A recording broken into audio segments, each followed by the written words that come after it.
Welcome back to the channel, everybody. Skulldar here. Myth of Empires stream, Sunday.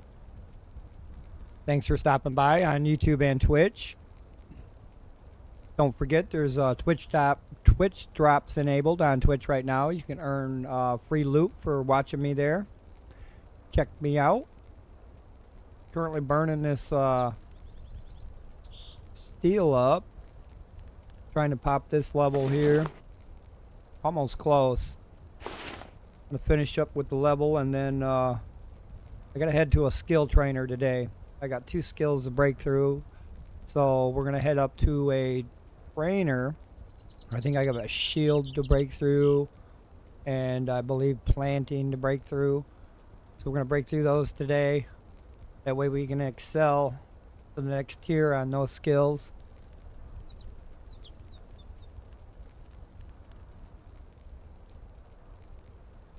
But I was waiting for this to hit the next level for me.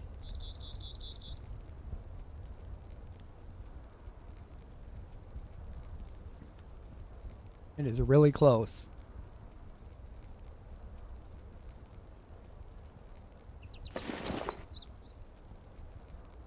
Yeah, it's really close. Couple more.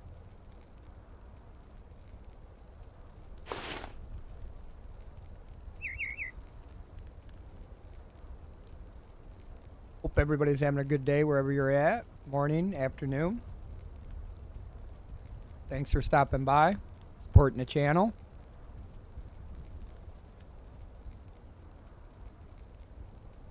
Looks like today we're gonna have to go out and get some raw meat. The workers need some food, so they need that raw meat.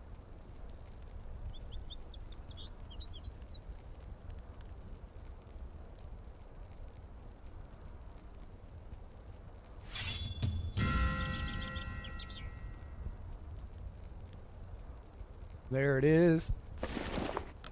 Not much I'm gonna get from it. My next biggest happening happens at level 50, so really not much to go through and unlock right now.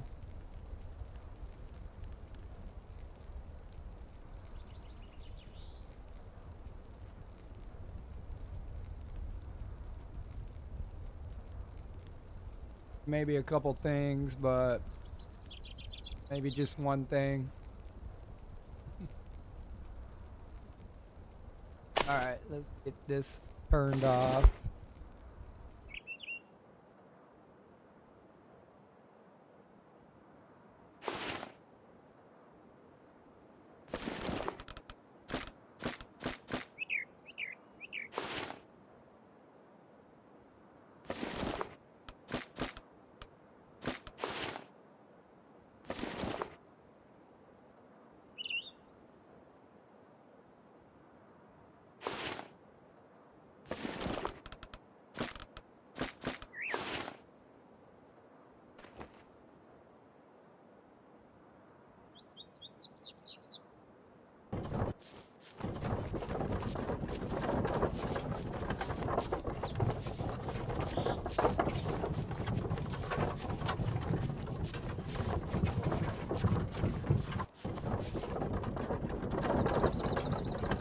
Perk that there. Check on these silkworms.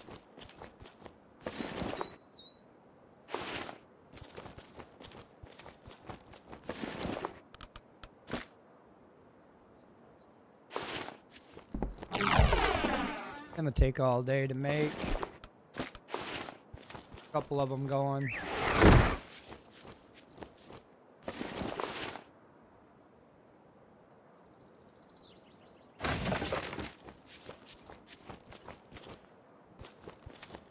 Pull out this horse.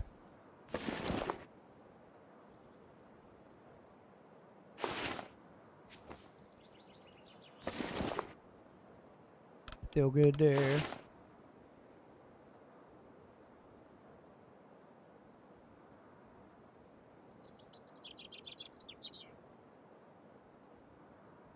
Alright, we gotta head over there, talk to the trader. Trader.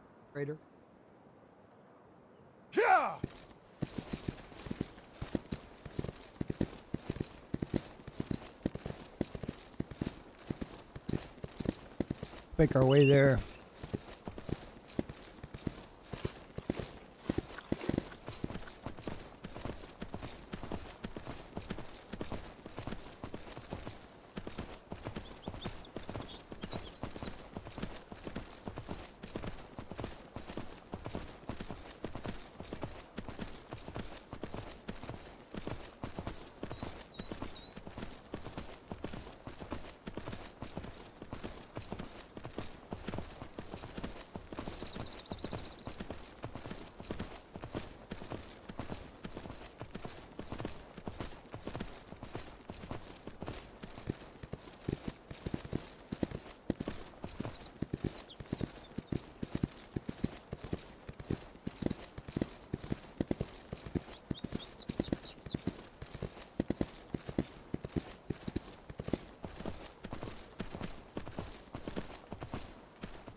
And ho, land ho.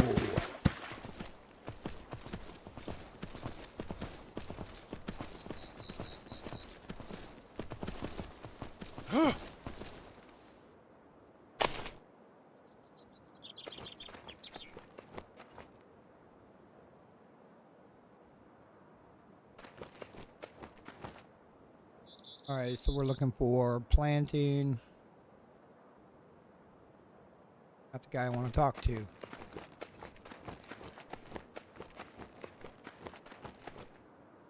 We are gonna do shield and planting our heavy armor.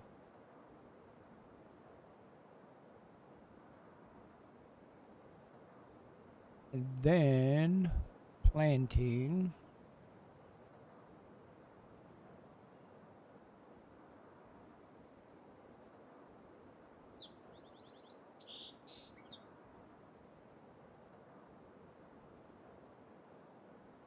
Should be good on the rest of them for a minute here. Let's double check.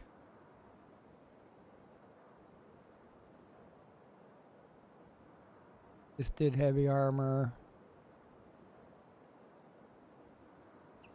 Riding might come next. Then physique. Oh no, physique's got a minute to go.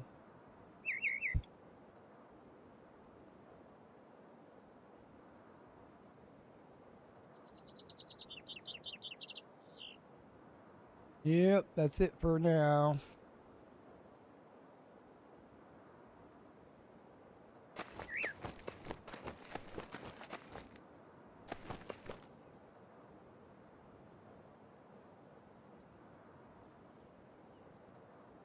Yeah!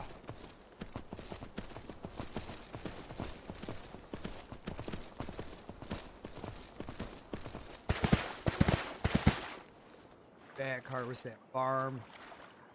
Probably get some more wheat going. Right.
Alright, let's get to picking this up.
Alright, let's get this filled down then.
Want to play out rice or wheat? Probably do wheat first.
Should put him back to work.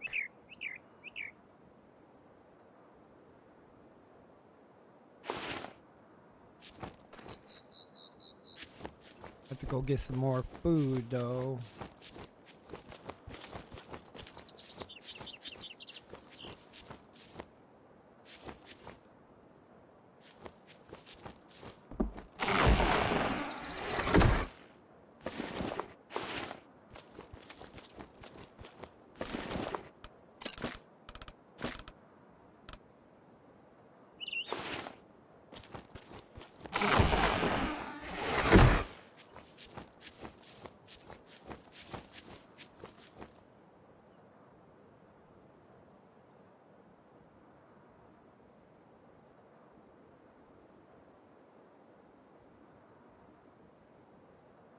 Guess we're gonna hunt some boar.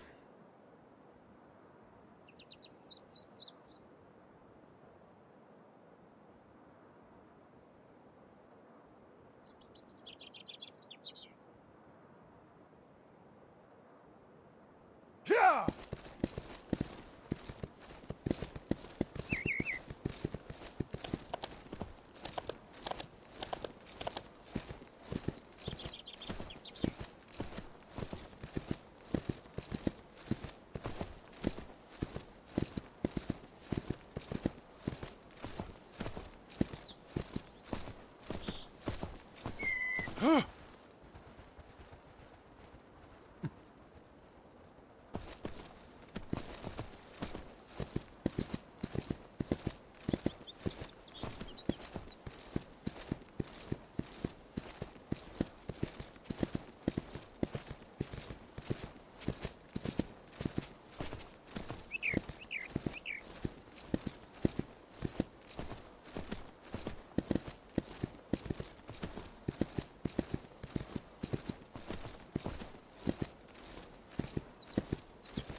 He jumped up and got that one.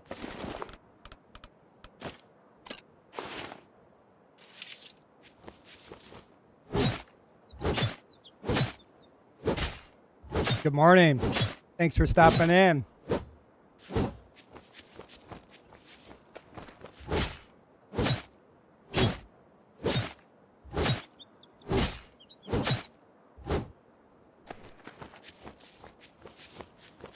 Working on getting some raw meat this morning here. Got to get them workers fed.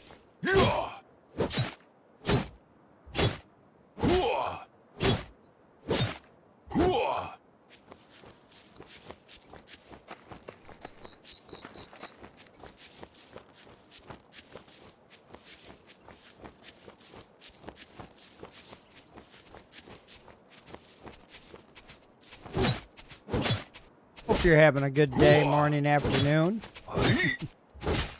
whatever it is that you're at or doing.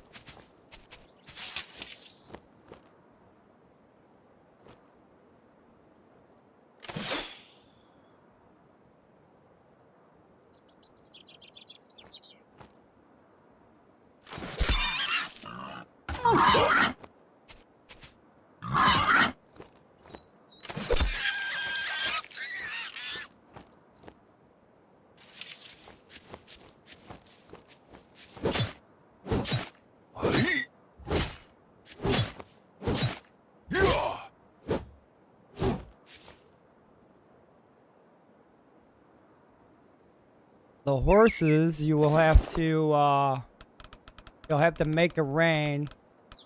This crude rein right here. You'll have to make a crude rein to get the horses. And then you'll put that down in your hotbar.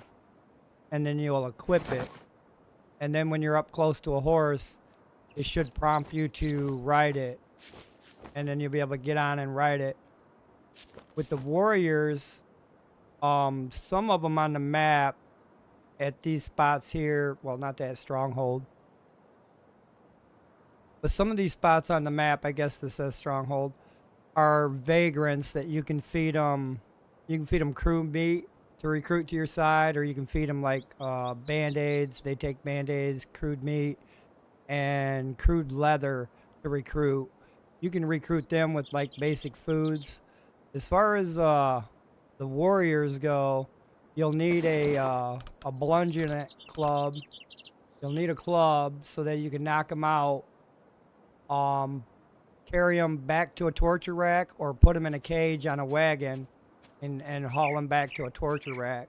For warriors, there's two different kinds. There's the vagrant kind, which are like at farms and stuff like that. And then you got the warriors like at mining camps and other places on the world.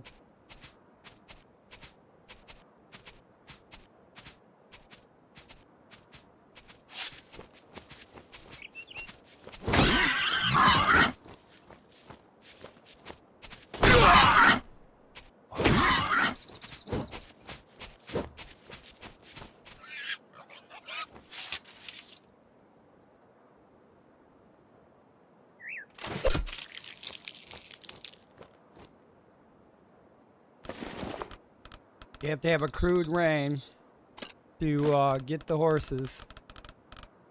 And then all you do is kind of chase one down and then hop on him when it prompts you to.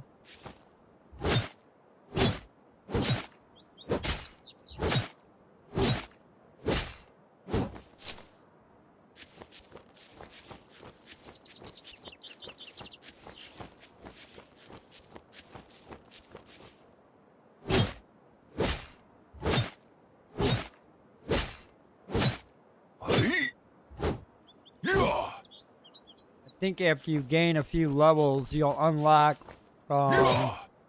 like a torture rack, a crude torture rack. That torture rack would be to put your warriors in. Probably not at that level just yet. You could probably recruit some like at a farm or a small area that they were sitting around. A lot of times they like raw meat, and a lot of times they like crude meat.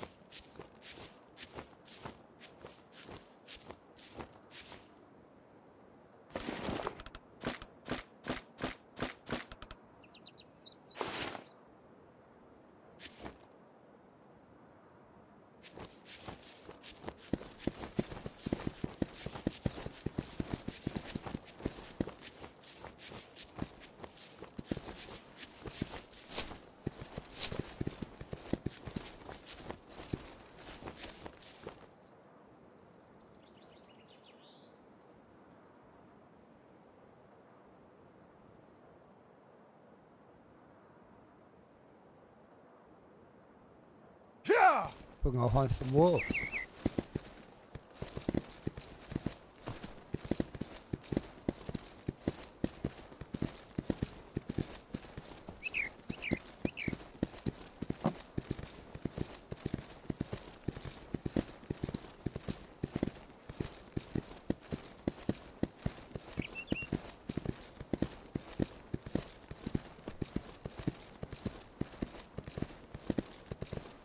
Try to see if I can see a vagrant camp on my way over here.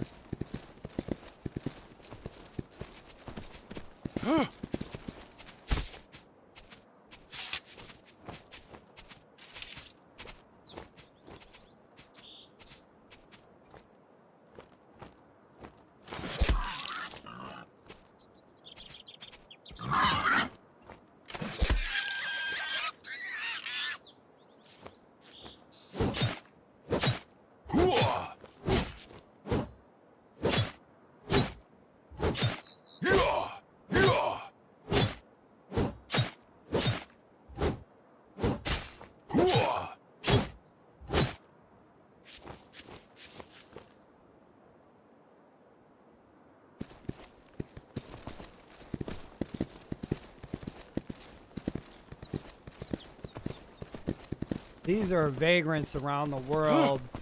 Most of the time at the farm ones, you can't recruit the ones at the farm, but you would walk up to talk to the vagrant and have a list of options here. You can recruit them. But these ones at this farm, or many of the farms, you can't recruit the ones at the farms. That's the basic recruitment of the vagrant, and then it gets more tricky as you try to get a warrior. You would have to get that torture rack, and then you'd have to get a club, and then you got to try to knock the warrior out.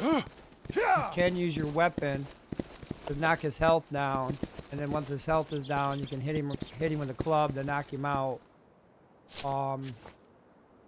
You can put cages on these wagons here.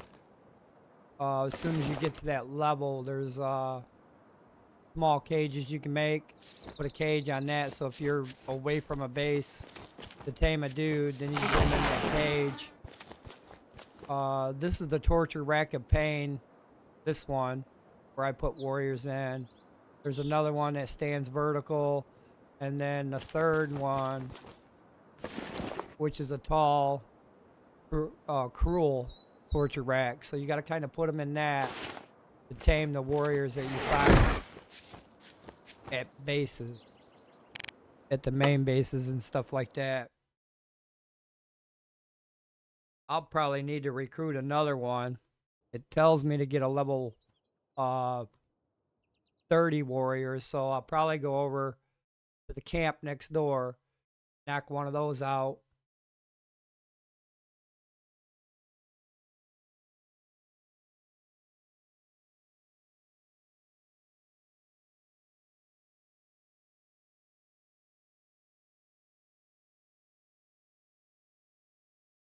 Yeah, there's a lot of depth to the game, learning just those basic things and applying some more as they come.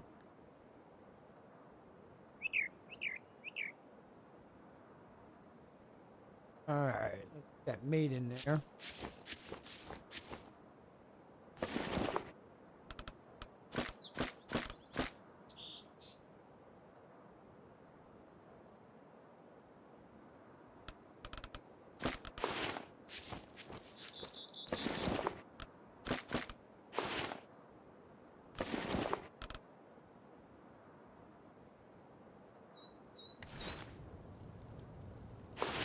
All these other resources where they belong.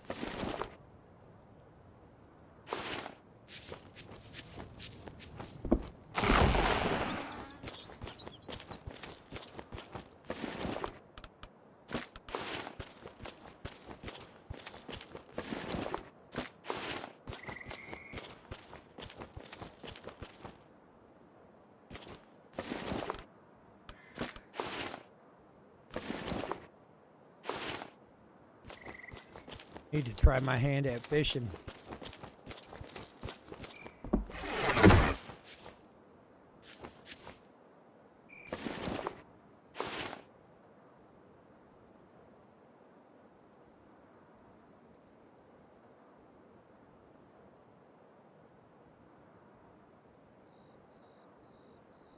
And when you're taming a horse, when you're on it, the best bet is to kind of let the horse run its course.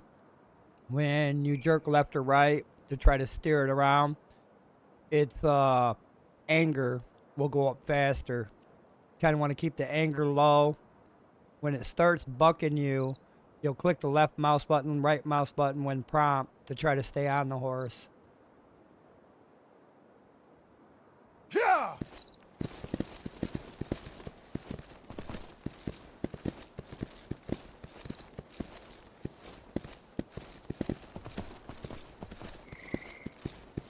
This guy's flag's got to be done.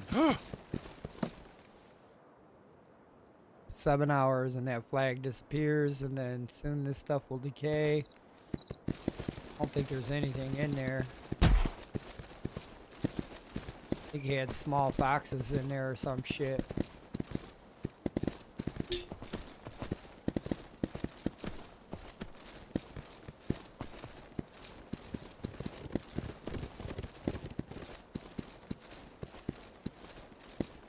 And it's almost the same way with the bigger animals too.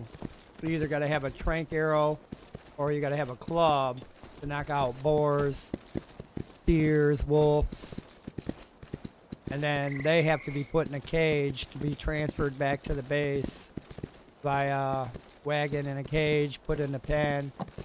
You'd pull your wagon up close to the pen, and then you'd offload them inside.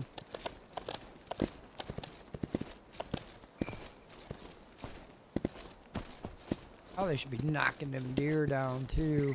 How did I get way over here? Yeah!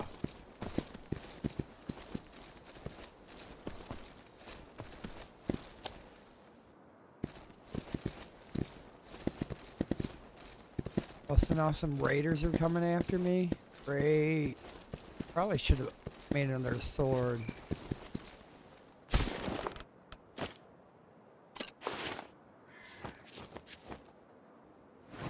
A guild keeps raiding a bunch of raiders, and every time they get so many, they launch an attack. And they launch an attack on everybody in the guild that's online.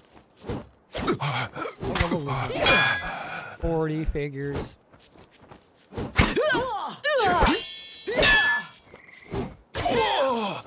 Probably because I'm almost level 50.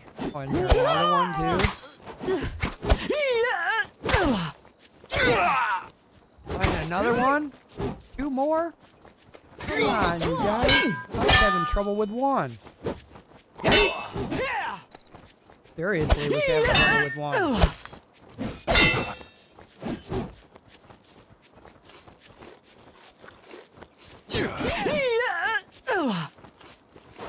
Couple things here.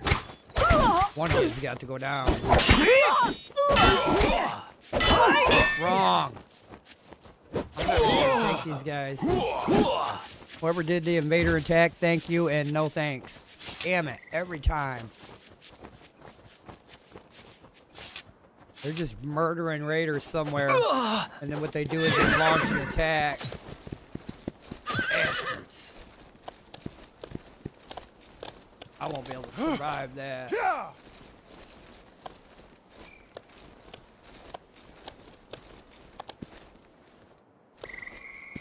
They're pretty strong, still at level 40, and I'm level 48. I got to work on some more of my talents to be better.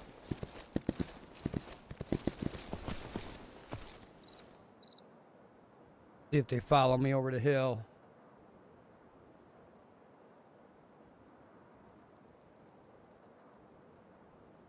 They are. Alright, maybe I'll lure them over here and then get murdered.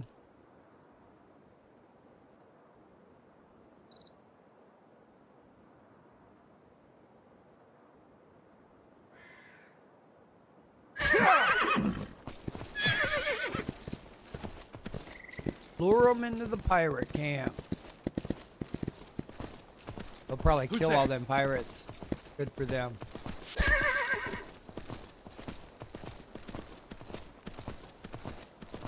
Or they'll kill these guys. Who's there?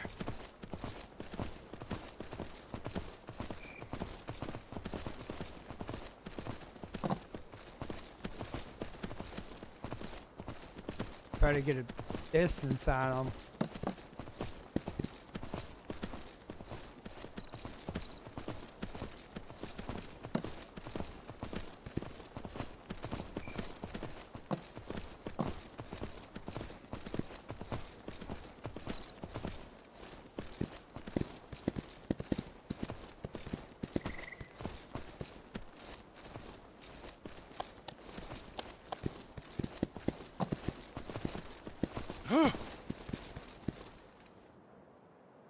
Might have lost them, but then they'll probably catch up to me at the same time.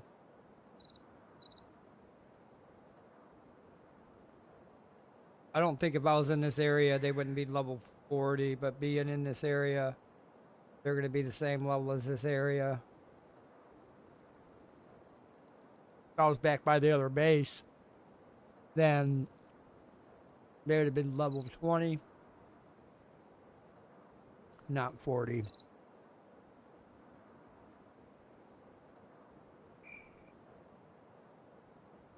I want to make sure they're not tailing me.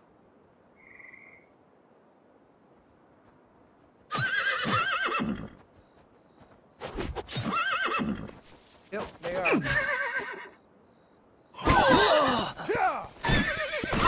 They fucking don't give up now, do they? Hell no, they don't. I have to get off and... Shit, there they are. Well, that just ruined my day trip. Guess we're heading back. Circle back all the way around. Wow, they're relentless.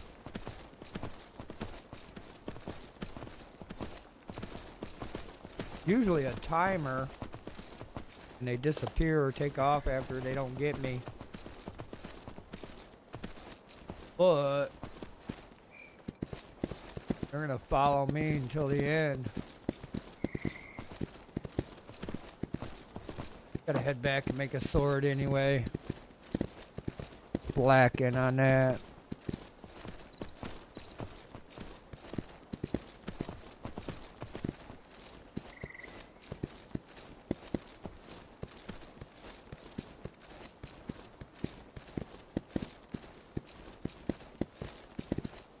Hopefully they don't follow me back. This is the first time they've just been on me, following me. They usually back off or get killed probably. Should have took them over there where the wolves were. Them wolves would have tore them down.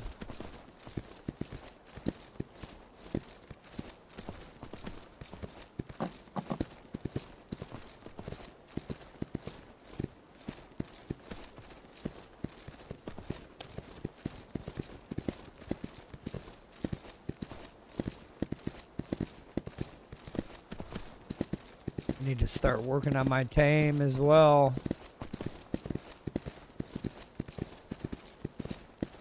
Start working on that skill anyway.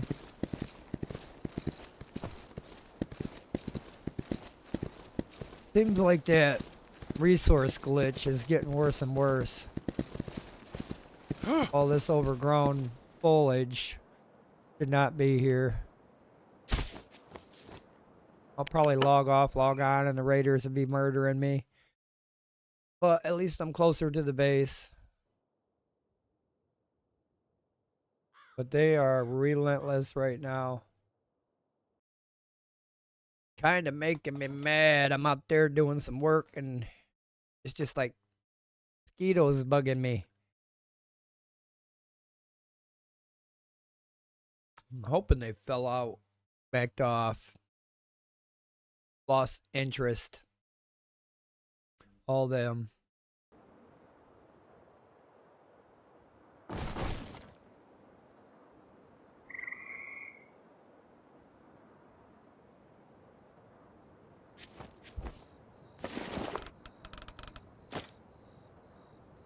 Got so much stuff down there I don't even need. Well, we'll see if they'll come for us. I have to try to make another sword. Need that quenching oil or that essence.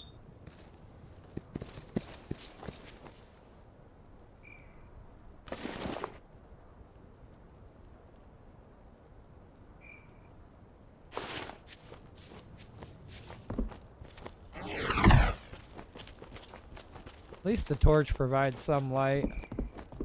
Better than those wall torches.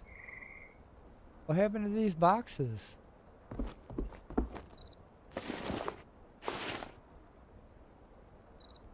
This is password required. Wonder why it got moved. Anyway, we're gonna come over here. We're gonna bust out another sword. Hopefully it's a quality level 10.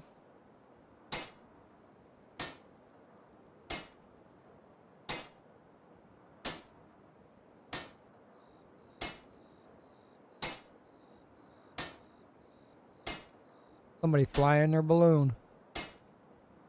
Looks like he's having some trouble with it though. When I fly mine, I can't fly it good at first.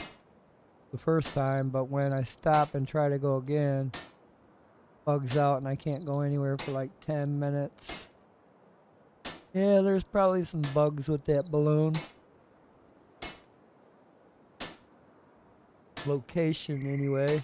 It's so massive, it probably doesn't see foundations or ground.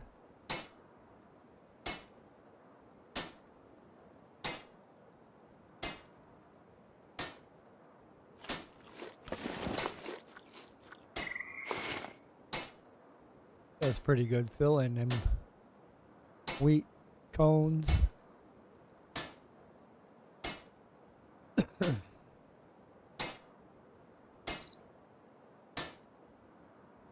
Yay, I get to go to work tonight. Boo.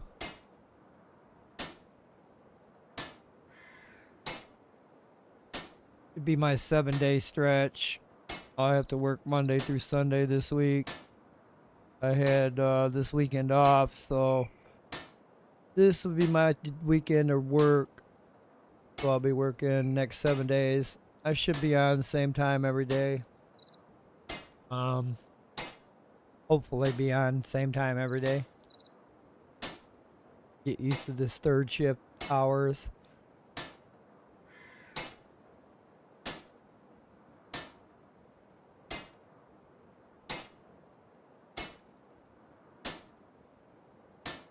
No, I'll be tired when I get home.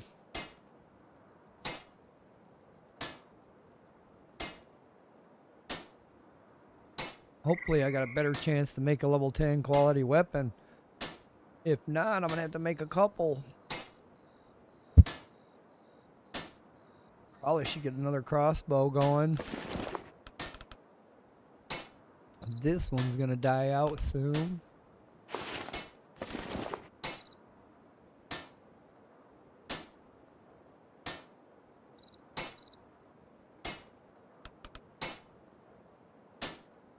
Need some more thick leather. Bring some more steel up here as well. Looks like I'm gonna have to touch up on the armor.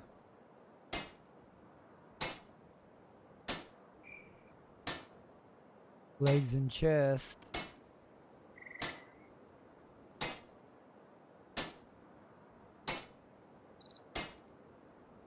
Out of steel or cloth or what? Probably steel at this point. Yep.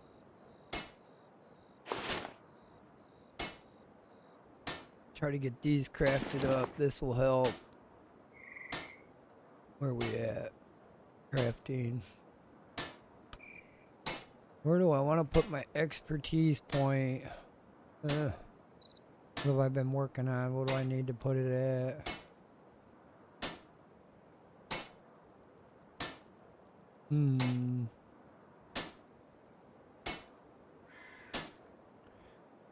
Maybe in light armor. Maybe.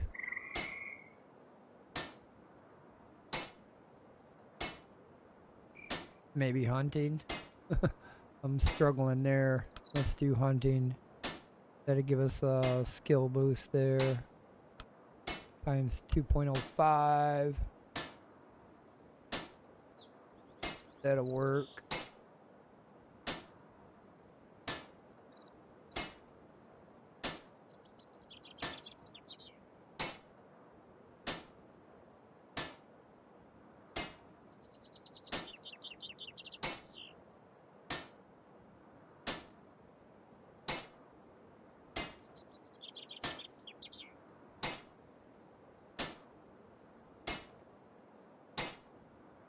Well, did it turn green? No. It did not.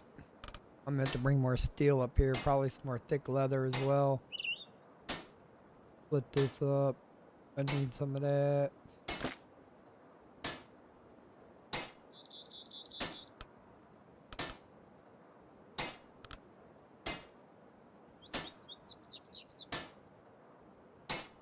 Not even worth keeping at this point.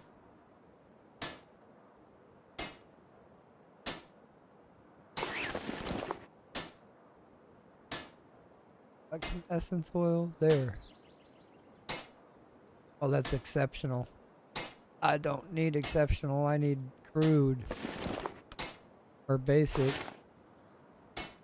I might have to go back to the main base and get some more basic essence from the guild shop. Didn't buy enough when I was there. Didn't think I was going to need it. But these weapons require...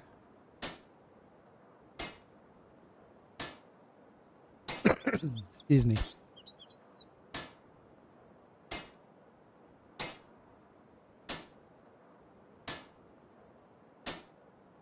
I think the civilizations packs, they come out closer to June, July. Probably at the end of this season, this tally order season. That way they can promote them with the new season. Probably have season relation skins with them, I would think. It comes out half mid-year. We got a little ways to wait. Well, not really. Couple months. A little over 60 days, I guess.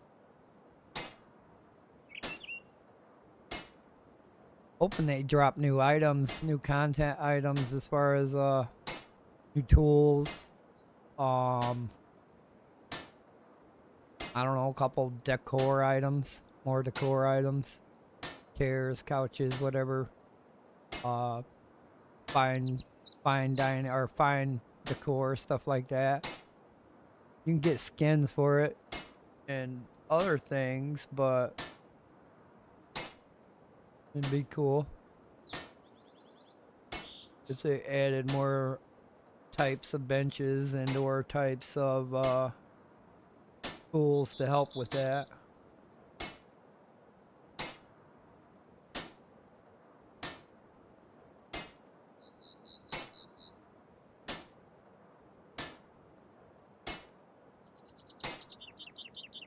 I'm gonna have to go grab more steel and bring it up here and keep trying to make these weapons green.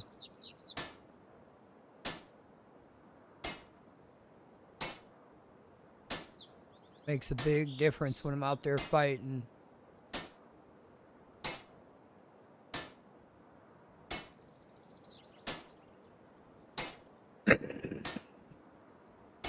Excuse me.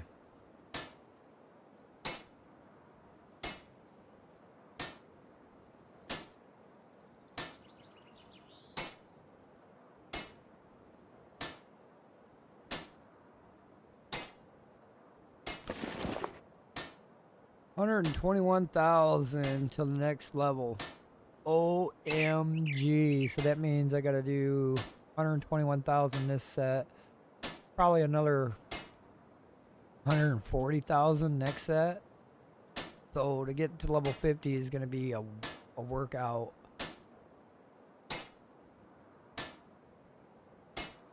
I'll have to find something to craft that gives me good XP.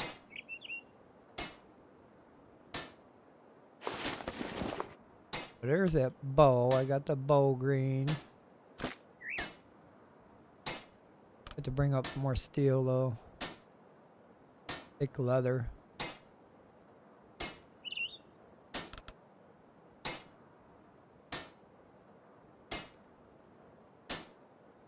As soon as I get my armorer up, I can start crafting level 10 armor. That's a ways to go. Probably should have put some points in that. Probably do that when I'm at work. The idle armor. Write that down. Don't forget.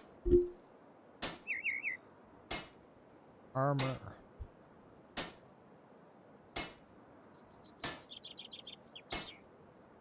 Idle EXP that. I want to push that one hard.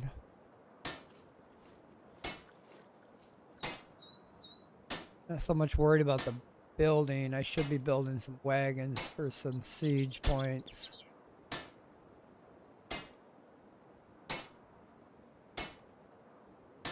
Probably should do some more in recruitment as well. This helps you increase your wooden club damage, so when you go knock these warriors out, that helps. Plus, you can recruit warriors under level 35. Not having that one lit up would be only level 20 and below.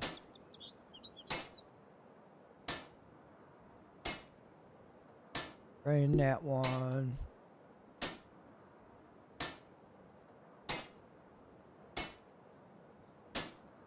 I'll probably put more points into tame as well. I know I've got some there, but more would help.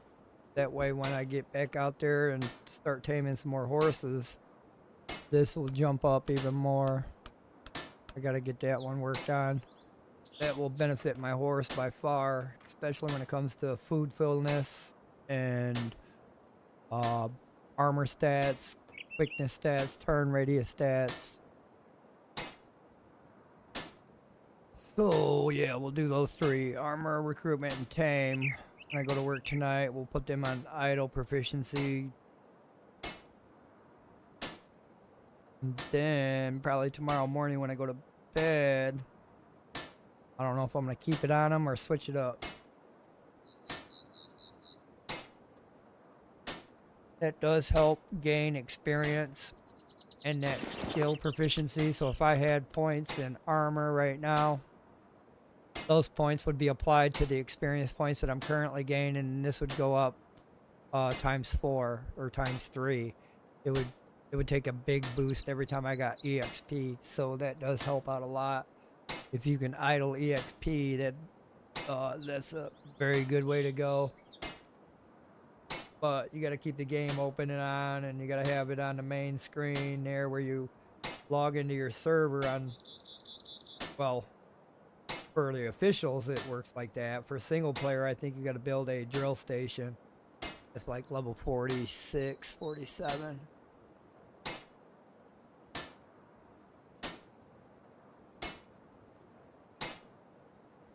I'm not slacking on steel. I've got 120 out back. There's about another 50 to 75 downstairs.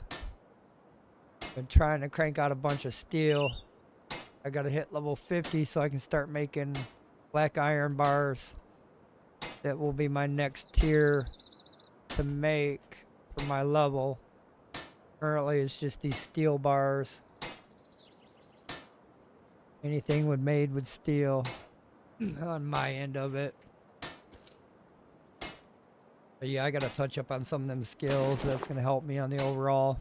This is the overall here.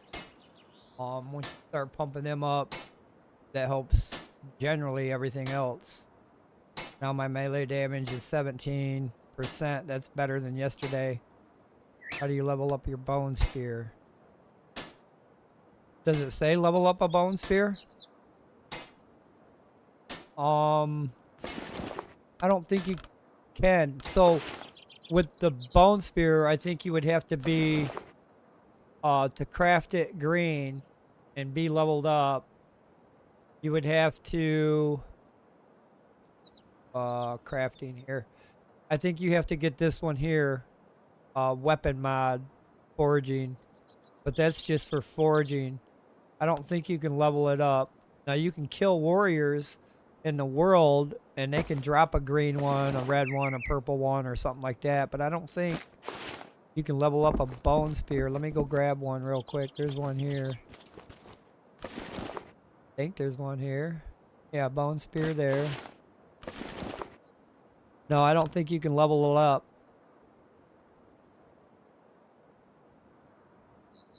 Upgrade your crafting abilities so you can craft. Okay, so you gotta go to your recipes. You gotta go to weapon, and then here, in this tree, you want to unlock bone spear. It's under crude pole arm. You would unlock wooden spear, and then you would unlock bone spear. And then crafting ability just increases the timer, because when you make weapons like bone spears, hammers, swords, and stuff like that, you gain proficiency points in that area for weapon crafting, for crafting here. But the only thing the crafting does is time management for increased time, decreased time for crafting, and then mods. Does upgrade my crafting, craft weapons with higher durability. Okay, so what that means is, like, for example, let's say I crafted this bone spear and the durability is at 21,628 right now. So the next bone spear I craft will be a little bit better in the durability. So every time you craft an item, the durability will get better on that item. I think that's what that's talking about. I don't know if it's a quest. I know most of mine on that are done.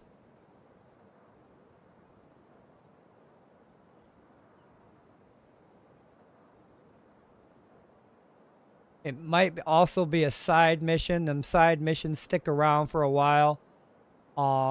It's been a while since I popped a side mission off.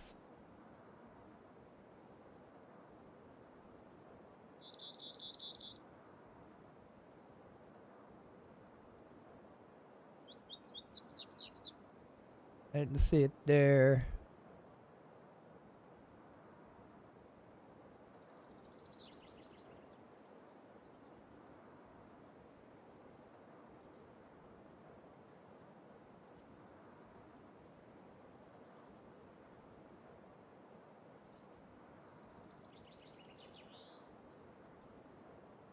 Hey, no problem. There's a lot to learn to this game. It goes deep. There's still things that I learn every day. Most of them, the main missions, you'll be able to do by following what they say. Some of the side missions are a little bit trickier, and they'll come later when you unlock your talents and skills. Like, what is it, that one, raise small animals? That'd be on your to-do list forever until you can actually do that when you unlock level 18. So you can't actually do that till level 18, but it's going to tell you to try to do that. But for the most part, on the durability of items, they will get better as you craft more.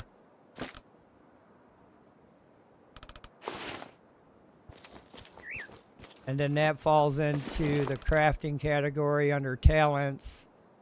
As you do more of them and more of them, and as that skill gets higher and higher, right now, my increased durability of crafted items is 95%, and the efficiency is 95%. So yours is probably at 1-2% right now. As you do more and more crafting, that'll go up. And you kind of want to do the crafting. You'll come up to the crafting bench, you'll press and hold E, and then you want to use that weapon bench.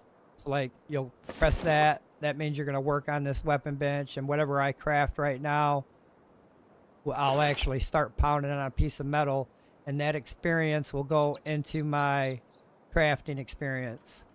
So you kind of want to craft almost everything that you can craft. Get that experience for your skills and talents. That will overall generally help you out with a lot of different things: health point pool, defense pool, attack pool.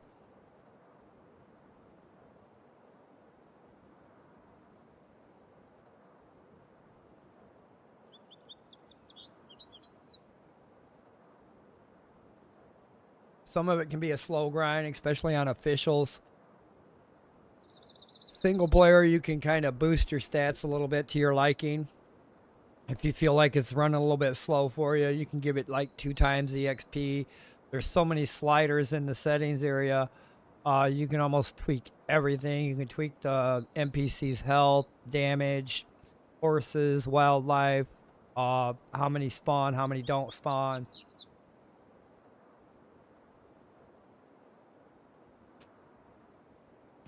I'll try to get some of this stick leather made up.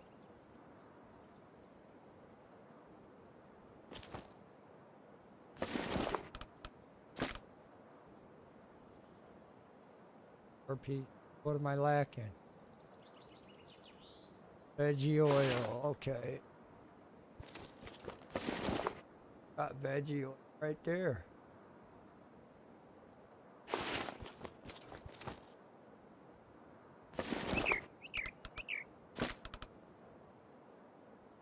Yeah, I don't need 25. So right now I'm crafting my raw leather here. And as I'm crafting it, this points will go to my armor. So any experience points I'm doing right now with this raw leather is going to my armor expertise. And every time I get an EXP gain, it gains here and it gains on my level on my character. I need to work on this one a lot more. Currently my durability is 71 and my efficiency is 71 versus me crafting swords. I can do swords better than armor right now.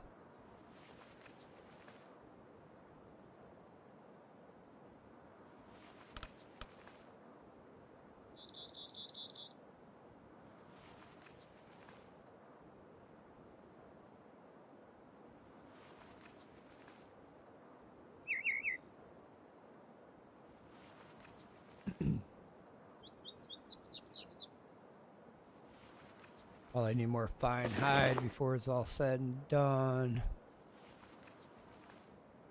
Uses quite a bit.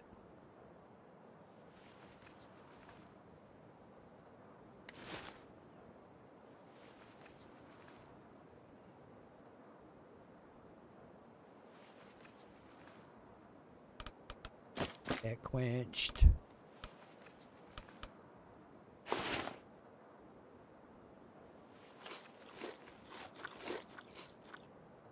How'd I get rotten food? I didn't want food.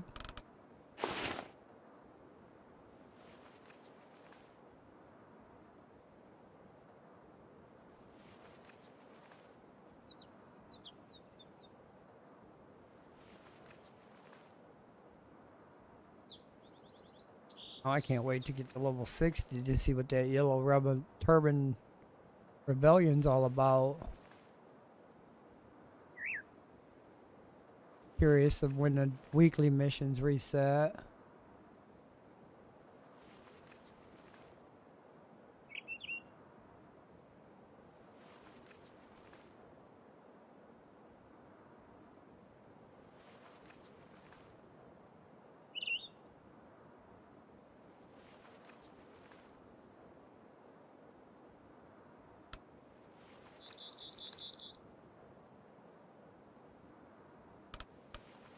You can also take proficiency points out. They reset per week. You can take them out for free. Take like 1 out from this area and add it to another area if you want. If you do it too many times, you take too many from here and put them in here, and then take too many from here and put them in here during 1 week's time. It'll start costing you a copper coin, which is still not bad. It's like starts off at 1, 2 coins, and then goes up 3, 2, 4, 5, 6. And then I've had it all the way up to 12 coins per time I used an expertise points to move it.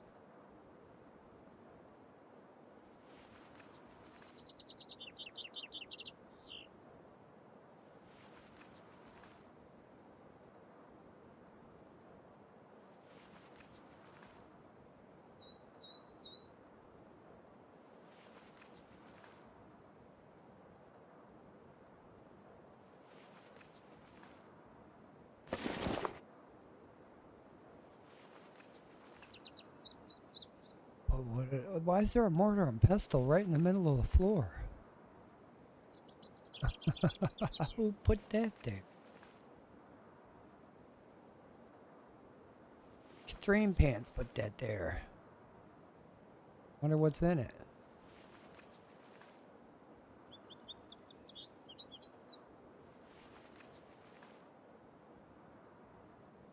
Yep, I'm trying to push this one up to level 10 foraging armor. That way I can try to get some green pieces of armor. Keep pushing that even more. I'll have to go break the skill at 450. Won't be hitting that today in this raw leather.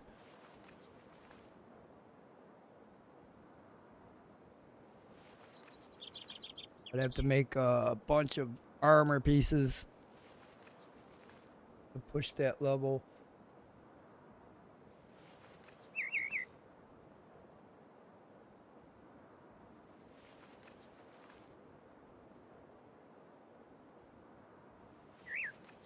Nope, I've done more than a few new starts on this game. I've started solo play. I started custom server. I started an official, and then I joined another official. So I've done like 4 or 5 restarts on the game. So getting the beginning part of it down to get propelled to the next part of it, I'm kind of very familiar with that.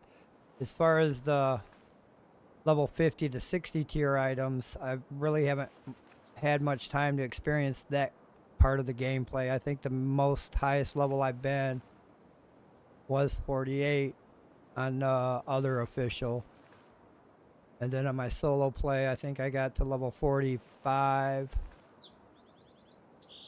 So everything from here on out after I hit level 50 will be new as for me as well. I'm learning. I know a lot of these warriors out there, even though they say level 30 and I'm level 48, they still can whip my butt if they tag team on me. If it's one-on-one, I can do pretty good. But when they start rounding me with 2 or 3 more, it's be game over. I gotta run out of there. Same with the wolves. Like right now I'm level 48, but if I went up a pack of wolves that were 40, they would murder my ass. I wouldn't be able to hit and kill them fast enough as they're biting the hell out of me. So there's some things you'll learn what you can and can't do. I learned a lot of the hard ways. I did a lot of death runs to get my body, so the environment can be lethal. I mean, I thought other players was going to be my downfall. A lot of my downfall is the environment. There's them bears out there. I had a bear ride my wagon. He'd ride on the back of it, just chilling. Hit me in the back of the head. I mean, couldn't shake him. And then I figured out, like, when he was on the back of my wagon, if I turned left and right, it kind of shook him off, but still, he would just sit there in the back of my wagon. He didn't have to run. All he had to do was swing at me. Why am I not crafting anything? There we go.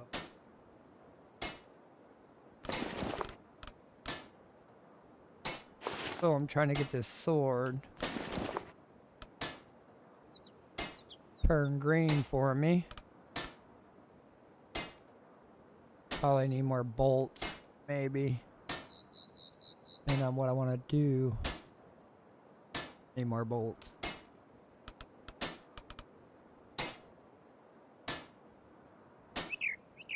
But there's so many sub-crafting recipes just in this bench alone.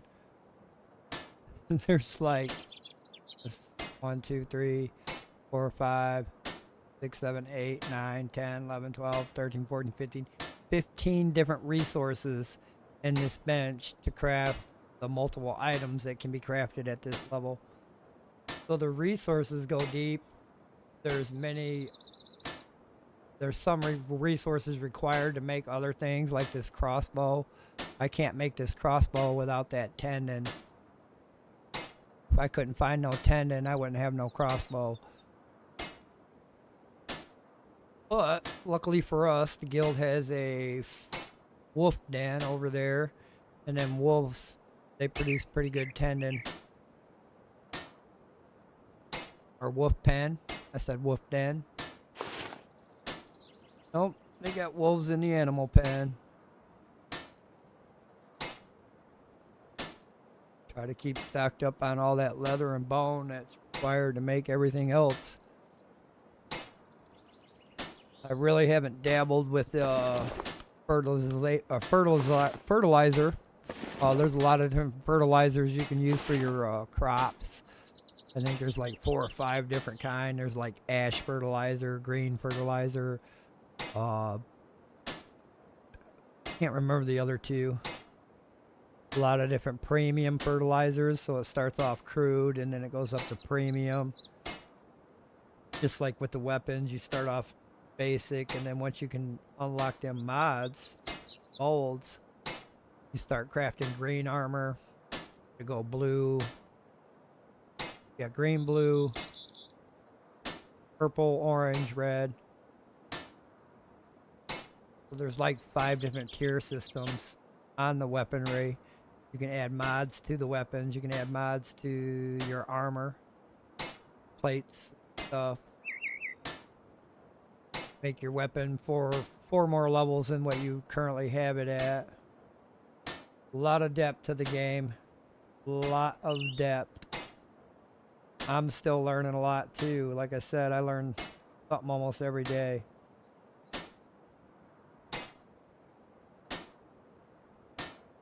How you doing? Hello. Welcome to the stream. Thanks for stopping by. Hope you're having a great day. Trying to get a green weapon here real quick. Pounding the heck out of it. I've got that level 10 mod currently, and I'm hoping to make this a green weapon. My current sword is just about done. I don't want to repair it, so I could actually repair that weapon in my hotbar. But if I repair it, then all I'm doing is repairing that weapon's durability. What I'm trying to do here is every time I craft a weapon, I increase my talent skill. So every new weapon that I create, the durability will be better. So the one in my hotbar probably, let's say it's got 10,000 durability. The one I'm making will probably have 11,000 durability. So the reason why I don't repair a lot of my items, and that includes tools as well, is because if I make another one, the durability will go up. I'm not doing too bad.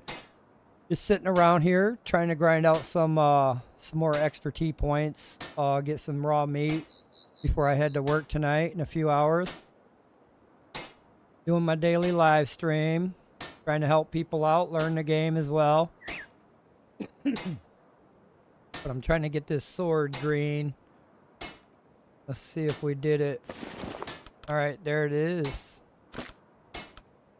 So when I dip it, I'll be able to find out its durability. This durability on this one is 68,782. And as soon as I find out what this one is, and I'm pretty sure this one's going to be better. Same with my crossbow. It's at 104,000 durability. And this one's probably going to be a little bit better. Get these arrows these bolts real quick. This is actually helping on weapon crafting here. As soon as I get to this tier, which is at what, for 525, I'll be able to do level 30. So what is that? Green. Then my weapons and my weapons should turn blue. Anything that I craft, I'll have a chance to make a blue item. And then this one would be a higher chance for blue items. And then from 30 to 50, I think it goes purple. And then like orange and red. I think I'm missing a color. red, blue, purple, orange, and red. There's actually 5 different colors that you can actually get. I think you can make all of them as soon as you max out your skill proficiency in that area. You can find items in the world as well from warrior drops and incidences. Heck, the other day I found a, well, not the other day, last night, over there at the camp right next to this base. There's a small level camp over there with NPCs in it. They range anywhere between level 12 and 20. I was over there yesterday throwing rocks, trying to work on my projectile skill. And one of them actually dropped a treasure map, so I actually forgot about that damn treasure map. I actually curious now. I was reading about that, and it says that I mark it on the map. I go to the location on the map to find the treasure, but I have to kill a guardian. I don't know what kind of guardian's over there, so I guess we'll find out as soon as I get these arrow or bolts made up, and then dip these weapons in the quench. Should have made a pair of boots. Probably should make a pair of boots. Probably should.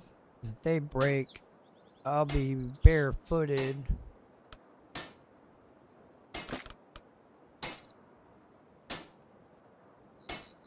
But I just got Iron Age not too long ago. Level 46, you can start making iron tools. It helps out a lot, but I still need more proficiency points to get more resources per hit. Being unofficial, they don't have boosted settings, so it's not too bad, but it's not too great either. But I get it. They don't want you to boost through their game. They don't care if you boost through it on solo play. They want you to live on the official servers, basically. Trying to get my levels up, my skills up, so that I can go participate in the player versus player battles that they've got going on. They just did a couple of raids this weekend. I'm not even ready for that. I might be able to help build shit, but there's probably a better builder in the guild than me right now anyway. A lot of different talents and skills. One for building as well. My building's not that great. There's probably a guy maxed out. He can build some good shit. I gotta get better. A lot of grind on those talents and skills.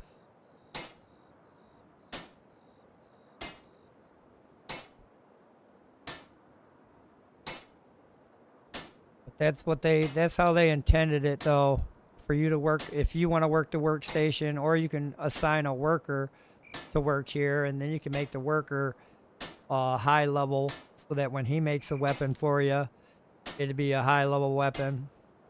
Either you can do this, or you can have your warrior or your worker do this, but I prefer to do this because as I'm doing this for me, see where we're at, crafting.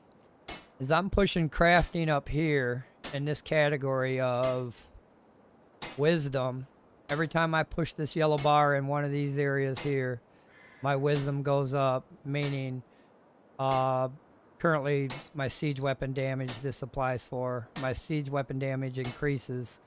My goal is to try to fill all these corners here with the yellow on each different expertise point.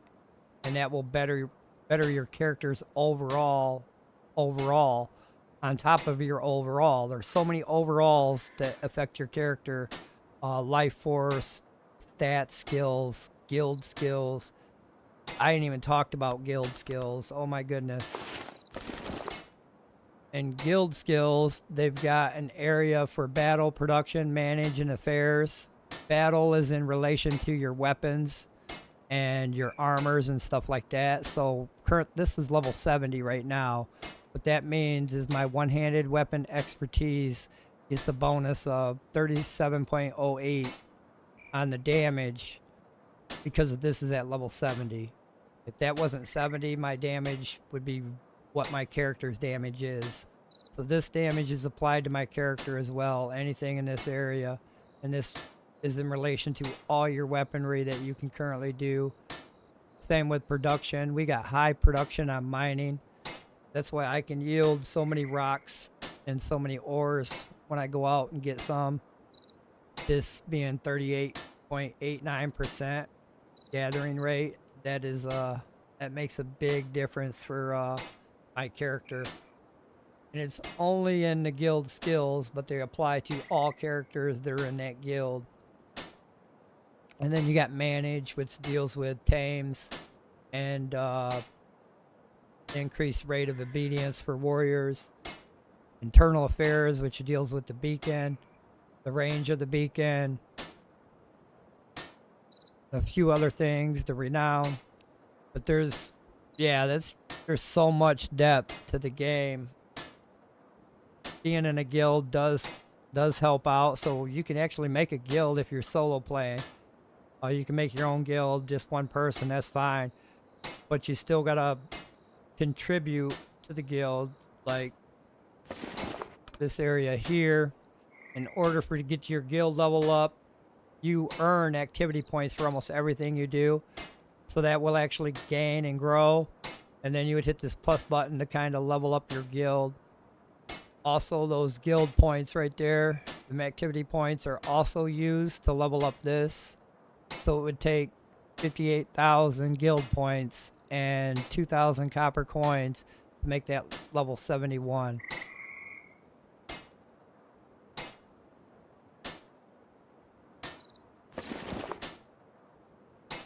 And then they got guild buildings, just like one of the guild buildings is a logistics station. What that logistics station does is you can put your tames in there, you can put your armors in there and your weapons in there, and you can cross teleport from server to server. So we're on a player versus environment server right now. We can put our stuff in that teleporter and we can go to a player versus player server and start griefing over there if we wanted to. Our options for that are pretty cool, I think. And then the guild I'm in right now, the guild leader currently is the magistrate of this country. What that means is they've got multiple different countries in this region, and each country is controlled by a guild leader. So currently my guild leader is in control of one country right now, but we plan on taking over multiple countries. And what that's actually deeper too. I could talk about that for hours, but what that means is currently right now being the magistrate of this country, that means everybody that collects money from the NPCs that drop are paying a tax to my guild leader right now. So even if I go out and kill a NPC and get his gold, I will pay a small tax to the guild, which is kind of pretty cool. If you own multiple countries, then I'm going to need another essence. Then you'll be able to collect bank. And then the last country battle. So what happens at country battles, let me pull that up. This country battle here. Currently, like I said, our guild is the magistrate of this country. What happens here is they go like a 5 or 7 day donation period. All the guilds on this server have a chance to donate to challenge our guild. The one that donates the most money will be the one guild that challenges our guild. Now, what was it, last week that this happened? The last time that this happened, less than 7 or 14 days ago, nobody donated no money. So nobody wanted to challenge us. So he automatically became the magistrate of this country because nobody wanted to challenge the guild. But it does have its benefits. They were, he said he was minting some money. We're going to get some mint money here soon. Last time I got mint money, it was like 10,000 copper coins. Wasn't too bad. Nice haul. I can't even make that going out and killing stuff. Alright, I gotta quench all this up. I guess I need more quench oil.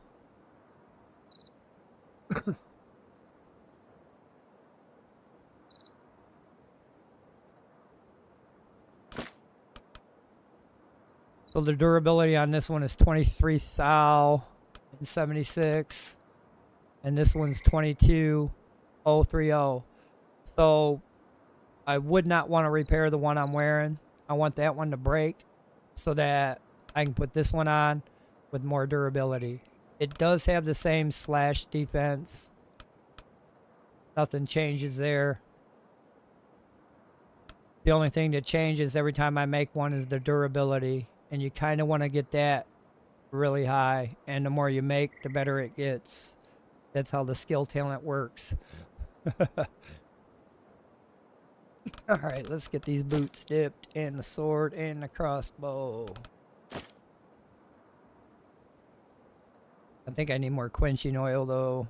That is downstairs.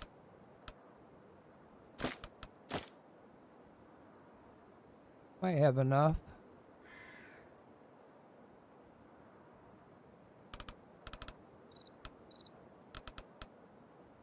But this crossbow is 104,000. And now this one's 107. Way better.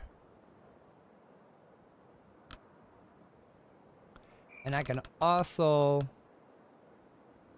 add a modification to these armors. This one's actually got a plate in it, and it boosts the armor stats by a couple 100 points. Probably should be making some more of them and putting them on. I think I'm done here, though. Yeah.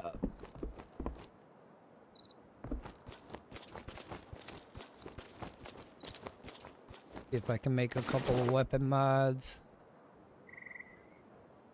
Not here. Can't remember where. Thought it was here. No, wait. Might be the mortal and pestle.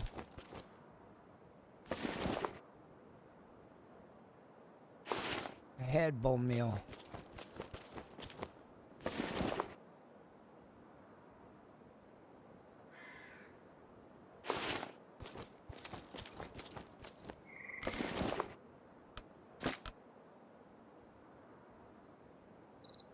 I don't know if I can put it on my bow or not. Let's craft 4.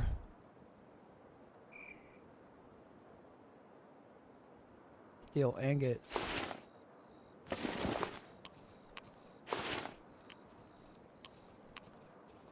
Steel ingots all day too.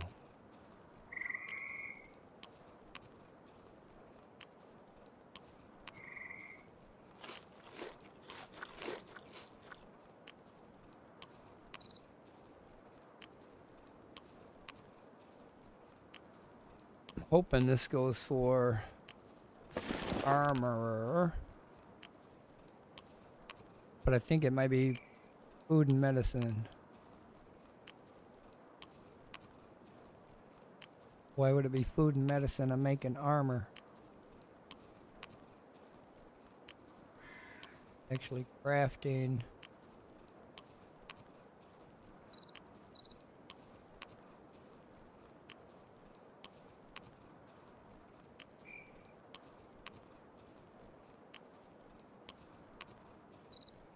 Might be under crafting.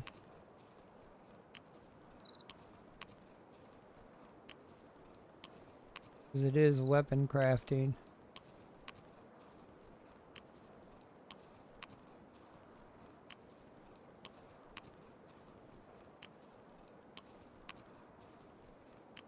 Probably not.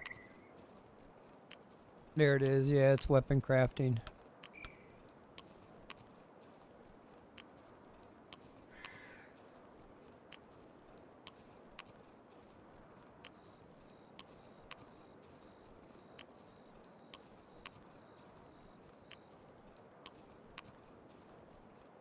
Not sure if I can put it in my crossbow or not. I think I can.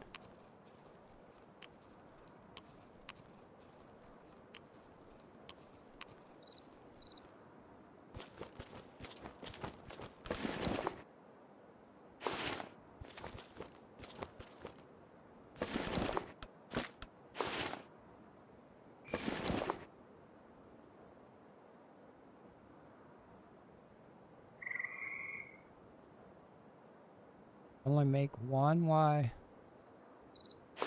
There's no horns.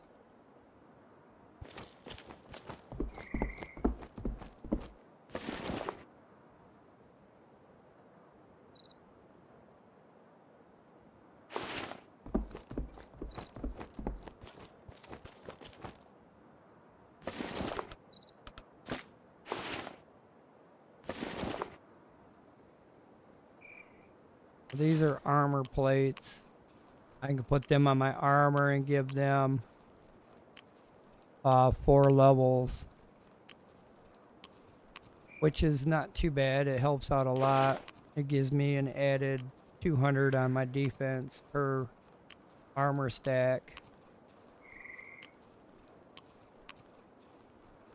So if it was 600 on slash, it's going to jump up to 800, so it does help out a lot.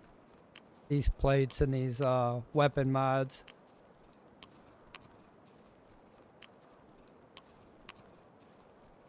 Only downfall is every time you make a new weapon or armor, you have to make a new mod to apply to it. Or you can just keep repairing the same weapon over and over at that durability. It may be every time you go out it needs repair. I want to get to the point to where I can go out and not have to repair my stuff. Currently, when I go out to mine a copper or an iron mine, I go through 2 hammers. So I usually carry a hammer and an axe with me as a spare. Don't have an axe, or I don't have a hammer spare right now. But I usually carry an hammer spare and an axe spare. They break quite often, especially early stages when you're making stone and bronze. Stone, bone, then bronze. Bone can be a pain in the butt because you got to go out and find animals to get the bone to make the bone weapon or bone tool. So as soon as you can get away from bone, get away from bone.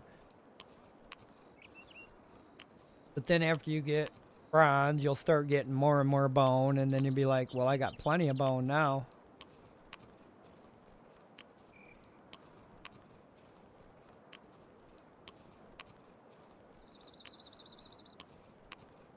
Alright, let's get our stuff out of here, put it on.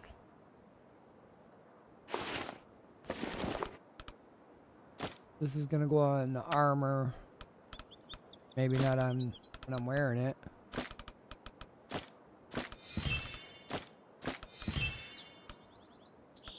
Put the other 2 on there.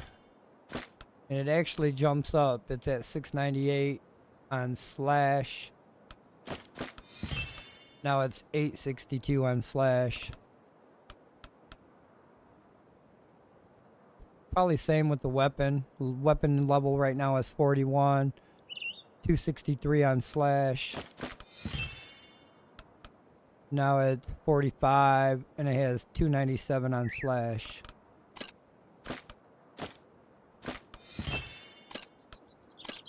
Want to actually see if I can do the bow. Yep, I can do the bow. I didn't notice a difference though. Okay, piercing damage 609.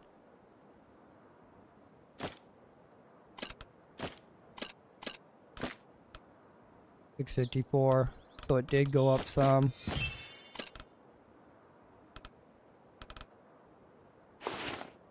Alright, where are we at? I want to craft a hammer real quick.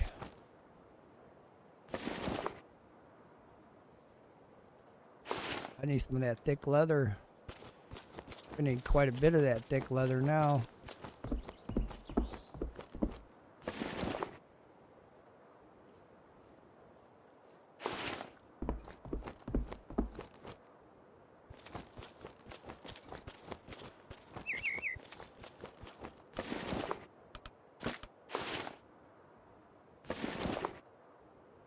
Alright, 1 hammer.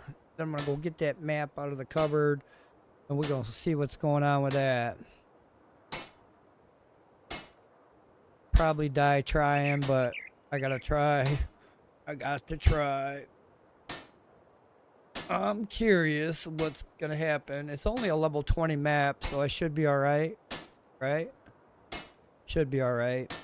That's what I'm thinking. I'm 48. It's 20. Hopefully it's not a level 30 boss surrounded by level 20 people and they try to all come at me at once. Probably under a timer. I probably got a limited time to get to it and get it done. That's why I haven't activated it quite yet. Want to be ready to do that. Get out there and see what's going on. I think the farm's ready though. You see through this wall a little bit. Or I can't see through the wall. I know my wheat's grown. It should be. Get this hammer done. And then if you're on a workbench and you want to see what's inside the inventory, so like I'm on the workbench working, if I press I won't see inside the workbench's inventory. What I have to do is press F. So when you're on a workbench and you're working, you press F and you can see inside the workbench and the items and stuff. So if you wanted to craft another hammer, I can query that up without having to hit E to back out and then re-sign myself to make another item.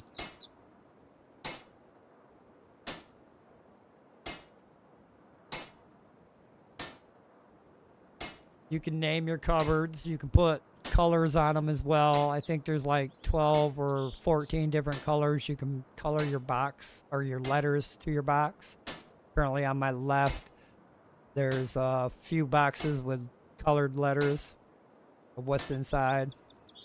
That's a pretty cool feature. It's not blasting out. It's just like when you get close to it, it'll show up. What I don't like though is the constant showing of the durability of everything that you look at. Like that. It's, I mean, if I look at a wall or a floor or something, it's gonna show me the freaking durability box there. That can go away. Oh, that map. That map. I gotta get that map.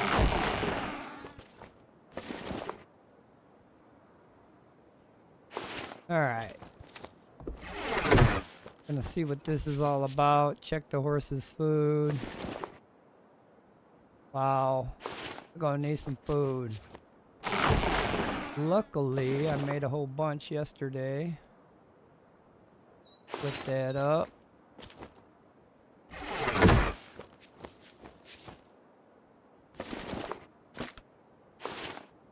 Alright, horse is good. I should be good.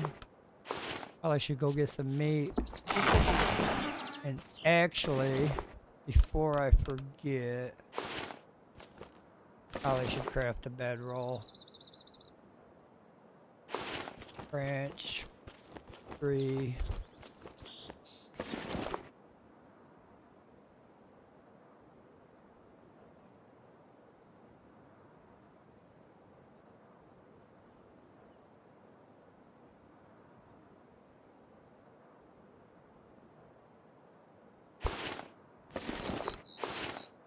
Grass and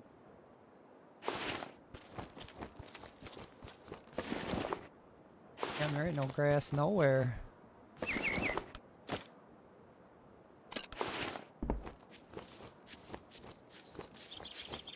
We'll get a few pieces of grass here real quick.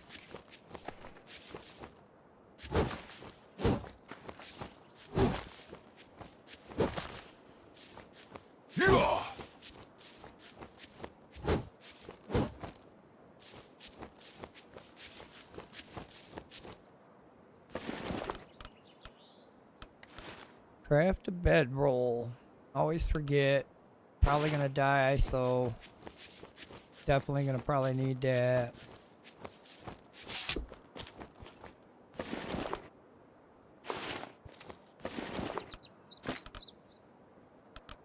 Whoops, that way I ain't doing a death run.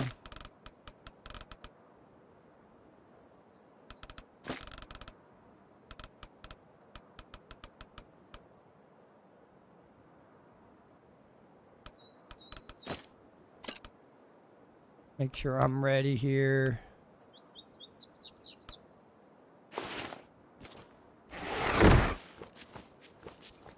Alright, let's take a look at the map here.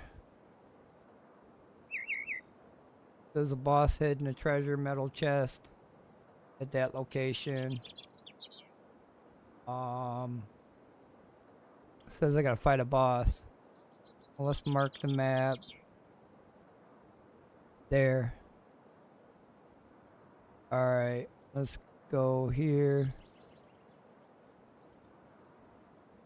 That's really close. It's actually in the level 20 area. But it says, also I was reading on the map description, it says other players can see that as well, I think. Or they can, or they'll know about it as soon as I activate it. Right now, I think it's just showing me the location. But I think the map was saying as soon as I activate it, other players can come over there and try as well. So, granted, I'm on a player versus environment server. There is some aspects to it of griefing. Somebody can come over here and try to take my treasure. I'm pretty sure that's what that means. Same thing as when you do the player versus the player collection. When that comes up, that's player versus player, kind of like griefing. If you guys are all in the same area, then you can fight each other for the resources or the loot in that area. But I don't think I have much to worry about on this server. We pretty much allied with a lot of the top guilds here, so most likely anybody I run into will be an alliance member or a guild member for that matter. We're 35 guild members right now, so I could run into a fellow guild member or a fellow alliance member. Not too worried about anybody else. If they try to grief me, then yeah, I don't think it'd go over pretty well with the guild. So I think I'm good there. I'm gonna receive this. I don't think I've got that one.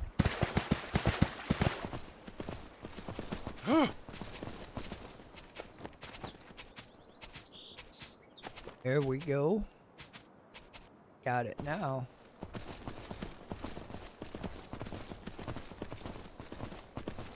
Alright, this is a first for me as well.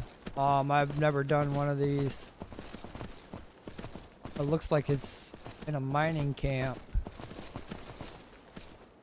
They're not that high of a level. I actually don't want to be over here that long, so I'll probably go in there wielding my sword and just cut them all down. Looks like there's a colonel right there, or a captain. He's just set his fat ass down. There might be another captain to the left there holding that pole. I doubt it though. We're looking at maybe 12, 15. Alright. Let's go in there and cause some fucking trouble.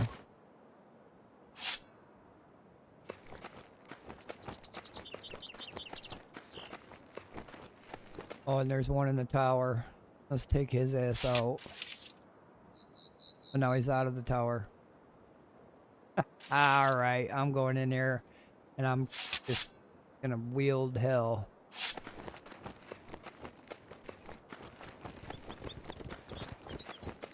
Don't run! Oh, it looks like there's more than 12.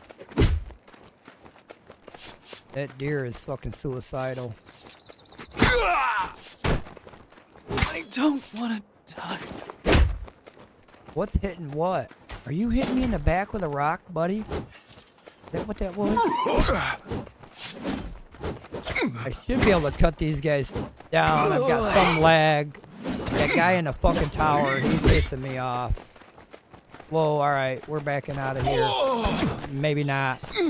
Now I'm stuck. Trying to get away from that guy in the tower. Stop! I should have brought the fucking wagon. I don't think I'm gonna be able to carry that. I didn't know it was a treasure box. Might have to have a wagon. Son of a bitch. Stop! Avenge me! Well, we'll find out here in a minute. Colonel's got to freaking get out of the way so I can get his minions done.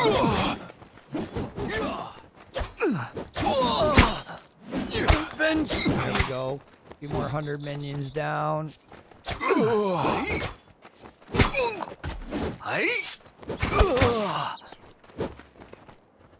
But I was supposed to be the hunter. Alright, I hit him with a fist, so get your sword back. But I was supposed to be the hunter. Yeah, I probably need a freaking wagon. Didn't even think about that. But you see on the bottom there, I pay a tax pool to a couple different guilds. The one in the red is my guild. Stop what? Where'd you fucking come from?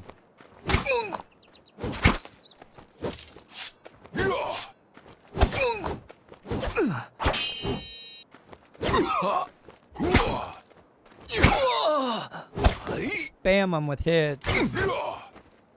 They, I can get a pretty good percentage hit.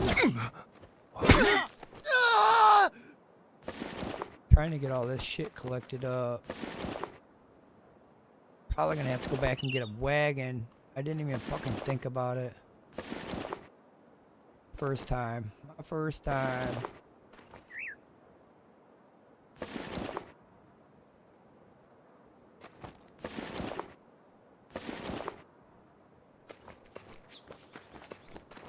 Stop! No, I'm not gonna stop. I'm gonna continue. But I was supposed to be the hunter. I want that box. Probably have to... I got the treasure map. Guess I can open it. It's empty. Are you kidding me? Don't run! An empty treasure? And you're a treasure guard? This shit's empty, bro. What a waste. That was a waste, a waste, a waste. Well, not really. Killed some guys. He's got the treasure on him. 15 honor. Yeah, he does have the treasure on him. Art of strategy. Nice. Art of strategy for crossbow. Nice. Ooh. Art of improvement. Weak legs. Reduce knockdown chance. Freeze to death. 5 points in improvement on freeze to death. Hey, them are not bad. No, I'm not gonna stop. Give me my loot. That's what I come for.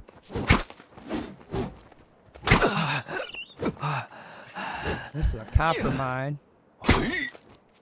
Now I know to bring the wagon next time, because not only can I get the treasure from that box, I can get all this copper. Not that I need copper right now. I'm past that stage. Well, that wasn't too bad.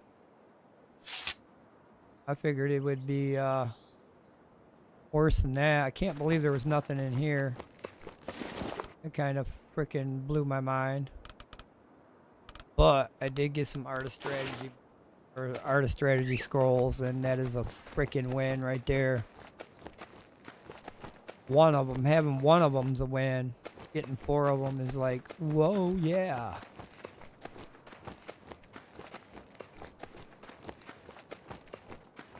So I'm actually going to read all of them. They're going to give me benefits to everything that they describe. Crossbow. What was the other 2? Weak legs, so I'll get 5 points. Reduced knockdown effect. I can't use that one yet. Why?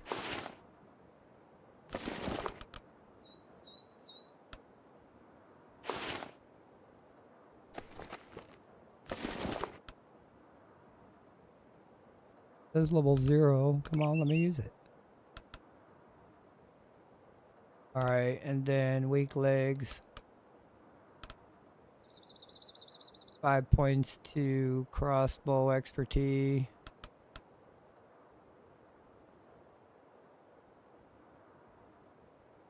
Have a chance to trigger a temporary defense buff when attacking. So let's go here to the art of the art of strategy. I've got no retreat, 30% chance of gaining 5% damage resistance for 20 seconds. That's not bad. Shield breaker, I did have. Crossbow, increase crossbow level by 5 levels. Oh, that's awesome to have. Can I have some more, please? That one's nice. I'm a crossbow man anyway. That's it for there. Then the art of improvement.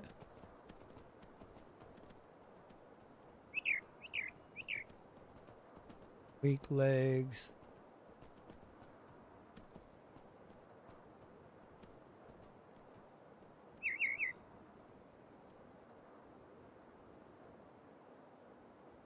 Well, why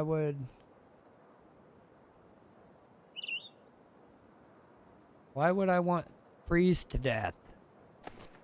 Now I'm gonna suffer more cold damage in the cold. And that's gonna be on the map for how long? Will I remove it? Yeah. Well, it wasn't too bad of a haul. I don't like the negative effect ones. I'm not sure how they work. I don't think it's a negative effect. I think it's a percentage to keep it from. I'll have to read into that a little bit more.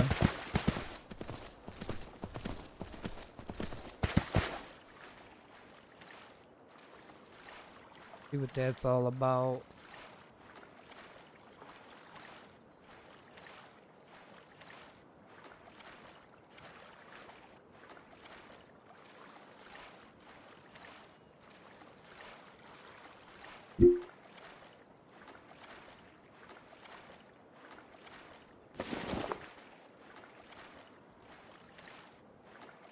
Was a side mission.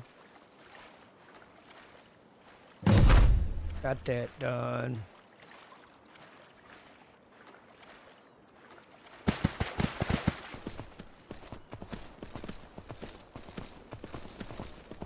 Probably should go back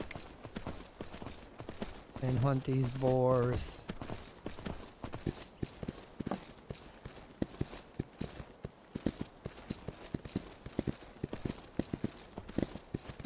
Damn, my sword's already taking some damage. Couple more fights like that and I'm gonna have to make another one.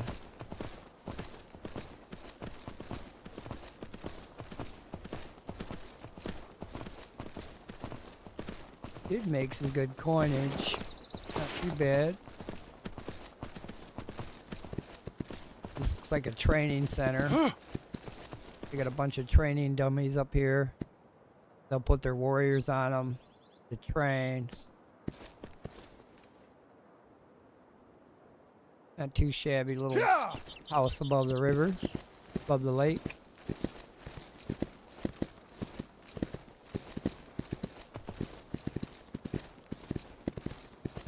I think, no, it wasn't that camp. It was the other camp over there. I found that map.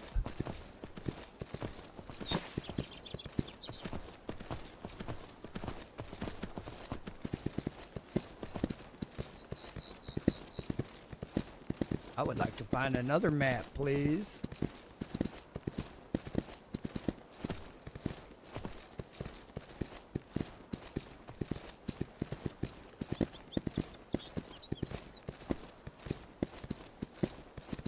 Why am I starving?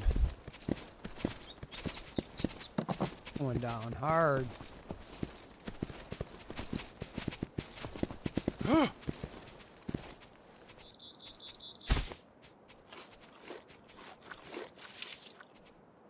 Be able to drop a lot of these with one shot.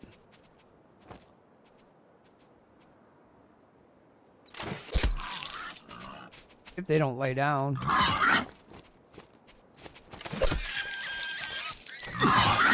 don't think that tree belongs there.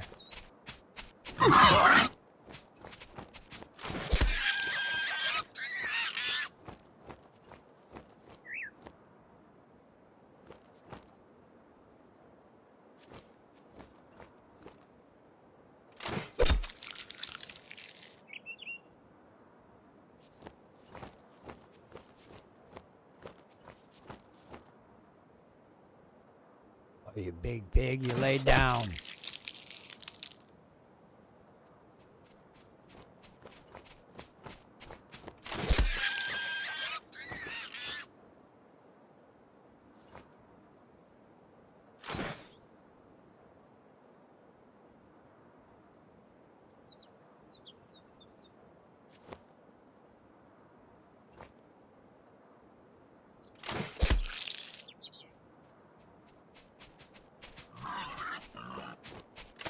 I see you, buddy. I see you.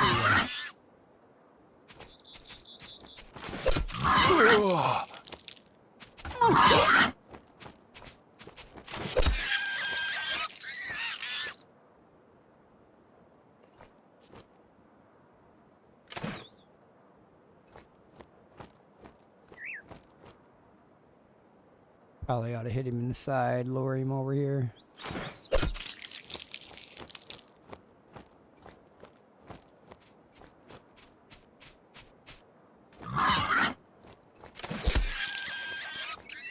Alright, let's get to gutting.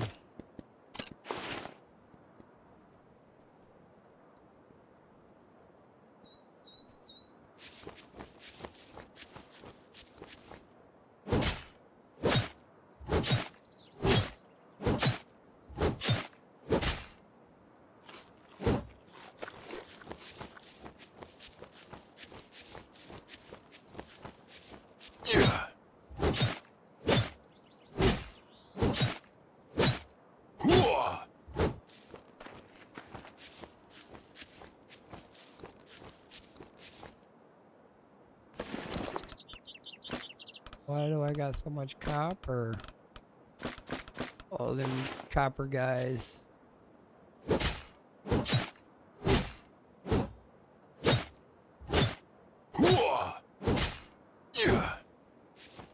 More crude salt. Lot more crude salt.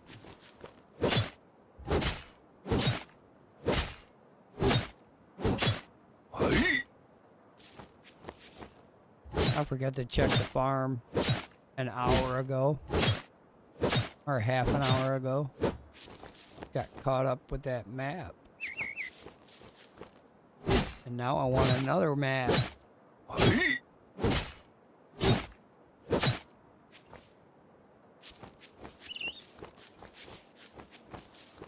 think that was all of the ones I downed.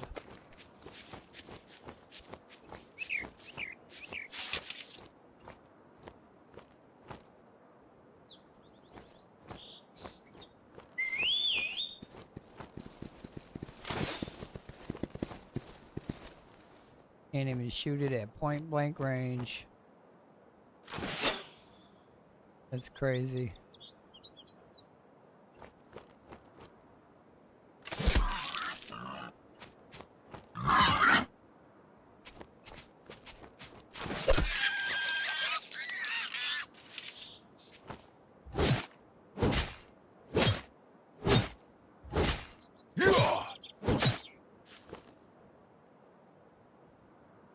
It's all of them. If not, there's one or two down there. I think I got enough meat for a minute. For a day, anyway. Actually, a couple down here. Grab them. Where do you think you're going?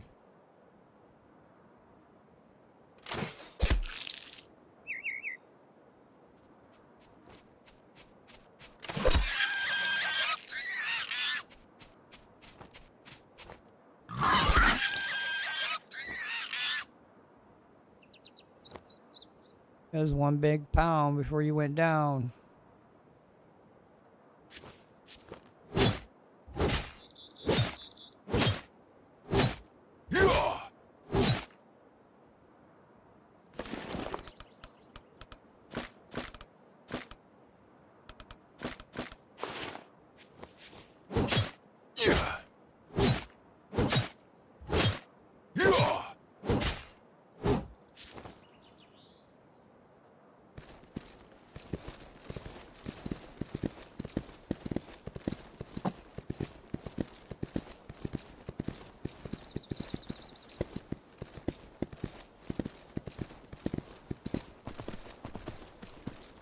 Now we can check the farm. Probably gotta get rice growing next. Don't have any barley either. Probably should do barley.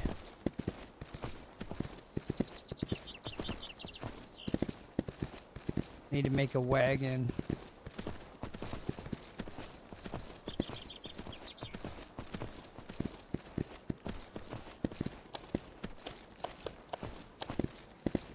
Need to log off so all this foliage goes away.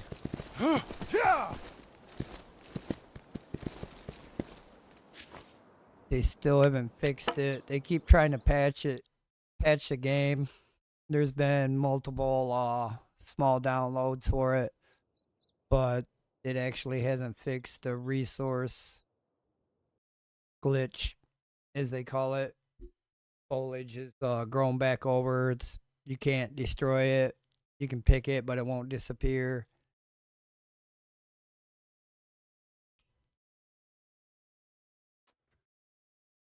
It's more irritating at the main base. Some of the main bases got open ground around it, so when the foliage goes back there, there's trees up and through the platforms. It gets crazy. Surprised the servers don't crash because of it. Multiple people logging in and out multiple times a day to fix it. I'm surprised they don't have a lot of server crash.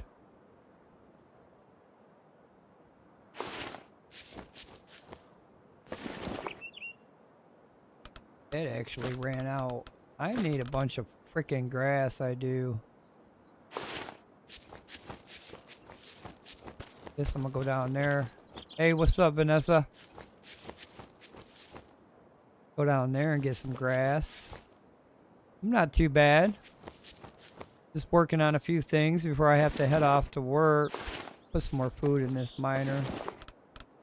He's living off of wheat cone, which is not too bad to eat.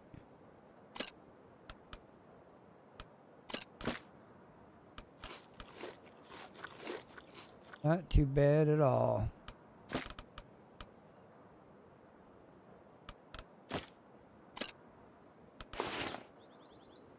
He should be good for a while.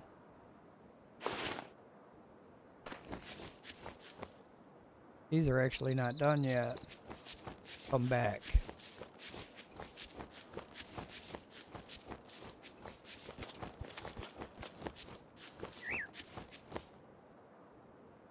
Oh, didn't want to mount the horse right now.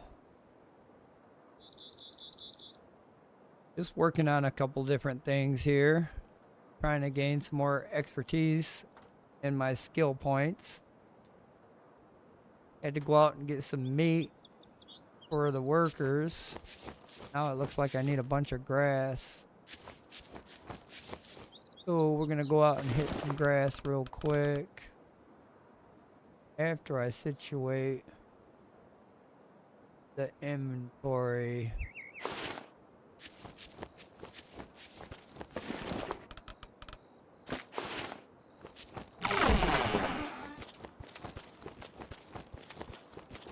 Put everything in its place.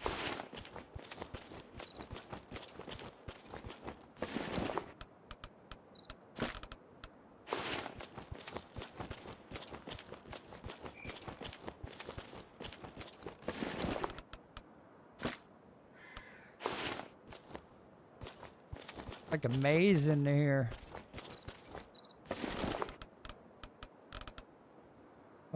Linen.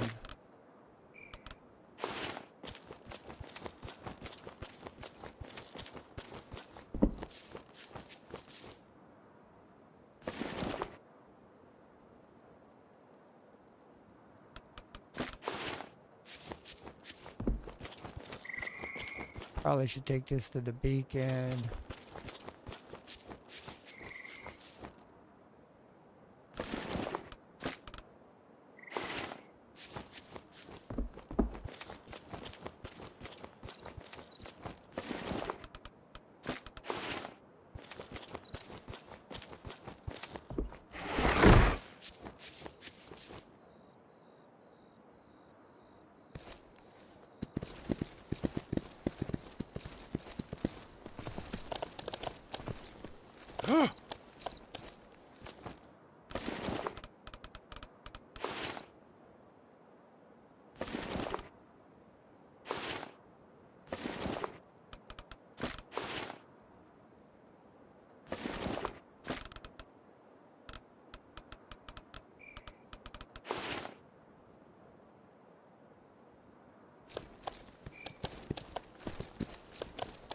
Come over here and get some grass. Should get quite a bit. Won't have to be over here long.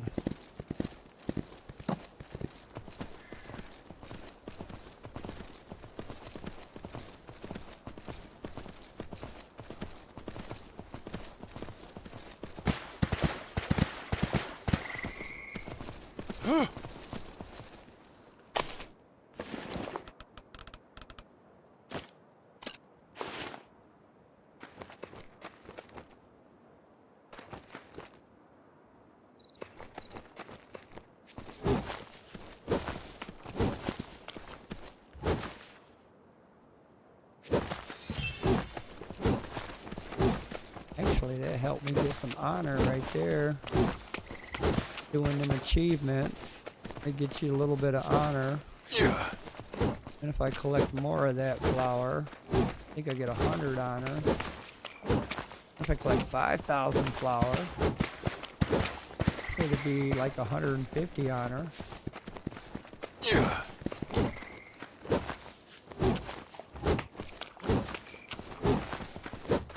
Yeah.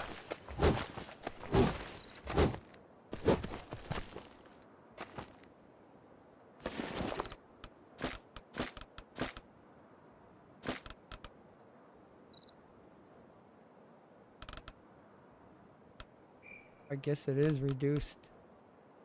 Was at 3, now it's at 210. Too bad. Reduced armor weight. Aye. Probably should be catching some more moths. It takes forever.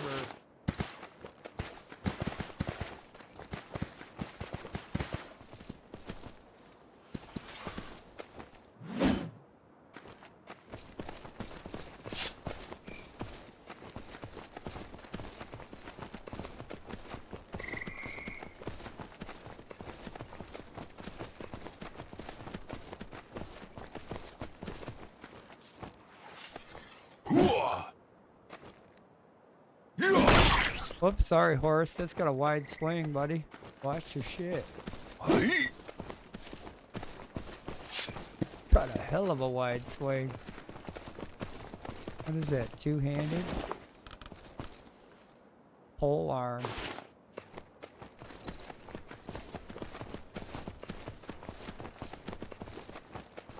So I could probably craft a bunch of these and probably pole arm a bunch of NPCs to death to work on my pole arm.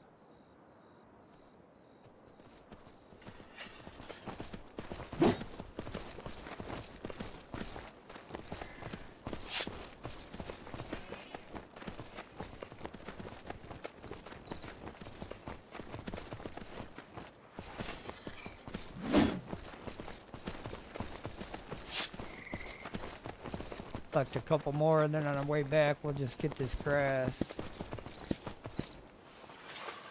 Yeah.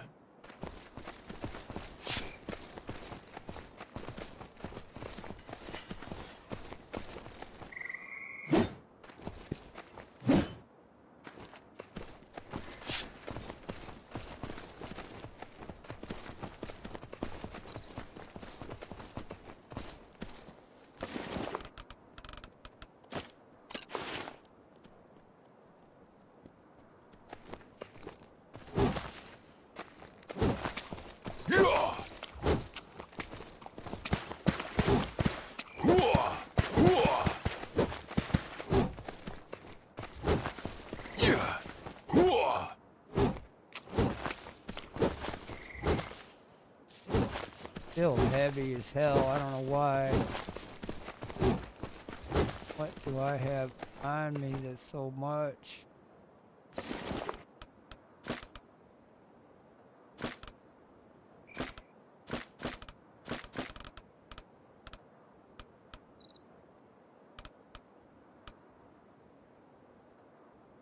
A lot of that soup. And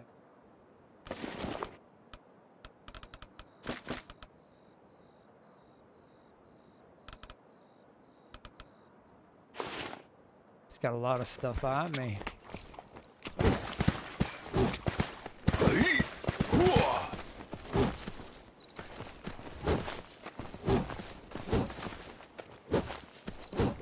Didn't know I was gonna have to bring the wagon for grass.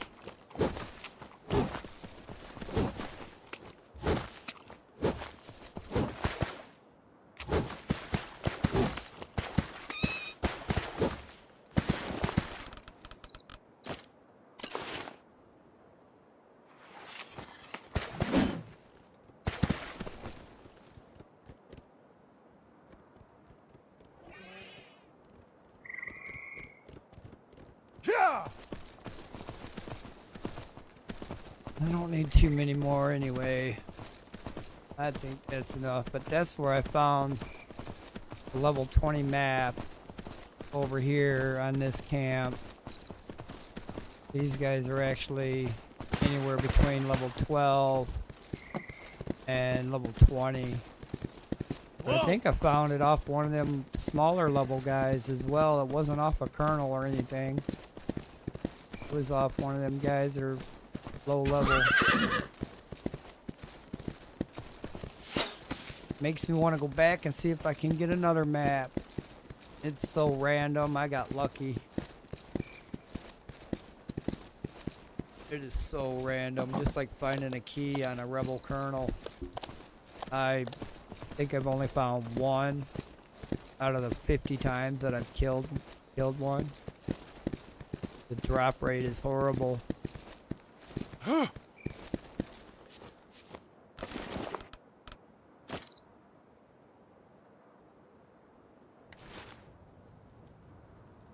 Get that meat cooking.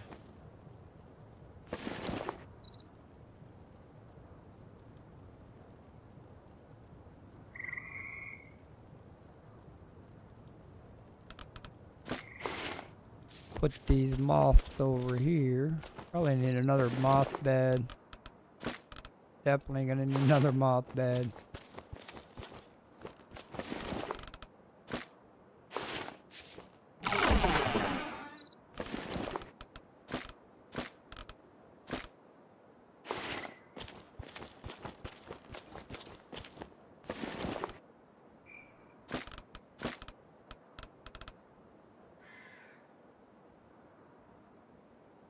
Where's all the barley? I know there's more than that.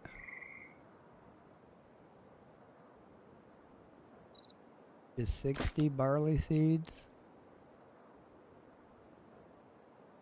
Yeah, we're gonna need more barley. Right. Barley it is. Them crickets. Where do I need them crickets at?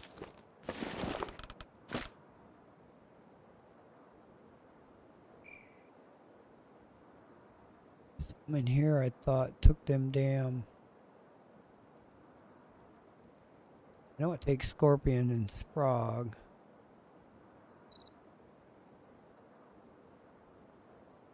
Maybe not here. Put them in here for now so they don't die out.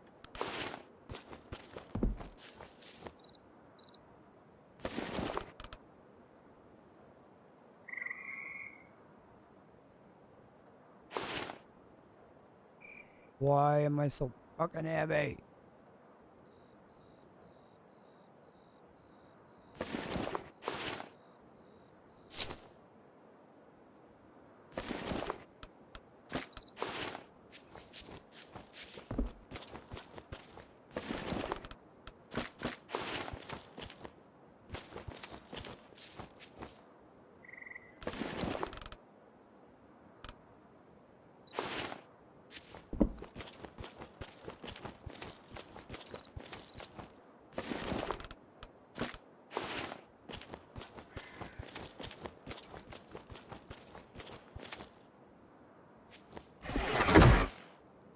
I was on the other side.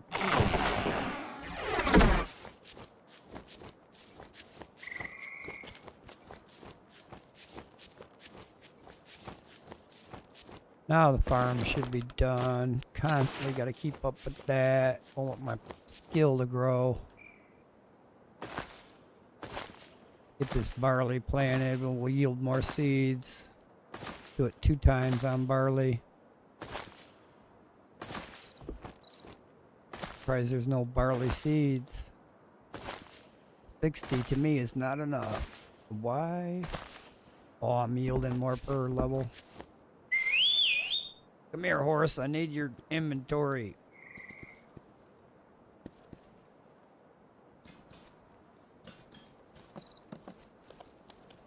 Maybe it's coming the other way. Maybe it's stuck. Here it comes.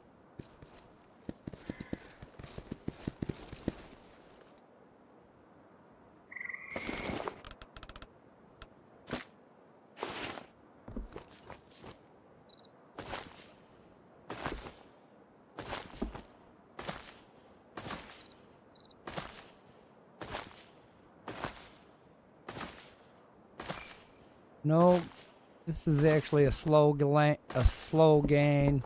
I could be doing a bigger crop, but most of the bigger crops are at the main base. I don't want to build a big crop down here. This is just the starter base. So I just got my basic planters going on. This helps me gain expertise points in that area.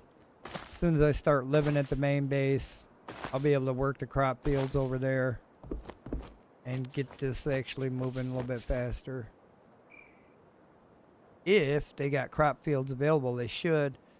There's a couple of them on the map that are currently using them. Horse. I can probably get down on them when they're done doing theirs. But for now, I'm going to do this single farming. It is working on my planting, wherever that's at. Under, I mean, now it's going to go up like really slow, but for the most part, it's moving. All right, let's get this all mashed down and ready for barley.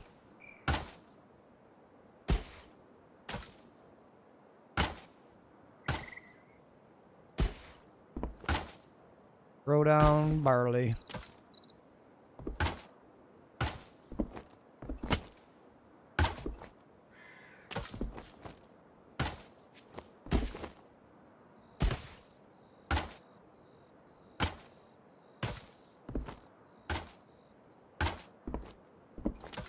Sometimes when, like on these fields, you can work the weeds out of them, like I am currently with the hoe.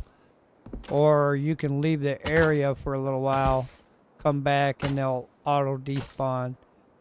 But if there's another player in the area, they won't auto despawn as fast as they would if nobody was here anyway. So I'm just going to rip these out. Sometimes they can be a pain to kind of get an angle on.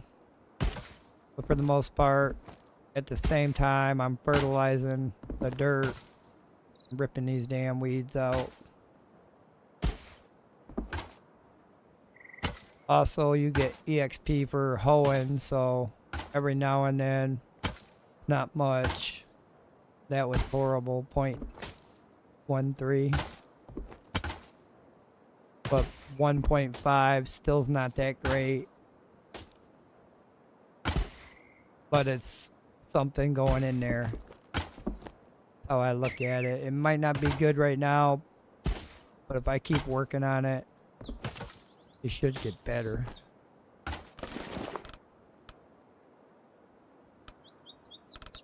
No, I want barley.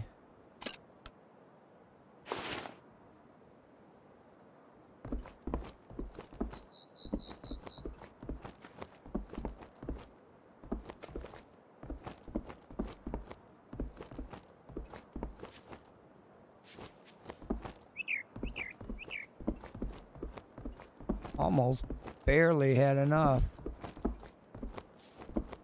But that yield will actually give us close to 100 barley seeds.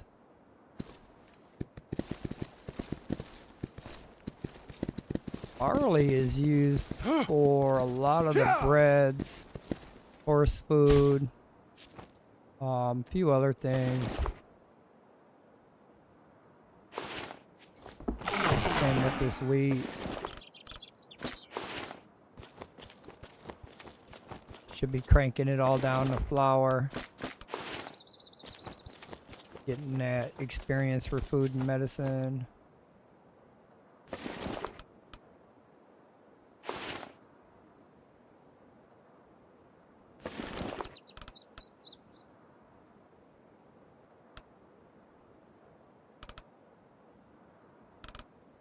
I don't understand why I'm all of a sudden heavy.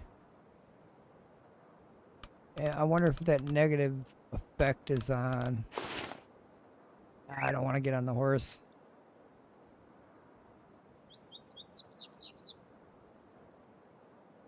Shouldn't be.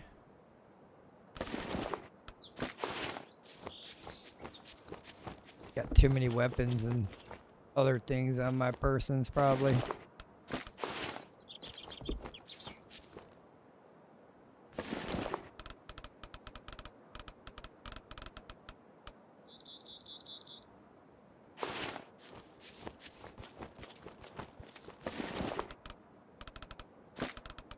I don't think we have any flour over here. Yeah, we're out of flour there. I think we need flour here. Maybe not.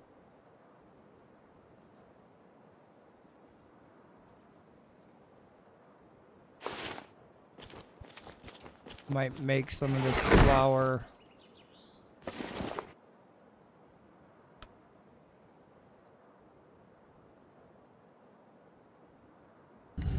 Make some of it. Looks like we're gonna need more rice eventually. I'll be right back. I'm gonna go get me some water while we turn down some flour.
Actually, how much EXP am I getting? 5.5.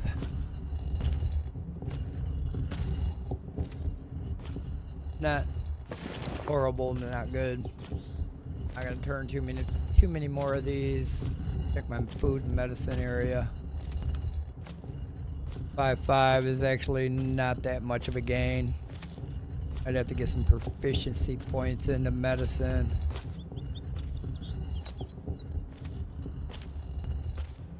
I mean, doing 100 of them, it'd get me to another level, but for the most part, to get to the next tier, turning wheat down is not gonna get me there. Probably should go out and tame something, huh? Alright, let me see if we can do that before I gotta go to work. Let's see if we can get that club made. I need iron chain, which I did make. Alright, let's build us a nice, fancy, heavy-duty club here. I've already got the torture rack. The only problem is that I have to haul him from over there to my torture rack, or I build a torture rack over there and then just use it over there. I think that's what I'll do, is I'll build a flag. I'll build a territory banner, and then I'll place that next to my crude rack. That should last a couple of days. I'm on every day, so I'll make another one to keep the timer up on it. But actually, I want a level 30 guy, and they're on the other side of the map. Decision.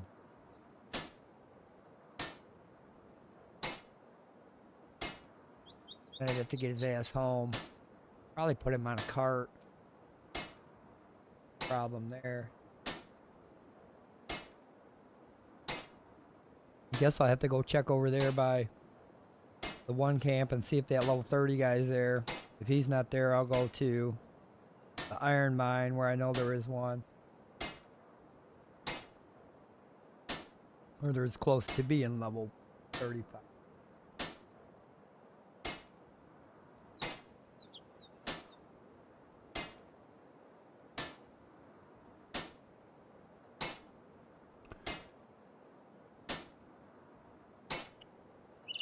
Oh, I gotta put them seeds away.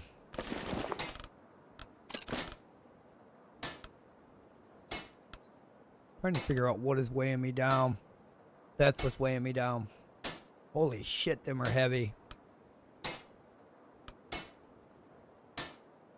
I gotta get rid of them out of my inventory now.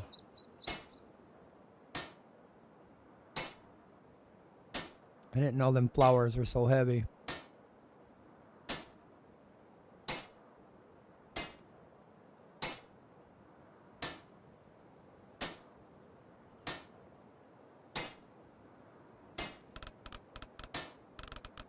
Need to make some more stone for when I practice on my projectile skill.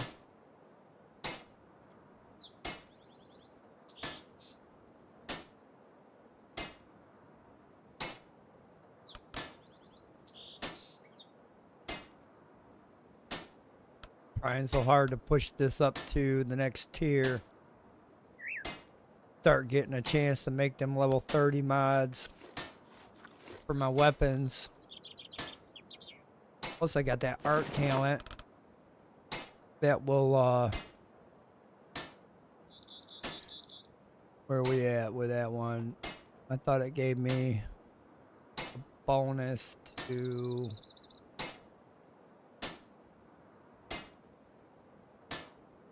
I can't remember. I thought I had one that gave me a bonus to that.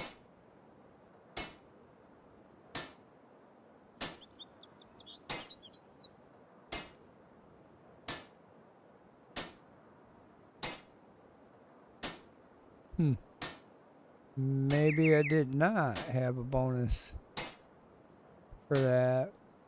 Oh, I do have a bonus for levels on crossbow. So if I did make a crossbow, not only would it be level 41, it'd actually be level 46. And then if I put that honing weapon or the honing tool on it, that'll put it up to 49, making it even better.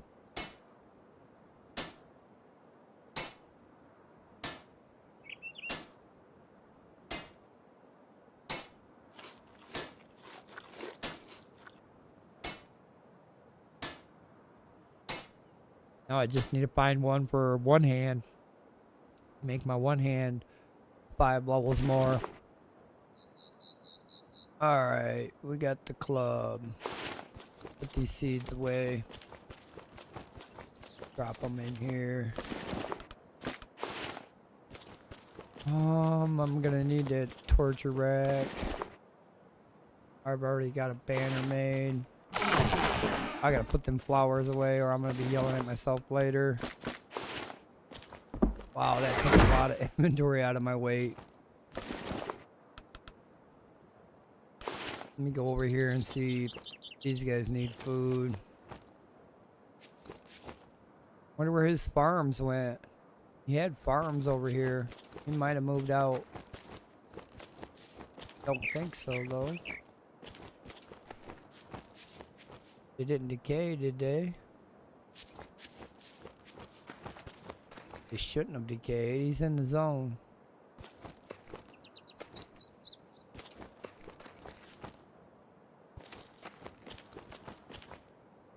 I think he removed them. He might be resituating them. He might come back here with his farm. I want to put food in here. Keep him going for a day. Oh, I didn't want to eat.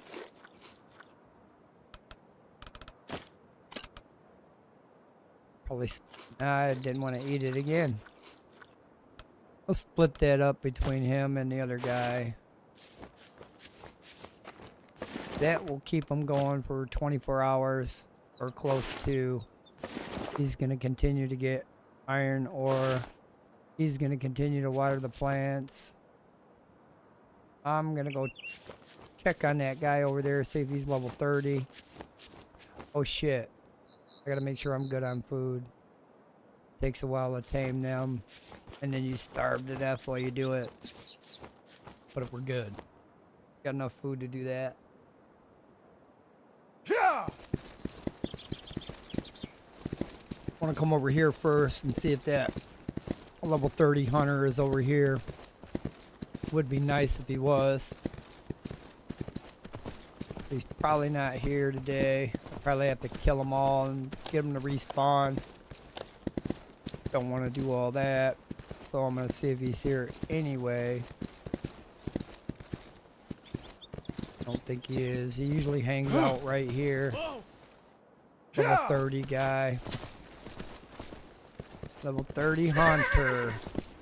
But he's not here right now. Thought I could plow these guys. There's level 20. I kind of want him to be more than level 20. We'll head to the other one. They can't even hurt this horse with their arrows.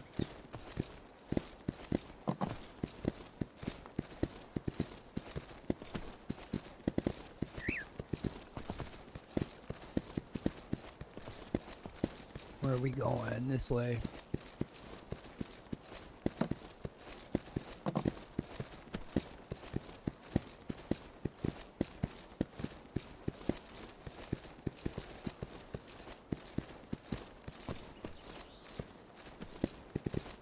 Alright, I got turned around. See where I'm at. I gotta cross back over that way. Yeah.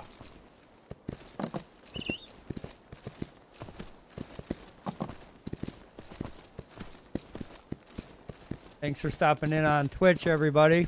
Thanks for stopping by. Appreciate it. Thanks for the support. I also stream on YouTube as well. Thanks everybody for stopping by there. Currently working on some things. I did a treasure map earlier. That was a first. Got some Art of War talents going on now. Would like to find some more maps, but the drop rate on those maps is so rare. I got super lucky when I found that one.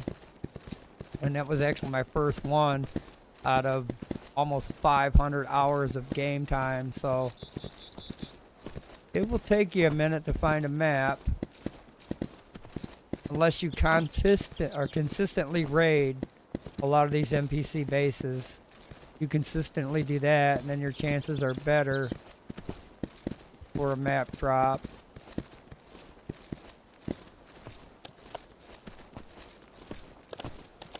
Gonna head over here to the copper mine, or to the iron mine, where I know there's level 35 warriors, or level 30 anyway. I just gotta pull a couple of them out, decide which ones I want to knock out.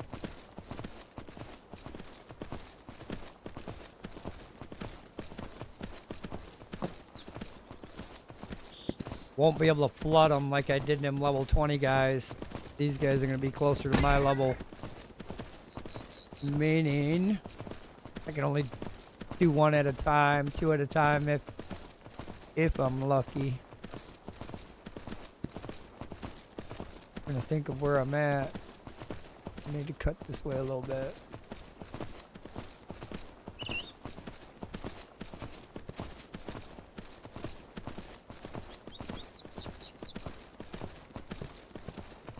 Alright, so the iron mine should be up over here.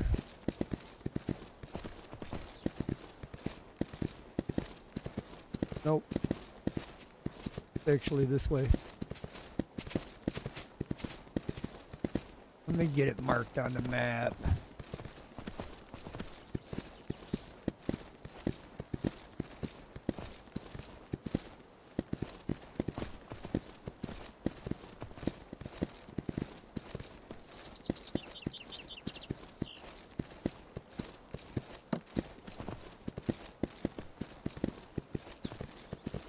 Thought I was closer.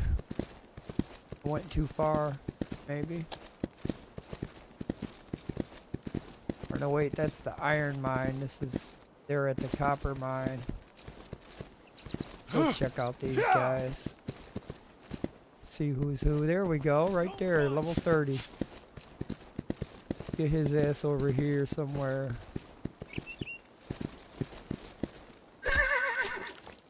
Alright, buddy, that's enough shooting my fucking horse. You get that plunge it equipped. Actually, I need to get... He's gonna turn around anyway. Let us place this stuff down. Actually haul him over here somewhere. Good.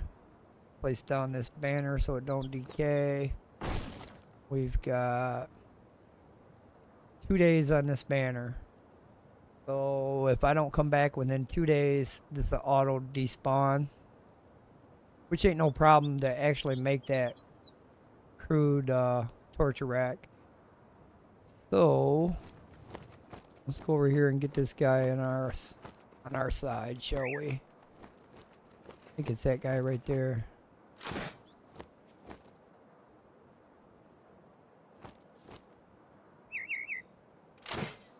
If I can hit him. Apparently, I guess you can't hit moving targets. Hit him right through the bushes. No, I got him that time. Come on, buddy. You're gonna take a minute. You're a leader. Couple of them inside of your body. Oop, that one kind of missed. Alright, let's go full on plunge it. Start taking him down. Use this tree to kind of help me. I don't think it's helping though. It's blocking me from hitting him. Now I could use my sword to knock his health down even more. Probably do that. Hit him with that club is gonna be like 30 hits. But if I knock him down, his health, and hit him with that club will go easier. Let's do that. Come on, buddy, you're gonna join my side today. It's gonna take you a minute to join, but just equip my club now. Lead him over here so I don't have to carry him but 2 feet.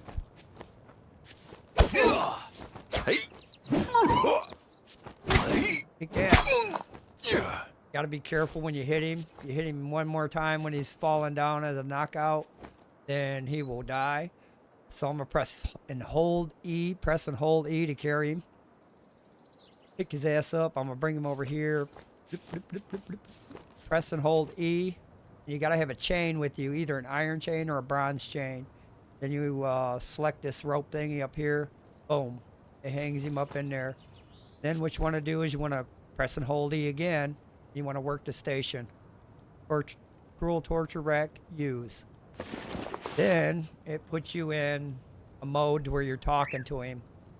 And currently his obedience will go up. I didn't check his food. I should have checked his food. Usually you got to put food in their inventory and feed them. But his food bar looks good. It's that blue one underneath his health bar, which is the red one on top. The green one is his anger bar, I believe. I will go through a lot of food trying to do this. It seems like when you try to tame an NPC, and then the obedience is going up like really slow. This actually might take an hour. I don't have a lot of points in my recruitment. So what I'm gonna do here is shit, what am I gonna do here? I'm gonna take from crossbow. I'll take all these points out of crossbow. And I'm gonna put them down here in recruitment so I get a better gain on the EXP. I would like to put one more there. Where do I pull it from? Guess I'm gonna pull it from polearm. Now it's costing me coins to pull it, so I'm not gonna do too many of them. But if we max that out, we get 6 times the EXP proficiency, so this is actually gonna tick a little bit faster. I only get a 60% obedience gain. I really don't know how to convert that over other than at 2.2% after 3 minutes. It's gonna take a minute, almost damn near an hour to get this guy on my side. And the better my obedience or the better my recruitment scale or talents here, the better this goes up. Right now I'm at 60% rate of gain. Before the next couple of levels, this is going to jump up to 61, 62. It'll slowly jump up, meaning I'll get the rate of gain even faster. But I think this is like my 3rd tame. So, and it's being a level 30 guy, it's going to actually take a little bit longer. If he was a level 20 guy, he would probably take me less than 30 minutes to get tamed up. This guy, unfortunately, he's going to take over close to an hour. And that's why you got to make sure you brought enough food for yourself, because you'll be eating a lot. This part of the job, it takes a lot of your food, and it drains pretty fast.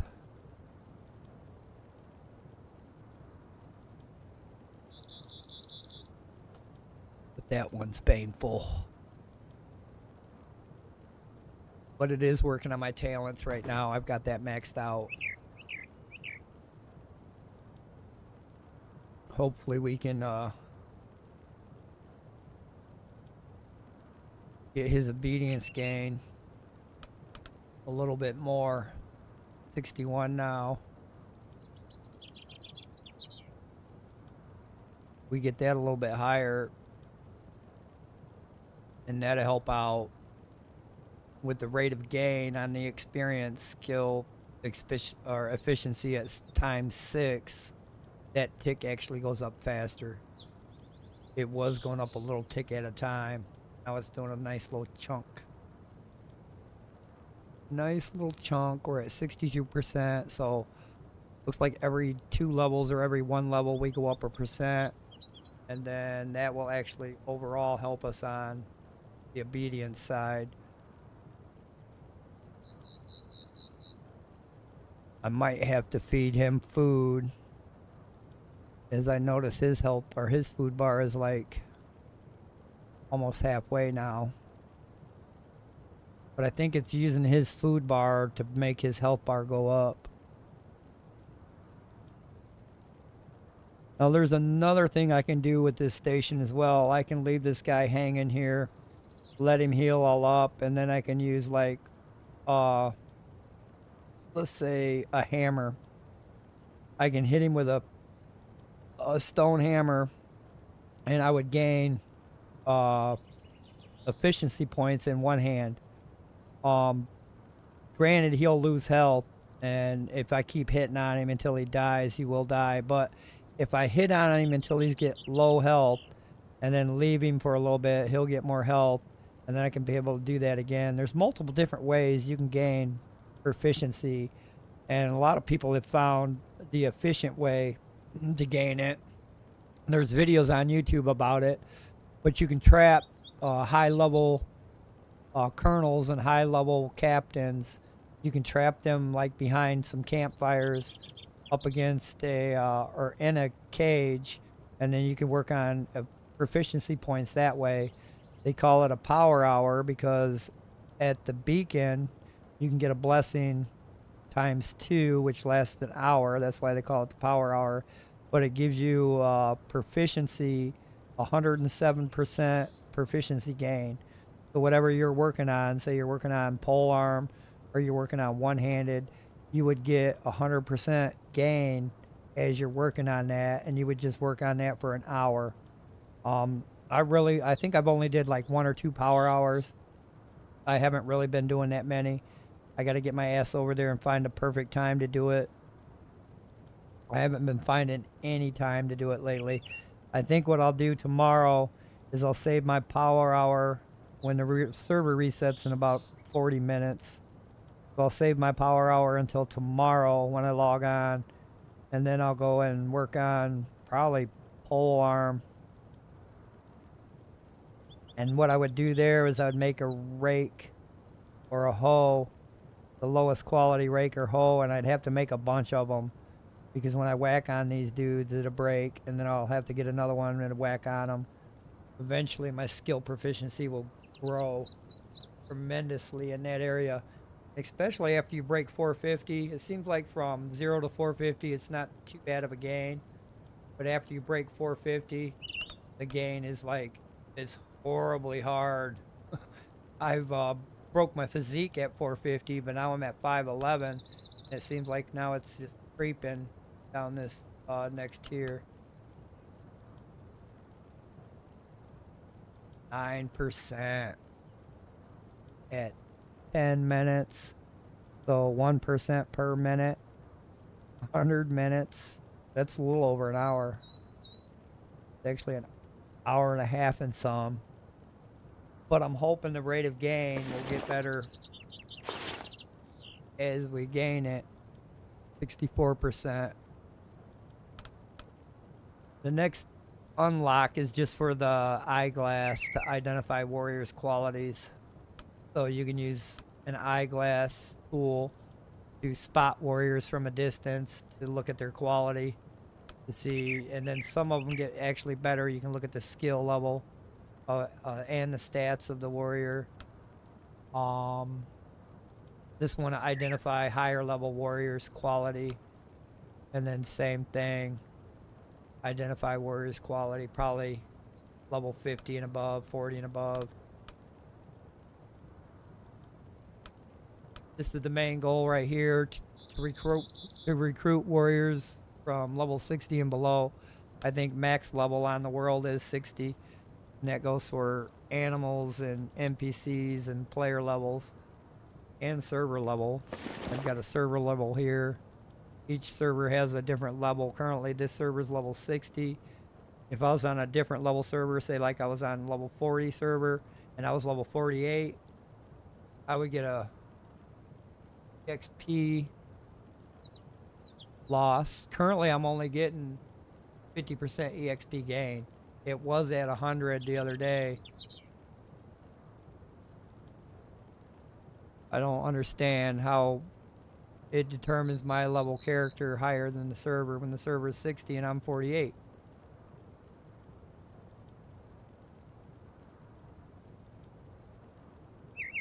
Got an XP penalty for whose level is higher, because I was gaining 100% EXP. Now it's 50. That's fucking brutal.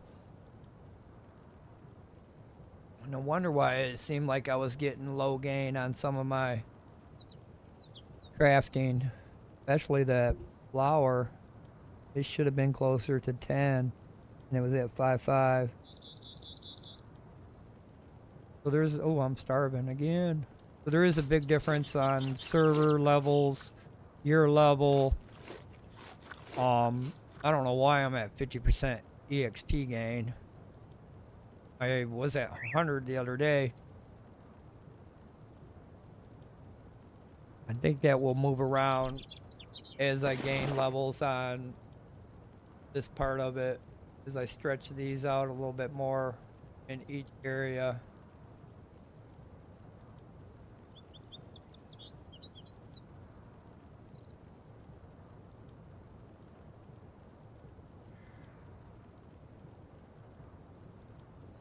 See, it says there will be an EXP bonus for those whose level is lower than the server, which my level is lower than the server, and an EXP penalty for those whose level is higher, and I'm not higher. So I don't know why I'm not gaining 100% gain there. Could be a bug, but last time I knew I was right with the server, gaining 100% on everything I did. I remember that.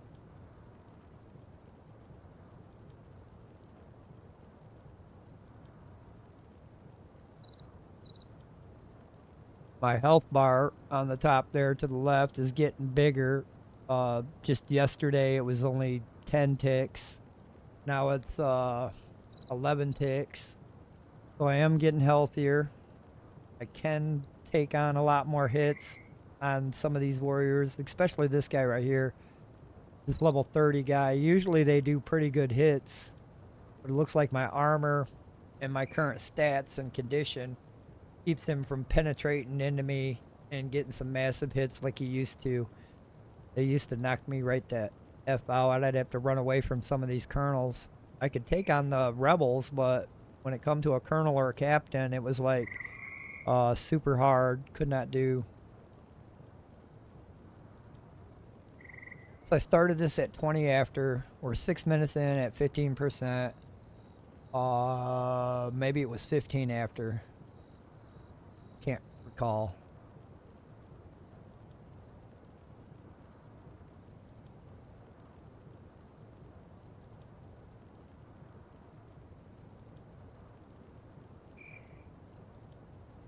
I gotta charge my phone actually. I want to go to work with a dead phone. Boss be texting me and I won't answer.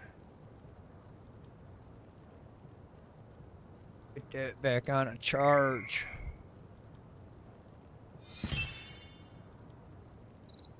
So hopefully that just unlocked that one. I mean, that's not something I need right now.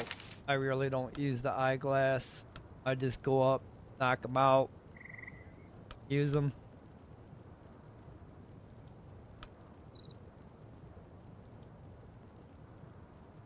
%67 on the gain now.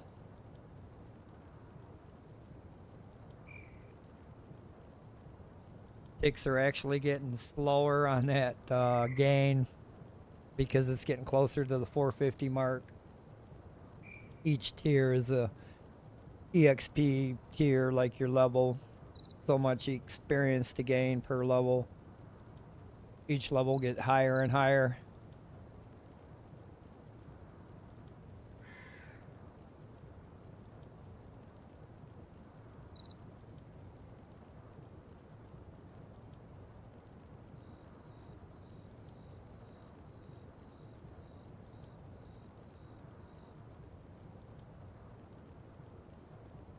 Pretty sure he's gonna need some food though.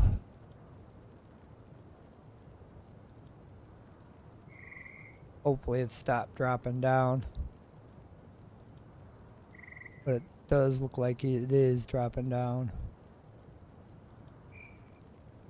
So what I'd have to do is I'd have to back off this station, open up his inventory, put food in his inventory, and then I'd have to force feed him. Something like you do in Ark, where you put the tranquilizers in, crank it up, force feed them.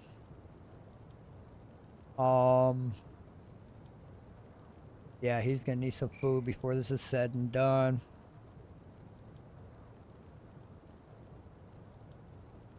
Should have brought a wagon. Now he's gonna have to follow me all the way back home. We might not make it.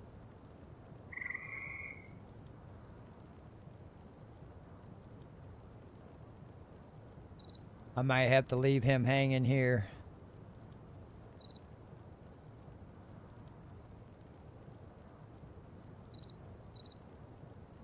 I don't know if I'm gonna be able to get him back home before I gotta log off or not. That's in about an hour and a half, maybe 2 hours. Hopefully I can get him done and back home. If he can get on the horse, then that will be half the battle.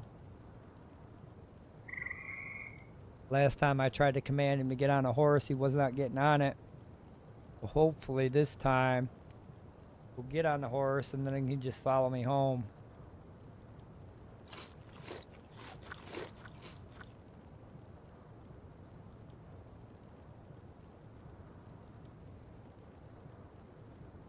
Hopefully.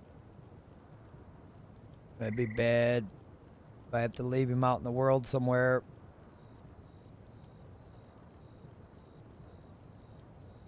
But I can always recover him if he dies. So if your warrior dies, you can build a warrior tent. I can't remember if that's what it's called or not. But you can build a warrior tent and then you recover your warriors, your dead warriors from that tent. It takes a while to recover them, and I think they lose all their inventory when they do respawn. But you can recover dead warriors. You can recover dead horses. So if your horse dies, you have to build a stable first. That's the only place you can recover your horses from is the stable. And then if you had a dead horse, you just open up the menu, go to one of the tabs up on the top right, and then it'll say recover or revive, and then that'll put it under a timer. If it's a low level horse and it's the first time, it'll be like 20 minutes, and then if your horse keeps dying, the timer will go up. And then it just depends on the level too. If my level 97 horse died, it would be like 4 hours to recover that real time. So I'd have to wait 2 to 3 hours, 4 hours maybe max, for my horse to recover. It just depends on their level, their life force, and how long it's going to take them to recover and the recovery time after they die.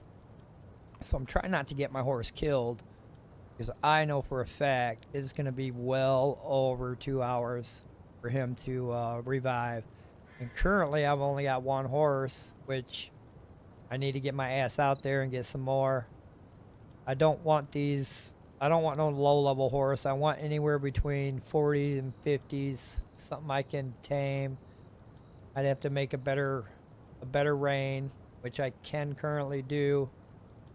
But I want to find a level 40 or higher, 50 or higher horse. I think I can tame it faster than I can tame this NPC.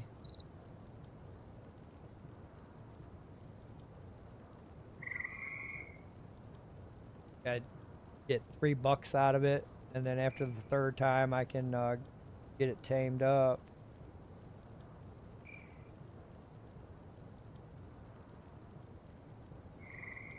Trying to work a couple different things. This will actually finish a mission as well.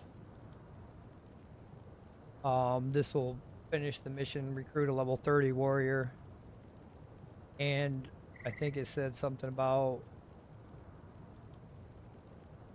it being a colonel or some shit, or a captain or a leader.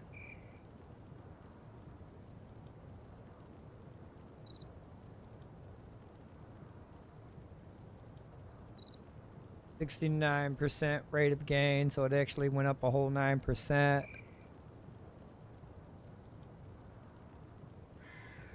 Still ticking away here. That's a big gap from 310 to 450. It's a big gap. If I had some proficiency points reserved here, this would actually, whew, it would fly. I think it goes 4 times on top of what you got here. So those ticks would actually be a little bit better. I don't have no reserved proficiency right now.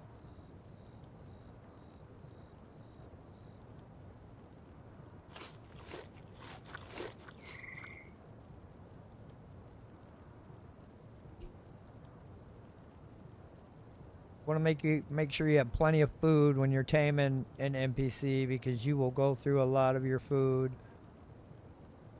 Even crude meat. If I had 50 crude meat when I was taming this guy, I don't think that would be enough.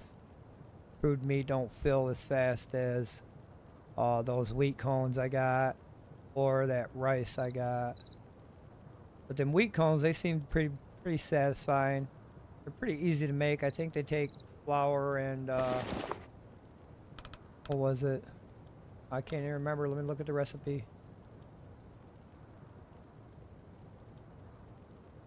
So they take sorghum flour and low quality flour. That's pretty easy to make.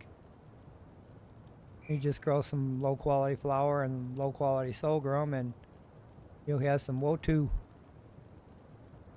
But that fills up your food way better than that damn crude meat does. And then that actually helps on your body toxicity. So gastrotoxicity, eating them wheat will help that. Body toxicity, eating that rice will help that. And then the medium one, the crude meat will help that one go down. You gotta eat crude meat to make this one go down. Rice products to make this one go down. And wheat products to make this one go down if it's up. You usually gain these from dying a lot, and or I think probably being poisoned. I know I had one go up about 15% because I was trying to tame a tiger, and it just kept killing me over and over again. Every time I died, that was getting higher and higher. Plus my respawn timer got higher and higher. It went from 6 seconds to respawn to 30 seconds to respawn. That's why I couldn't catch that cat by myself. I think you need 2 players or 2 people, or maybe more than 2 people to catch a cat. Unless you get lucky. I got lucky one time. I think I was beating on a cat. I had it halfway. I died, and then my bed was right there. And then I respawned, and then the cat was still there with half health. I think I got it all the way down, knocked out, but I didn't have a cart with me. I didn't have a cart, and I didn't have a cage to haul it back, so it was pointless, but I wanted to see if I could knock a cat out. So I did knock a cat out, but I wasn't ready for it. I didn't bring a wagon because I was afraid if I brought a wagon, it would slow me down. And if a cat caught up with me, I'd be dead anyway. So I just brought the horse to try to run away from shit. Scout in the area, see if I could find a cat. I did find a cat. Actually went up against the cat. Found out I could take the cat down. Then I got a little bit braver. I said, okay, I'm coming back with a cart. Came back with a cart the second time. Couldn't find the first cat. Found another cat that killed me 6 times. So, yeah, the environment can be real.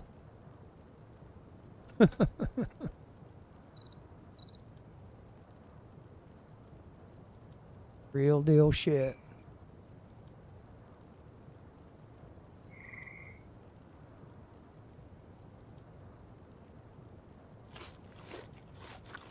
Trying to get my levels and skills up so I can go PvP with the guild. They've been doing some PvP over the weekend, causing some grief and havoc. I want to participate in some of that grief and havoc, but I got to get my talents up. I am nobody with my current skills. I gotta start being able to start taking on level 60 dudes. I can start doing that, then I can start taking on players, other players. I could take on other low-level new players, but for the most part, that's not who's doing PvP right now.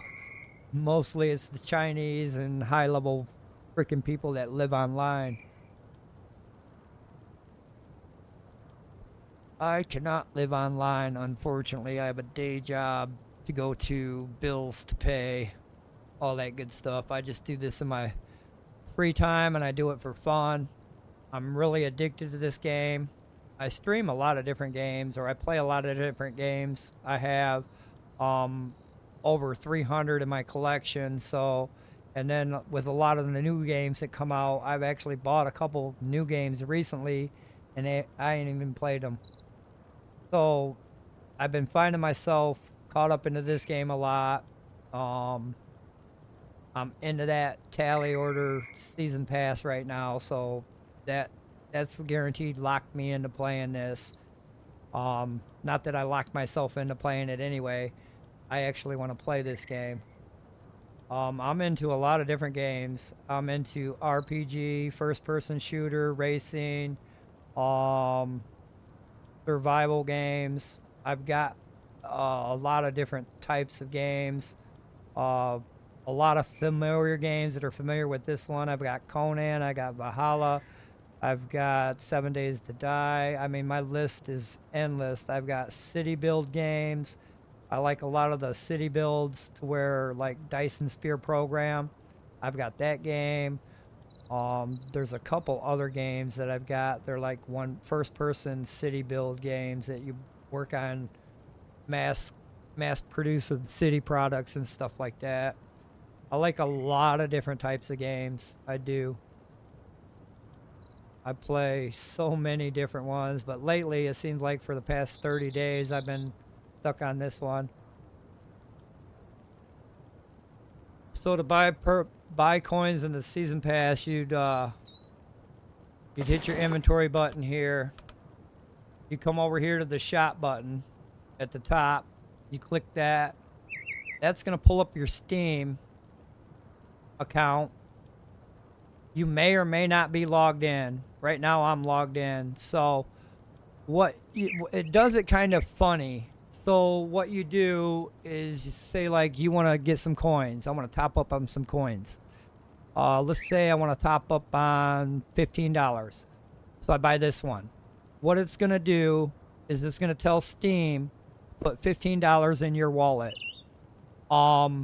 You actually have to authorize. There's another little authorize button after you make the transaction, because after you make this transaction, it puts $15 in your Steam wallet, and then it will say authorize, a little blue authorize button to authorize this coin to go up in your account. But that's how you get, that's how you purchase these coins. And I just purchased this one here for 15.2. That seemed like enough to pay for the tally pass, because the tally pass is actually, what was it? I can't remember. It was less than, I think it was 6,000 for the tally pass. 6,000 gold coin. I'm pretty sure it was. And 6,000 gold coin would be less than that 15. Well, it would be just about that 1,500 or that $15 mark, because this one wouldn't actually cover it. It gives you like 5,000 coin, and the pass is actually 6,000. So I went with this one. I topped up. At first, I didn't know how this worked. So the money went to my wallet on my Steam account. So I was looking, I was like, where's my coin? I know I bought coin. Where's it at? And then I was looking back at my account, and I had $15.20 in there. So then I was like, oh, I did something wrong. So then I come back in here with my money in my account. I press that, and then the authorize button come up, said, make sure you authorize this. And then it was almost instant when it went through.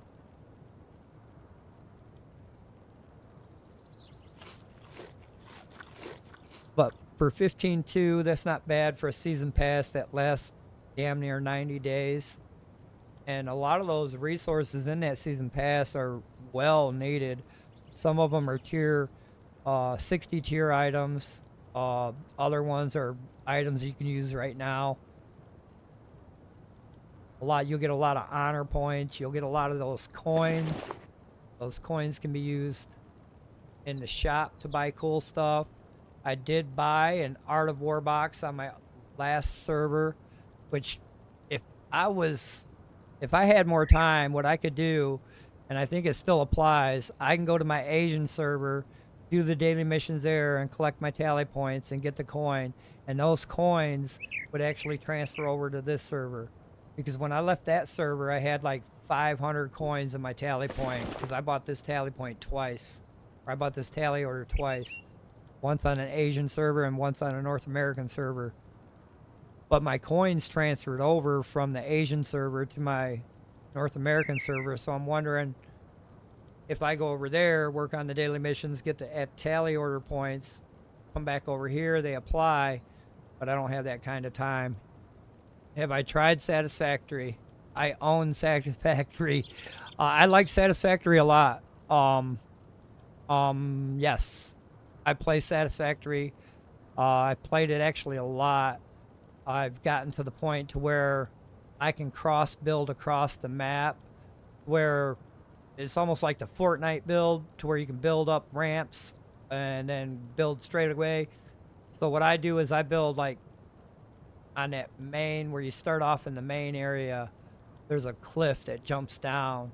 And then if you look off in the distance, up in the top, where the iron is made and where the uranium is, I usually build a ramp from where you start all the way up that ridge, and it crosses half the map with the foundations. So yeah, I'm pretty familiar with Satisfactory, and I really like that game. I like the combat. I like how you got to survive. The survival aspect of city build, survival, and combat. The combat's pretty cool. They've actually been doing a little bit more upgrades with that. So I haven't played it in a while, but yes, I can talk about Satisfactory for hours, my man. I really like that game. I've got a lot of hours in that game too, so yeah. That's one of my favorite games. I know they're still working on update 8, or they might be on update 9 or whatever the heck they're on now. But they added the Unreal Engine to it. I played it after or since they did that. They've been tweaking on it a little bit. It's a beautiful game. It's actually gotten better with the Unreal Engine 5. So before, I played a lot of it before they added the Unreal Engine. And then when they added the Unreal Engine, oh my God, it was like a different game when I played it. So then I put another 100 or so hours into it. But yeah, I'm very familiar with that map. That's a pretty big map. Pretty familiar with where the main resources are, how to advance from one tier to the next, how to get oil production, and then nuclear power, how to recycle nuclear waste. So I was up there and doing pretty good. I've had some pretty cool bases going on, pretty big factories going on with mass productions of everything. Took me a while to learn that game, but for the most part, yeah, I can excel at that game pretty fast.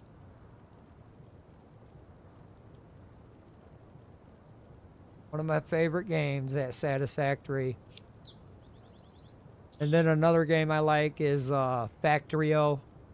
That one's a good game. That's got combat in it. I like the combat aspect of it, to where you got to try to build up on this planet. You got to try to mine these resources and make all these different types of things. And then you've got the bugs on the planet trying to kill you. So then you build turrets and walls and stuff like that, ammunition and guns, and go fight them. You can actually drive around in a tank, a big spider, and or a little Jeep. That game, and it's got trains to it. So that game, yeah, I like that game too. Factorio. I think I'm saying it right. A lot of games on my Xbox account that I haven't played. They've been actually coming out with some new ones. Just released on Xbox Pass, so I haven't been on my Xbox Pass in a while. There's a couple of them on there that I'm really interested in playing.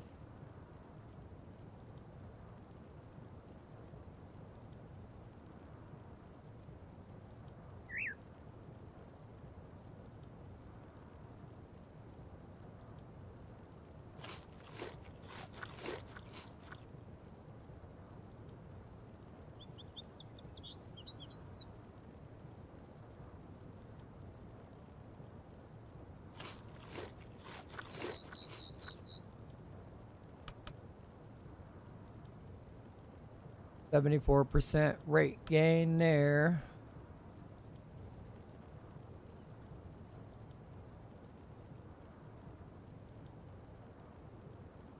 About 44% there.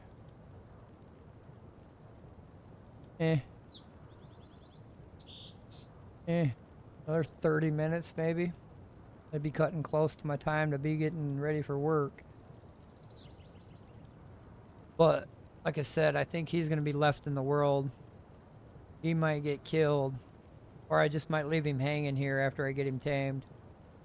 Won't kill him to hang here. It might run out of food. I don't know. I haven't actually left him hanging here on an official server. Somebody could come up and take him. I don't know. Not really. Can't actually touch my stuff. So, nope, that's out of the question. He'd be safe. I'm just concerned about his food intake. They don't eat food by themselves. It seems like you gotta force feed them if they're hungry, unless they're in a workstation. I might actually put him in this workstation and put food in it for him.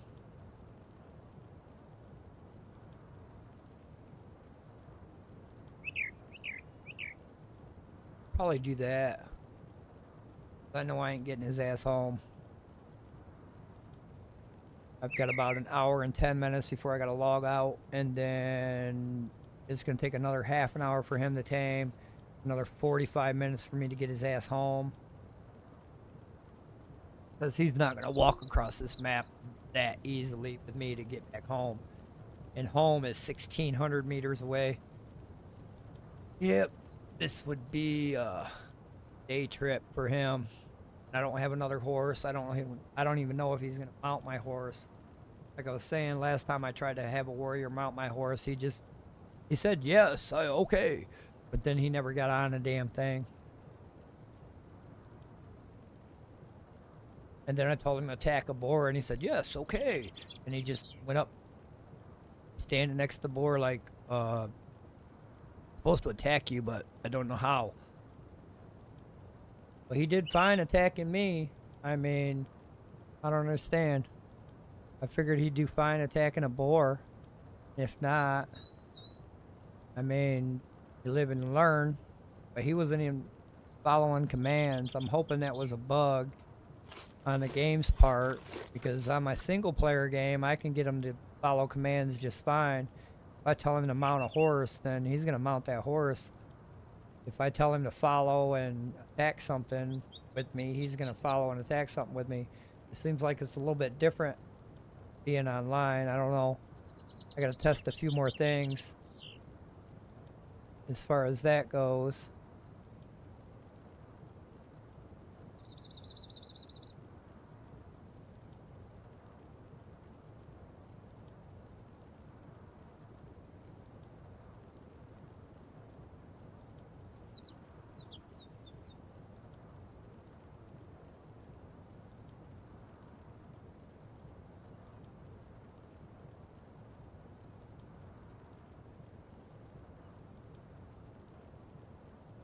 Passive mine. I wonder what the heck. I wonder if we own that mine over there. I'll have to go back over there sometime and find out. The last time I was over here, there was a mine. And it looked like there was nobody there and we owned it. I don't think that works like that. You can only own farms. You can place a beacon, like your guild beacon. Let me find a farm over here in the easy area. Like if you wanted to occupy this farm, you could. You could actually occupy it for your guild. What you want to do is you want to place your beacon, your guild beacon, as close as you can, if not dead center inside this field area. Try to get it close to or inside the area and place your beacon down. And then once your beacon grows and has coverage, like this beacon here is grown and had coverage over this field, you will own this field and you'll be able to farm and plant, and actually it will be labeled to your guild instead of being labeled to the world or labeled to whatever it is. You can actually occupy a lot of these fields on the map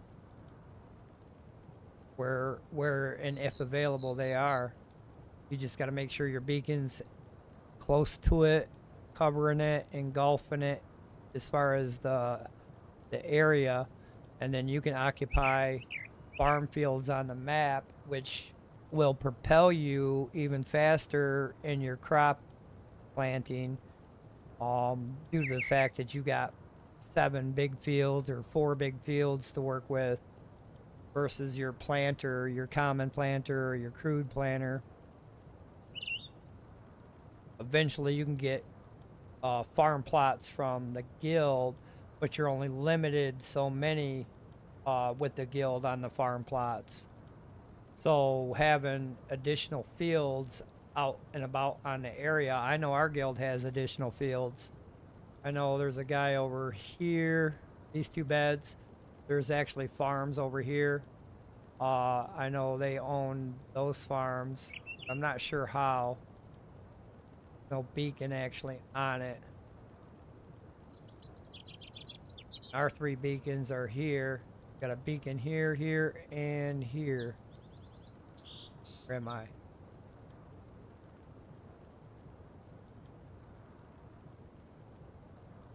Over here somewhere, this beacon. So currently we're allowed at this guild level 3 beacons. You're only allowed certain amount of beacons per level of your guild, per skill talent of your guild. So if you wanted 2 beacons, you'd have to level up your guild skills.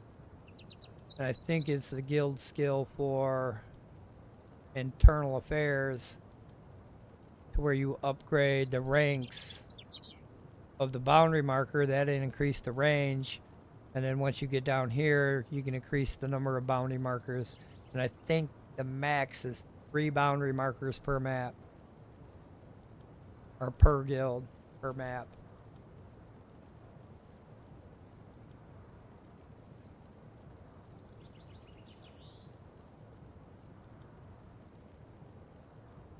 Nope, I've got over, what is it, 1,500 hours on 7 Days to Die. I played a lot of 7 Days to Die too. So many hours on that game. I really haven't played much of it since they updated it. I played a few hours after they updated it, but I don't think I played too many more after that. I did play a few modded 7 Days to Die. I played Wild West mod for a little bit. I actually got a couple episodes on my YouTube channel on the Wild West mod that I was playing with. I can't remember if I got a satisfactory up or not. I don't know if I live streamed it on there or if I live streamed it on Twitch only. But I've got a few different videos on my YouTube. I probably will be switching games in August. That I've been letting everybody know. Granted, I want to be still playing this one, but there's a game coming out, I believe August, that I really want to get into and play. It's the new Star Wars Outlaws. I want to check that game out. There's a big hype about it, but I still think it's going to be story driven. You still have to follow a story. There might be side quests. There might be actual open world things to do. I don't know as far as crafting and building aspect of it. I do not believe that's going to be in it. But the way they keep talking about it, there's a lot of mixed reviews on it. But I want to try to play that game for a little while. I was hoping for another Battlefront type game, first person shooter from them. But the last Battlefront, Battlefront 2, they pretty much added all the skins for the new movies to the players in that game, so they ruined it on making another game. So currently on Battlefront 2, you can play every character that's been in every movie, whatnot, so forth.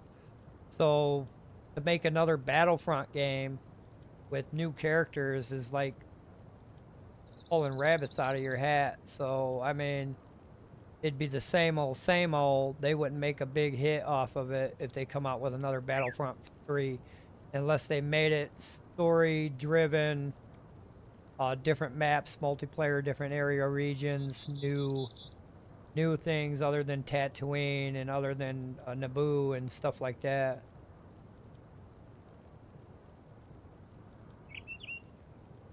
We'll see what that has to offer. I was hoping for a Battlefront, but we're gonna get a Return of the Jedi type save me game. I think it's gonna be more story driven, where you have to follow a certain set path, regardless of where you want to go. You have to go.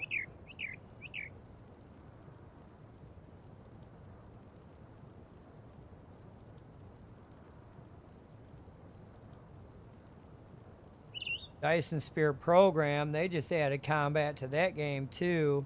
It was just like city build, try to build a Dyson Spear around the sun. I played a lot of hours on that game. That game's pretty fun.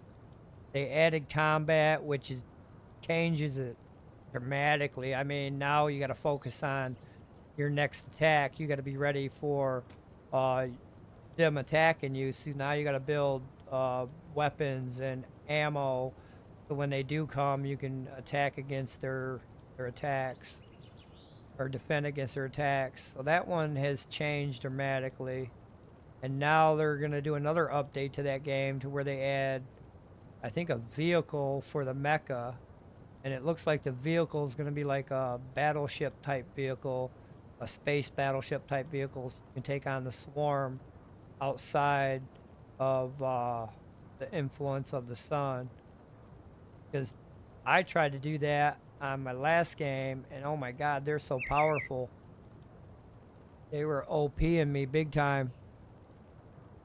And then it seemed like you had to put foundation all over the planet to prevent them from spawning on it. So I would go to one planet and I would kill them off, and then I thought they were done. And then on the other side of the planet, they spawned another tower, so I had to go over there, destroy that tower, and then cover it up with some foundations so they wouldn't spawn again. It seems like you got to cover the whole planet with foundations to keep them from spawning on it. That was hard to keep up with when there's actually 600 planets in the game, less than. I mean, there's a lot of planets that you can go to, a lot of systems, but it's very time consuming to protect each planet, because each planet has a swarm on it, and if you go to 10 planets, you got 10 planets to protect. One of them's not going to get protected. You got auto defenses, but they were burning right through my turrets. No problem. Turrets would run out of ammo, they just melt them down. That one was kind of hard to keep up with. I hope they kind of fix that.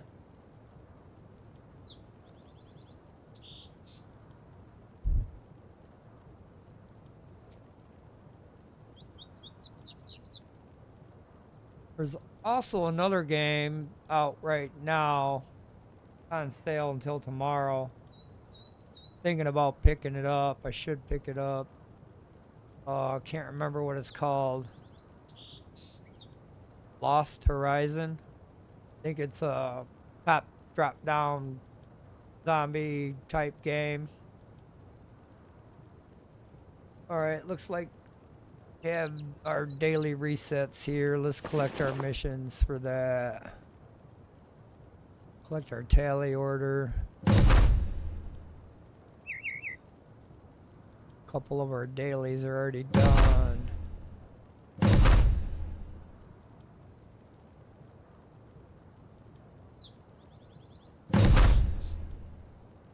See where we're at on that list. Like some more coin there.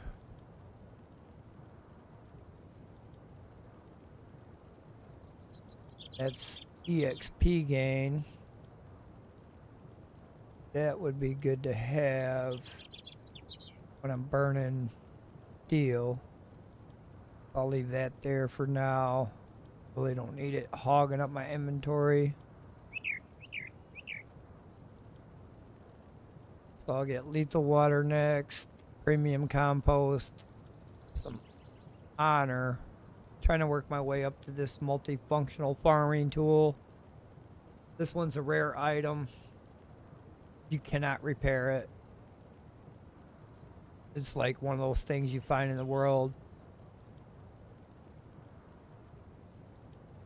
Because I had one last time and I could not repair that thing, but it is pretty cool. It can chop down grass. It can chop down rocks and trees. It can mine, mow, and hunt. Or log, mine, mow, and hunt. Yeah, it's a very good tool to have. But unfortunately, it's a rare tool. Can't be repaired. Once it breaks, it breaks. But it is a badass tool. I'm hoping the future of this game, they add more tools like that where you can get a, what is it, black iron hammer, and then move up to meteoric, or the meteor hammer. And then, I mean, it makes sense to make those hammers and axes. Currently, the max hammer and axe tier right now is iron, but you would think they would have a black iron one, and then you would think they'd have a meteor one, because using an iron hammer to mine the highest tier item in the game, the meteor ore, I'm pretty sure that's going to take like 10 minutes per rock. So yeah, I hope in the future they add some more tools in that line of department, as far as let's say black iron knife, black iron sickle, black iron hammer, black iron axe. They should. I mean, that would be the next tier after iron. They do it for the armor and they do it for the swords. Why couldn't they not do it for the tools?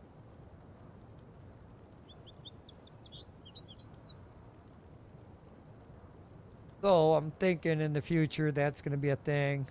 More new tools coming. Hopefully more decor. Lighting has to be fixed. The only lighting that seems to be working is like the forges, the campfires, stuff like that. The handheld torch works really good for lighting. But when it comes to wall torches, them wall torches, the illumination on them, they're horrible. They don't even light up the room. They light up a section of the wall. The illumination is pretty horrible as far as nighttime when you've got a torch in the house. When you've got a torch on you, illumination is pretty good, but if you're dependent on something in the house to light up the room, you'd be dead wrong on that. So I'm hoping the lighting gets better on that aspect of it.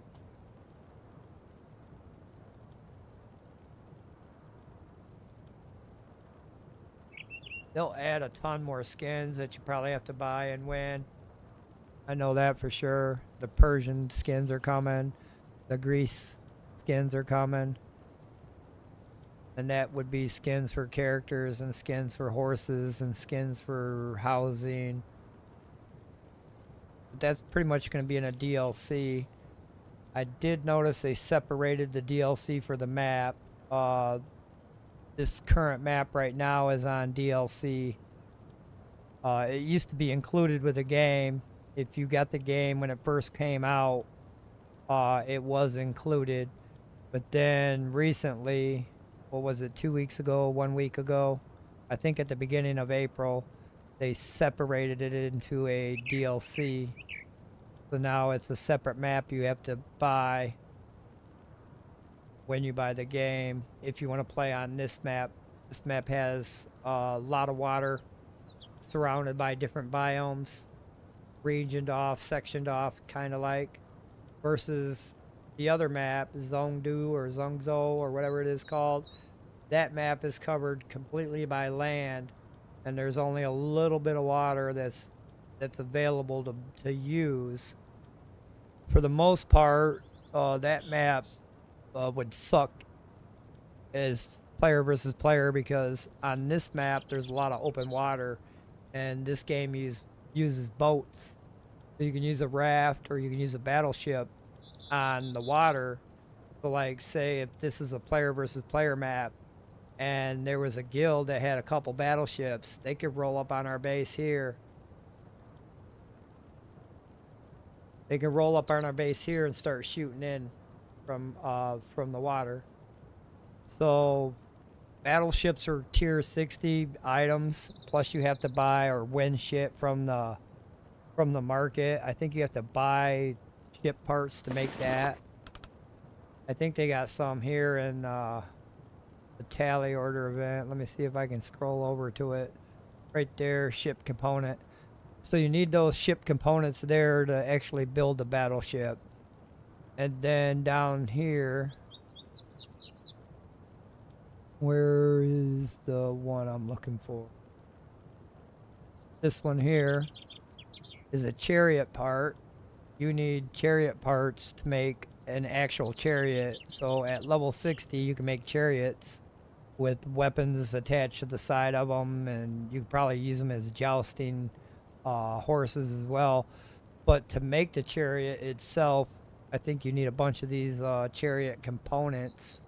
You can get them by that tally order event. I think you can buy them in the guild shop, depending on your guild shop level and depending on the copper coins and or merit points it takes to buy it.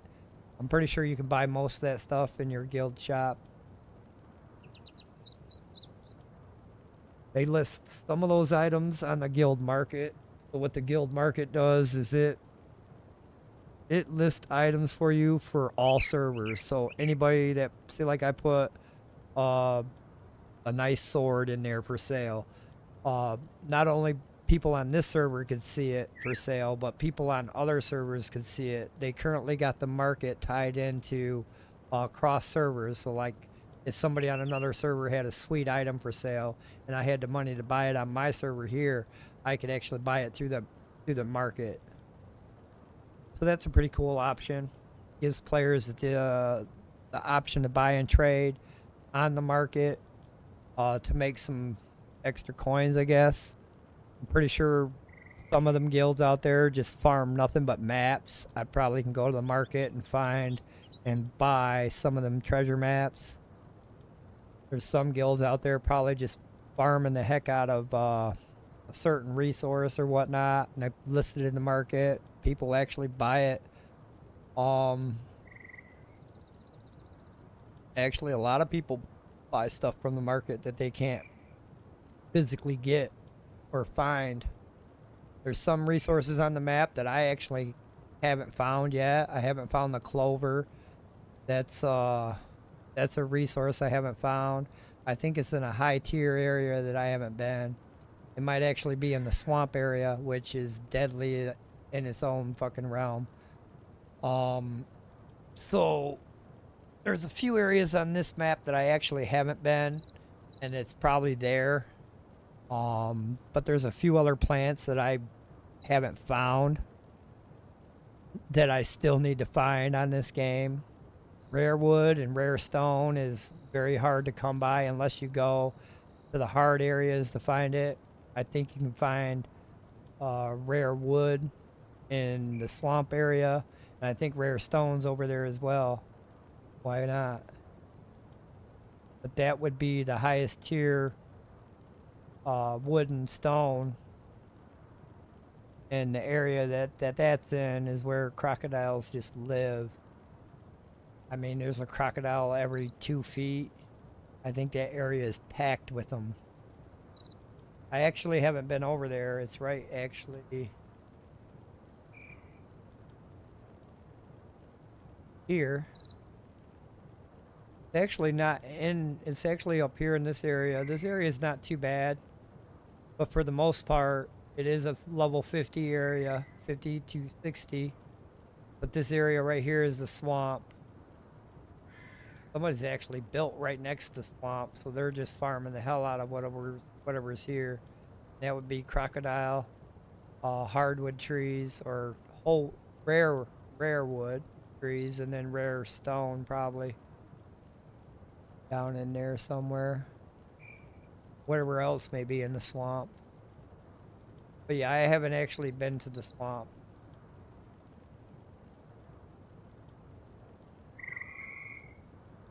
It's only a little area. I figured it'd be a bigger area.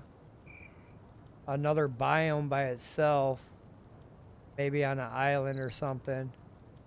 Like this ice island here. They could have made a swamp biome over here. A little bit bigger anyway. That's pretty tiny for one server to come over and resource those resources. If that's the only spot you can get them from. That would be horrible. Because then everybody that need that resources be over there mining it. And if you're on a player versus player server, they're going to be like, oh, you got a bag full of stuff? How about I kill you and take it? And that's what some people do. They'll just camp over there. Let some newbies go over there, mine some of that, kill them, take it. They ain't got to do nothing but kill them. And they'll probably get coins and EXP for killing them, so it would be a win-win for them. I'm going to have to work on my daily missions tomorrow.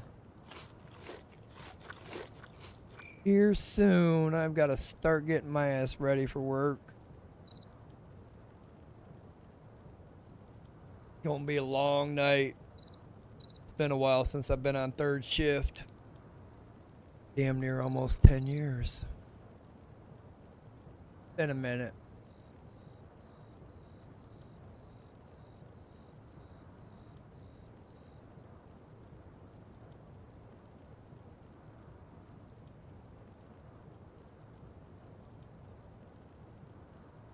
But we will have this guy tamed up.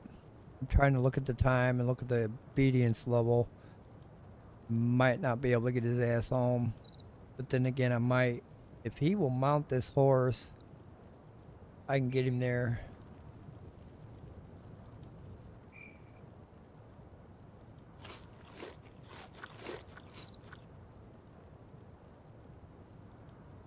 So our recruitment is steadily moving. We're almost at 375 there. That was actually a good gain. We're at 81% rate of gain on the obedience. So we did go up 20-some%. What mail did I get? Woohoo! We got mint rewards. So, what was it? 4 days ago, the guild leader told me he was doing the minting process. I guess the mastrate of the country, the guild leader of that mastrate can mint money. So he's been minting money for the last 4 days, or their guild's been minting money for the last 4 days. Last time I've got 10,000 copper coin. Let's see what we get this time. Another 10k. So that ain't too bad. I got that when I first started, and that was a little over a week ago. I think I started maybe a week and a half ago on the server. Wasn't that long ago. Let's say 2 weeks ago. Every week I'm getting 10,000 coin. from the mint rewards that we get from the guild being number 1. That's not too bad. More money than I had. A lot more money than I had. So I think now the tax collection period has ended. So I don't know how this actually works. I'm just guessing right now. But the tax period don't last forever. They're only allowed to tax the country, I think, once a week, every other week, or maybe once a week, every month, every 30 days.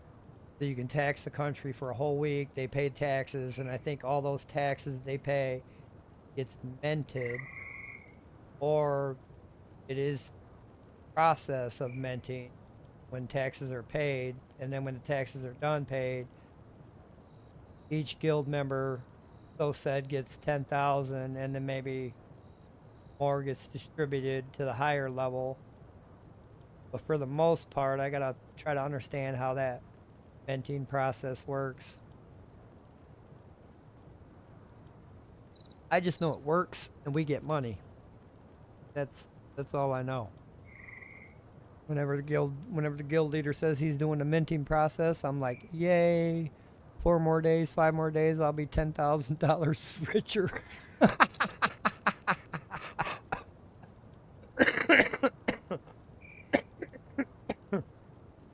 But I did use a lot of them to break through my spells. I broke through a lot of spells recently. Or I keep saying spells. I broke through a lot of skills lately. I broke through the skilled one. I broke through heavy armor. I broke through physique. I broke through mining. I broke through lumbering, planting, and that's about it. And each time you break through one of those skills, it costs 3,500 copper coin each time. So, that's a pretty hefty amount of money. I've already spent 35,000 easily on skills getting to the next tier. And I've got a couple more that are actually close. I think I did planting today. And can't remember what the other one I broke through. I think it was heavy armor. I broke through 2 today, and that was 7,000 gold coin or copper coin that I had to use. So that 10,000 actually is a relief to pay back those breakthroughs I just got. And then I got some coins from killing them guys. Probably less than 1,000. Looked like I was probably getting 50 to 20 per dude over there. Try to make some coins. That way I can use them to level up your nobility. Need more honor here, but then I'll need 8,200 copper coins to get that up. And then they just get more and more expensive as you go higher and higher as far as the cost of coin. Be the Grand Prince, I need 1.6 million copper coin. So yeah, I got a lot of saving to do there.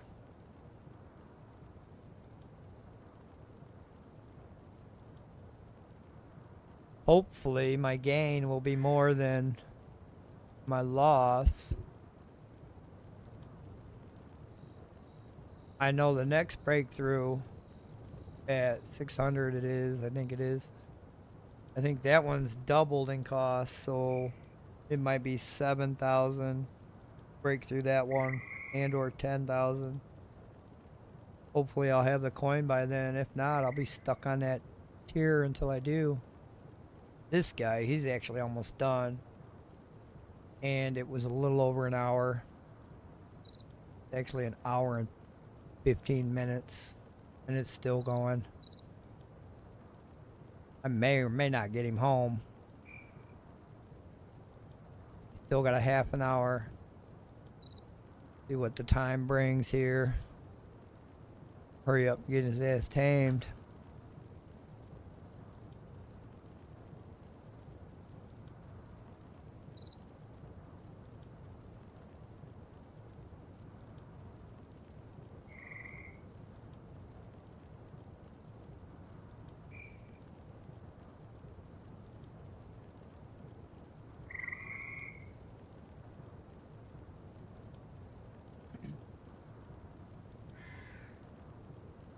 Meantime, though,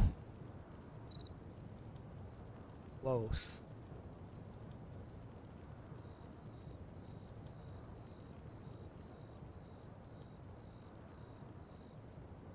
%90. Almost there.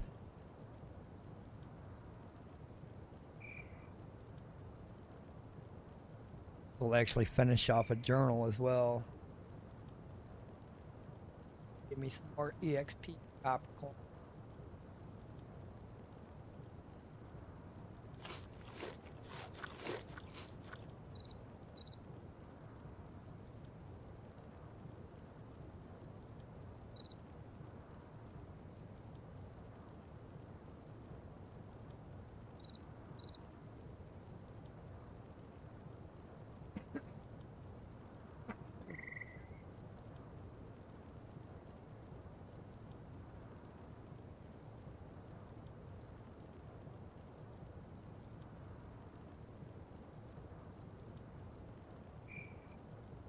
Rate of gains at 83.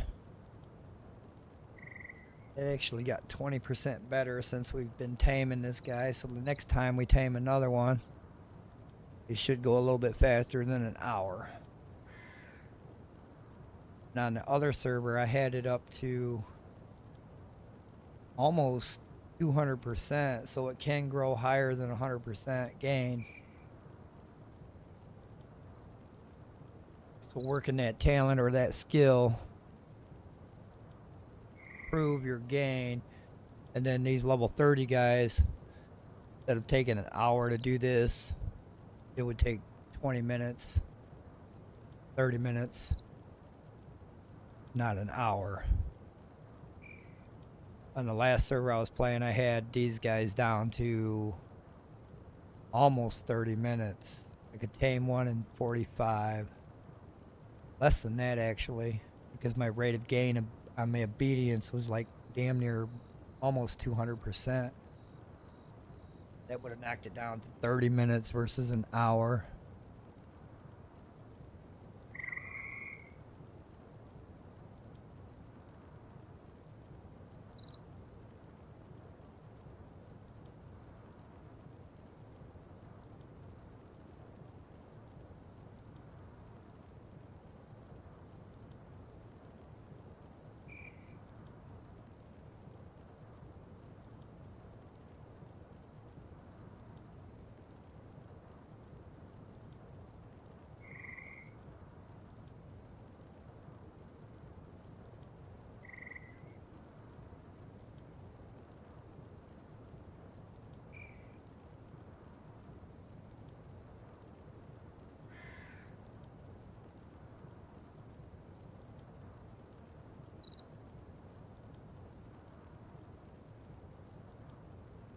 Crazy ass Michigan weather.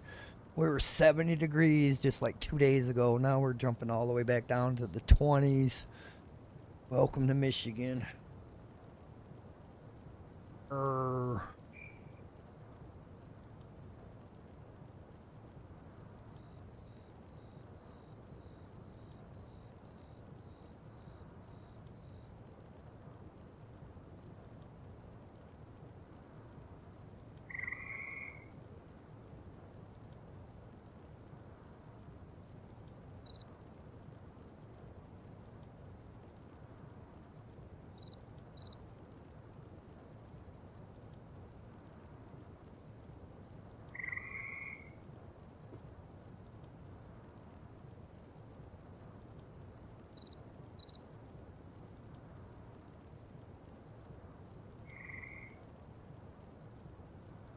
Oh, charging so. Home guy. Try to get your ass home.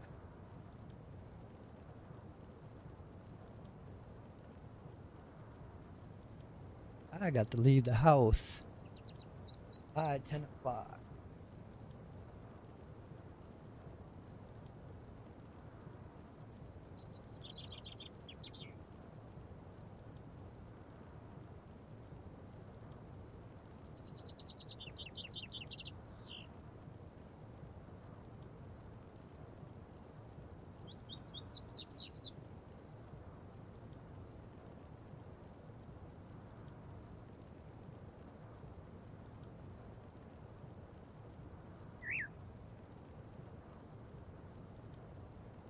Then I bought and played Enshrouded.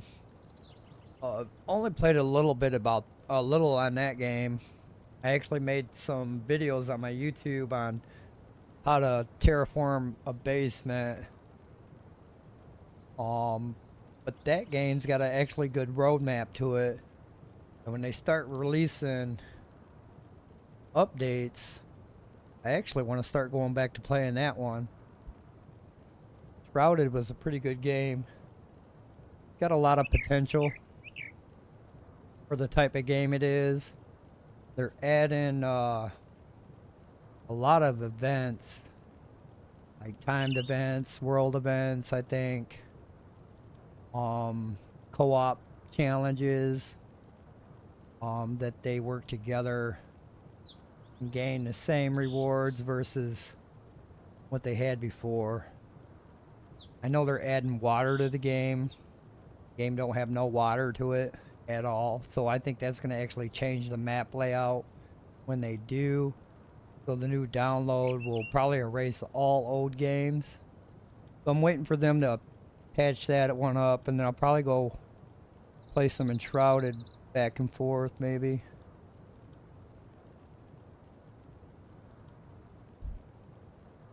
But I definitely want to level up on this game. Definitely want to participate in some of those battles online when they go over and start fighting. But my skill level is not there.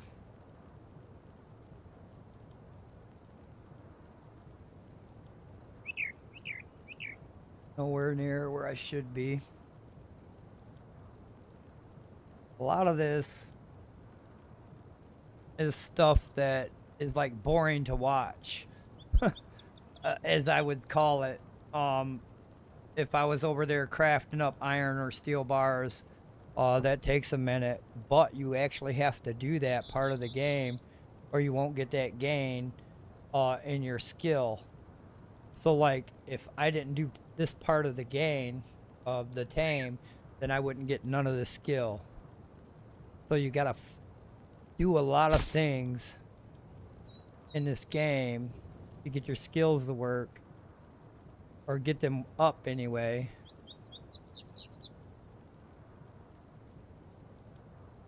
Not sure what to name this guy. Let's go with French fry. Alright, so we're gonna cut him down. We're gonna tell French fry to follow us. And then we're gonna try to tell him to get on this horse. Come on, buddy. Alright. Last time this didn't work. This time it better work. Mount up! Yes! It's not working. Why the fuck aren't you mounting that horse, bro?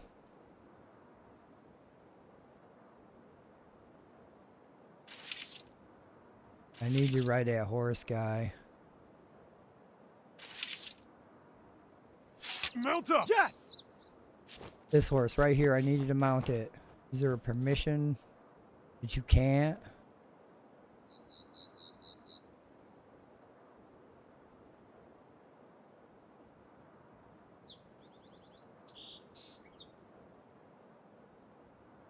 Come on, get up there. Mount up! Yes! Nope, he's not mounting up. You son of a...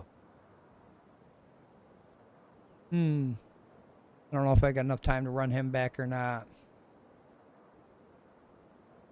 Probably don't. It's so far away. I don't know why he won't mount up on my horse.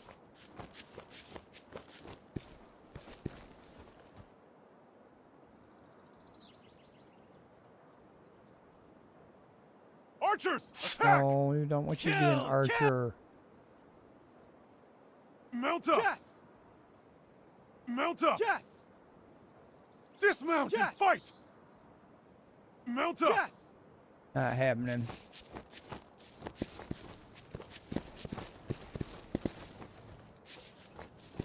Alright, guy, I'm gonna have to leave you here. That's for real. That's real deal shit.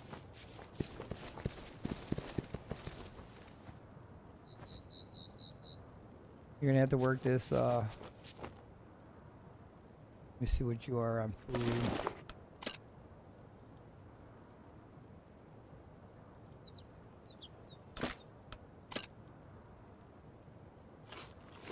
Yep, I'm gonna have to leave him here. I ain't got enough time to walk him all the way back to base. That's not gonna happen tonight.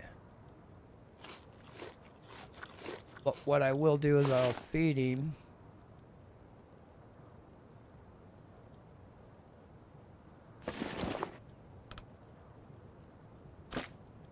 Then I'll split some of this. I know he's not gonna eat it.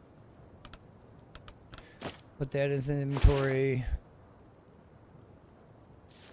Put the rest inside the worker slot here. Here. That should keep him alive until I come back tomorrow. If not, he dies and I have to recover him. That's the worst thing I got to worry about. But for the most part, he should be protected.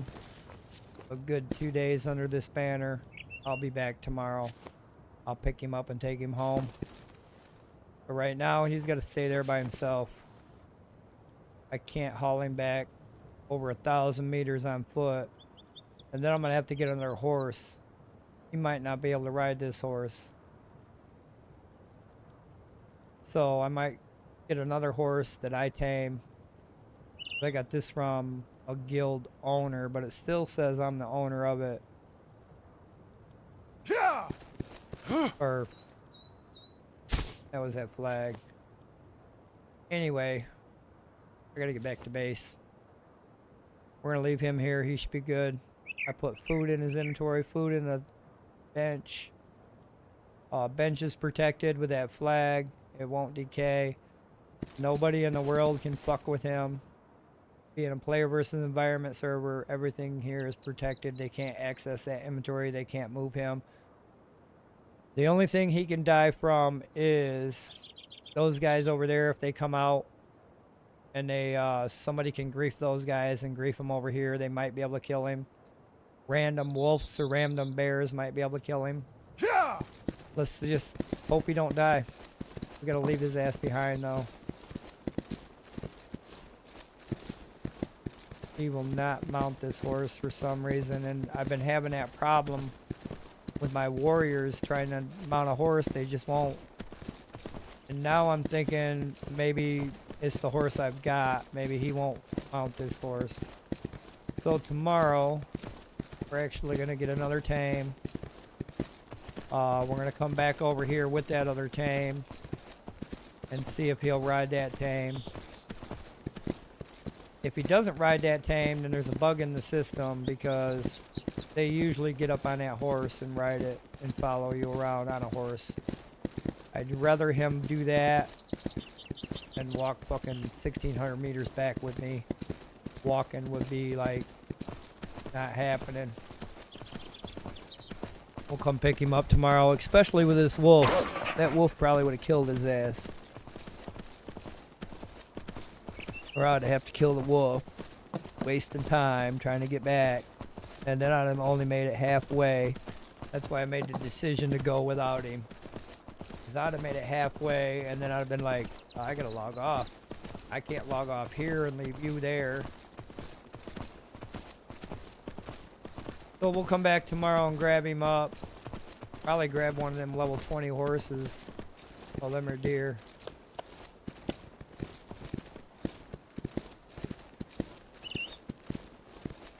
But we're pretty sure we'll find a horse. Well,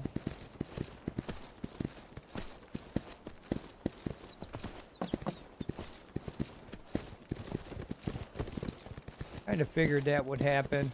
It would take too long for him to get up under tamed. But I'm hoping that plan works. I hope I can leave him there, come back and get him. But if that don't work, I can always, if he dies, that ain't no big thing either. I can always recover him from the warrior tent.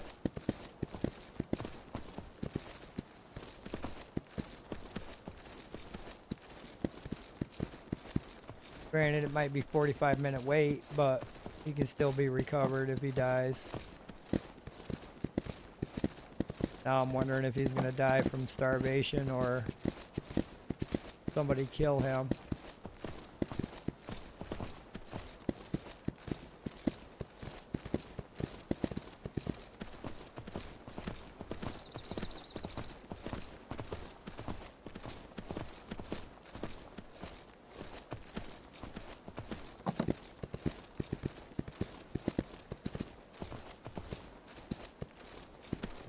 Oh dear, get the hell out the way.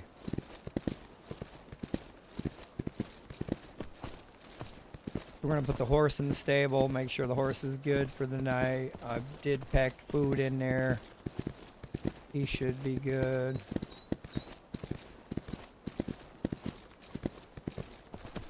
Throw his ass in the stable. I gotta get rid of this foliage too.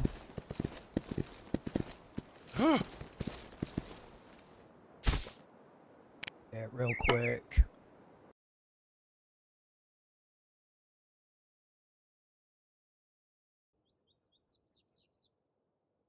But in this area here, the idle training area, when you back out from your server, if you're on an official server, you can do idle training.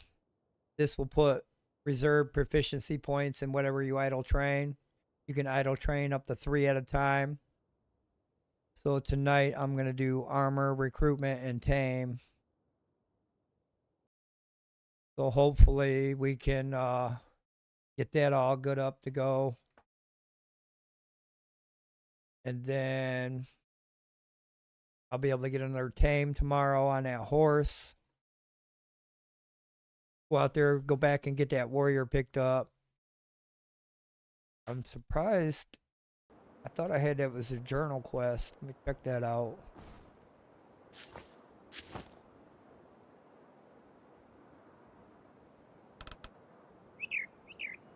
Yeah.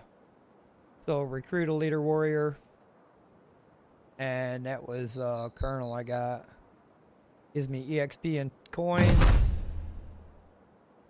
Then I'm going to have to pay his wages. I wonder if I can feed him from here. Nope. So I can't feed him remotely, but I can see him. Well, we got to get his wages going for the week. So currently I've got 3 warriors. They take a pay. He's good for 10 days. I just paid him.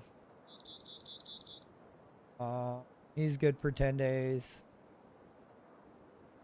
I just paid him too, and he's good for 7. But it seems like every 7 days, or yeah, every 7 days I gotta pay them wage.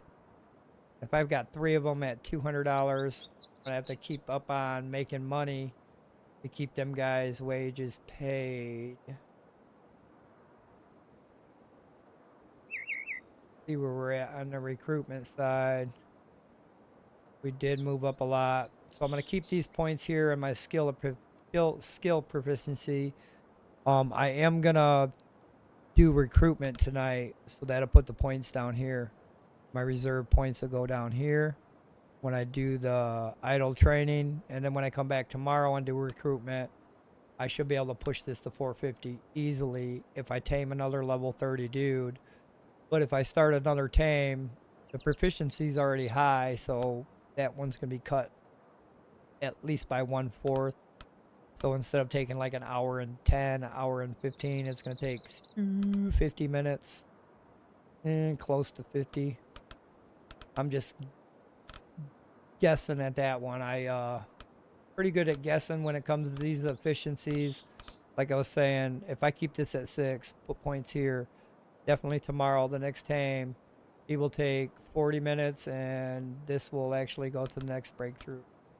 Can't wait for that. Alright, I want to check the horse's food for the night. Make sure it's good.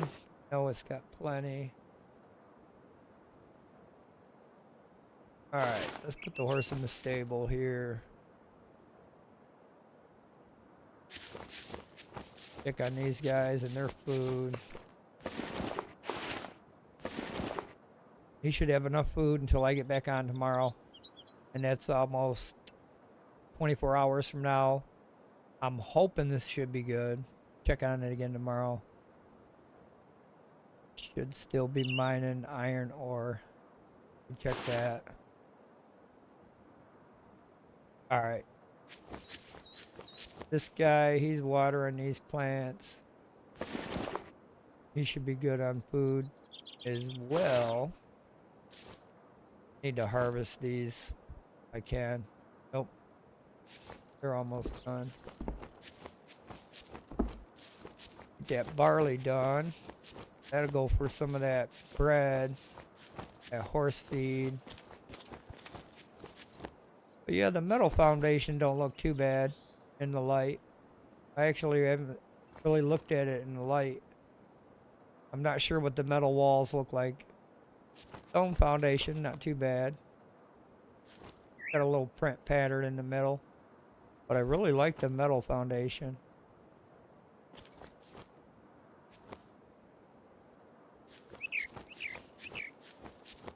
This should be put out. Pick on these moths. 2 of them there. Whoops, that's the wrong button.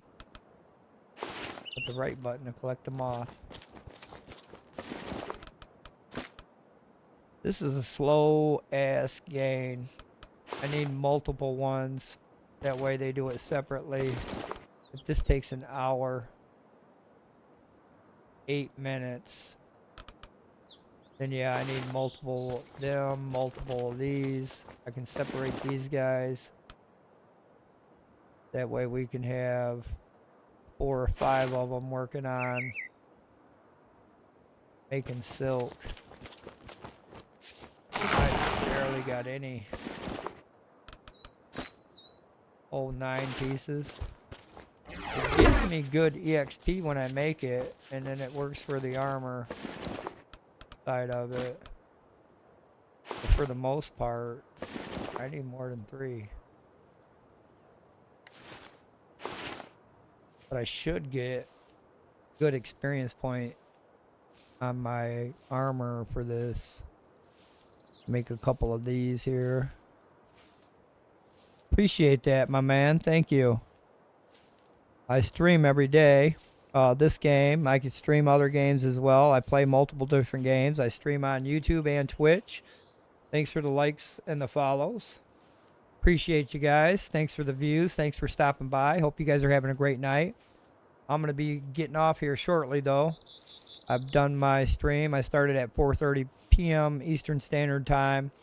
I go until 9 p.m. my time, and then that gives me an hour to get ready for work. Take my ass to work, work the grind, come back, log on for a minute, and then go to bed. But I'll be on again tomorrow, 4:30 p.m. Eastern Standard Time. I've got my schedule set on Twitch. YouTube is YouTube. I'm really not impressed with YouTube, but it is what it is. I do some videos over there as well. I do how-to videos, tips, tricks, other games I play as well. I've got Enshrouded tips up there. There's a couple other 7 Days Die videos that I did. A few other games that I play and dabble with.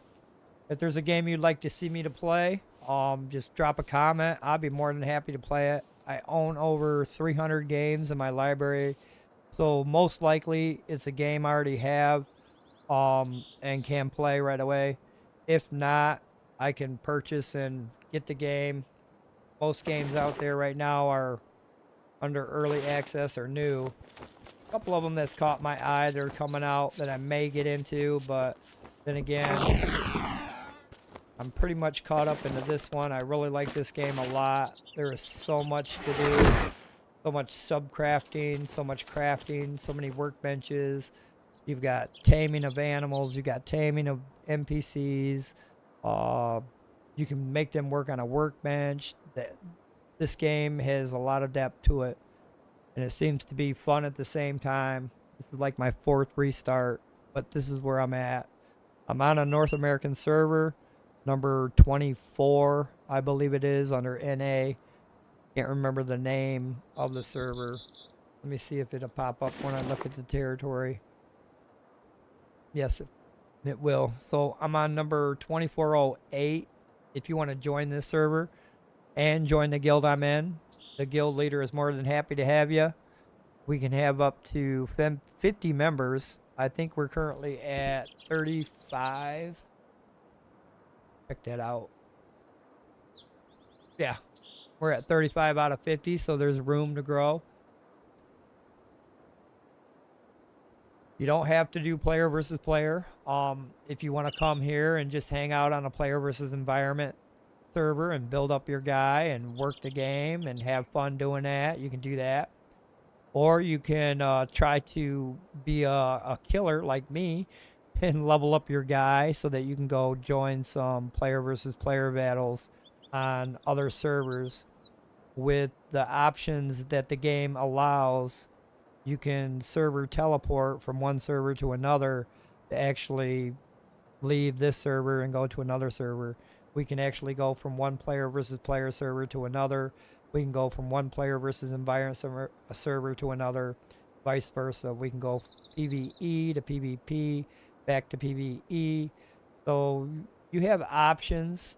If you want to do PvP, you can transfer it over, fight a couple guys, grief them for a couple hours, and then come back here and chill, because they can't really do anything to our base on a player versus environment server. I don't think they've actually been building big bases when they go. When they go, they take enough to just raid a base, and then they come back. So there's a lot of griefing on that aspect of it. So player versus player on this game is kind of like different. You think you know all the guilds on the server, but then you get a guild that joins the server and wipes you out, and then you're like, well, where'd that guild go? They're not even here no more. They can actually do that. They can jump servers and wipe people out on different servers and then leave that server and go back to their home server and keep doing it that way. So the player versus player aspect of the game is slightly different, and it's a war zone out there from what they were telling me. There's a lot of fights going on in the player versus player servers. People are having a hard time getting established with their base, and when they do, they're getting taken right out. So you gotta have at least a guild member of 5 strong to get going on a player versus player and server, unless you get lucky enough to hide out long enough, stay small enough where they can't find you, and then you can just kind of live off a little base or live off the land and kind of grief people that way, if that's what you're into. I'm not really into griefing people, but I will go up against another guild if it's something that we're doing in our guild right now. If we're going up a big clan, then yeah, I'm all for it. You guys are gonna need my help. We're gonna go raid this base. Hopefully we get there. I know I still got some ways to go. I got a lot of one-handed to work on. This is barely even gonna do anything against another player. I have to get one hand worked on, more of my shield. All these have to be put up. The overall of every talent and skill increases each one of these tiers over here on the graph. So my physique, anything that I work on here, I need to get these all pushed up to 900. There's no question about it. That will give me an additional health points, an additional damage resistance. So this one is a definite. If you can keep working physique, mining, lumbering, hunting, and planting, that will keep growing, and it will better you as a character, because you are now that much strong, that's much more healthier, and that much more stronger to resist damage. So currently I'm like mediocre. 46 ain't too bad in that department, but the overall, they're still talking about the overall. So this is just that part. I need to work on the other ones as well. This one actually increases my range damage. So with my arrows, I do more damage. Putting those two together, I'll be unstoppable. And then this one works on the warrior skills as far as their damage, health points, and resistance. This works on the melee part of our character. I believe sword and melee, anything melee. And then this works on the siege weapon part of it for when you operate and control the siege cannons that they've got. They've got catapults, they've got flame cannons, they've got arrow cannons. So a lot of them you have to get that skill and talent built up for so that you can operate that efficiency so that you are the best of the best. You put a low level guy on a siege weapon like myself, I'm not going to do that well in battle. But you get another guy that's got his siege weapon up to 50, 60, 70%, he's going to actually do better on that weapon than me. So each skill and talent makes you better in that proficiency. So if I was good at crafting, if I had crafting up to 900, excuse me, I would be a good weaponsmith. I'd make awesome weapons. If I had the armor up all the way to 900, I'd be an awesome armor. I'd make the best weapons. I'd be able to craft you a nice suit. Medicine, as far as medicine goes, when you get that maxed out, that pretty much affects you and your fullness, eat food, medicine, and alcohol. So this is definitely needed because you do have a food drain. It does actually keep up with you. You constantly got to keep putting food in your mouth. So each skill and talent will better you in that area. Just like this polearm talent. You can use this polearm talent on a horse because they've got jousting events that you can participate in. And having good polearm is going to determine on if you're going to win that joust event or not. So right now, with my polearm at 247, I'm only at 32% damage increase. Now, if I had that over here at 450 and or at 750, this would be like at 150 to 200% damage increase. So I would be now a good guy to use on a horse with a polearm versus, oh, no, he's not good at one hand. He's good at polearm. So there's a lot of talents and skills that need to be worked on to overall better you and your character to make you the unstoppable force versus the other guy that's going to come up and murder you. Even though you're level 60, your talents can still determine on if you're good or if you're not good. Right now, I'm almost level 50. That's 10 levels away from being max level. And my talents dictate who I am, not my level. My level 48, that only dictates what recipes I can unlock for that level and that tier. These talents and skills dictate how strong I am, how fast I am, what I can do on resourcing, mining, and lumbering, how much resources I can gather per hit. On every time it gets better, it gets higher, it gets better over here on the percentage. Right now, gathering rate for ores or for wood is 88. Gathering rate for ores is 93. So mining for me is a little bit better than lumbering. They keep track of a rating system. Currently, I got physique I'm proficient at physique. And the way that records that is it takes the highest one that you've got. This is my highest one right now. It's at 511. Out of everybody else, that's really high, like 458 there. Pretty high, 452. This one's actually higher than them all. So that's how it dictates what I'm proficient at. So these guys right here, if they're proficient at plant, then they've got a lot of points in that area. There's some people in our guild that have this area maxed out. I know there's a guy, he's a farmer. He's got all this maxed out all the way to 900. So everything, he's a very good farmer. He can plant and grow and get seeds and get crops like easily enough.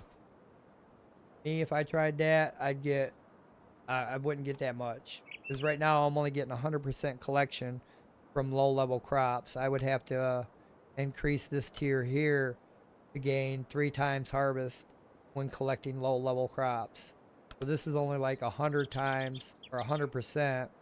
but this is actually 3 times more at 100% when I get to this level. And then it gets better down here when you collect premium crops, high level crops, and common crops. There's different tiers of the crops as there is with the weapons. There's different tiers when you craft a weapon or craft an armor. It goes from like green, blue, orange, no, green, blue, purple, orange, red. So there's like 5 different ones. Start off with the basic one that don't, the horse is in the cage, he can't come. So you start off with the basic one that you can make, this no color. And then once you get that mod unlocked for the weapons, you start making the green color ones, which increase the level.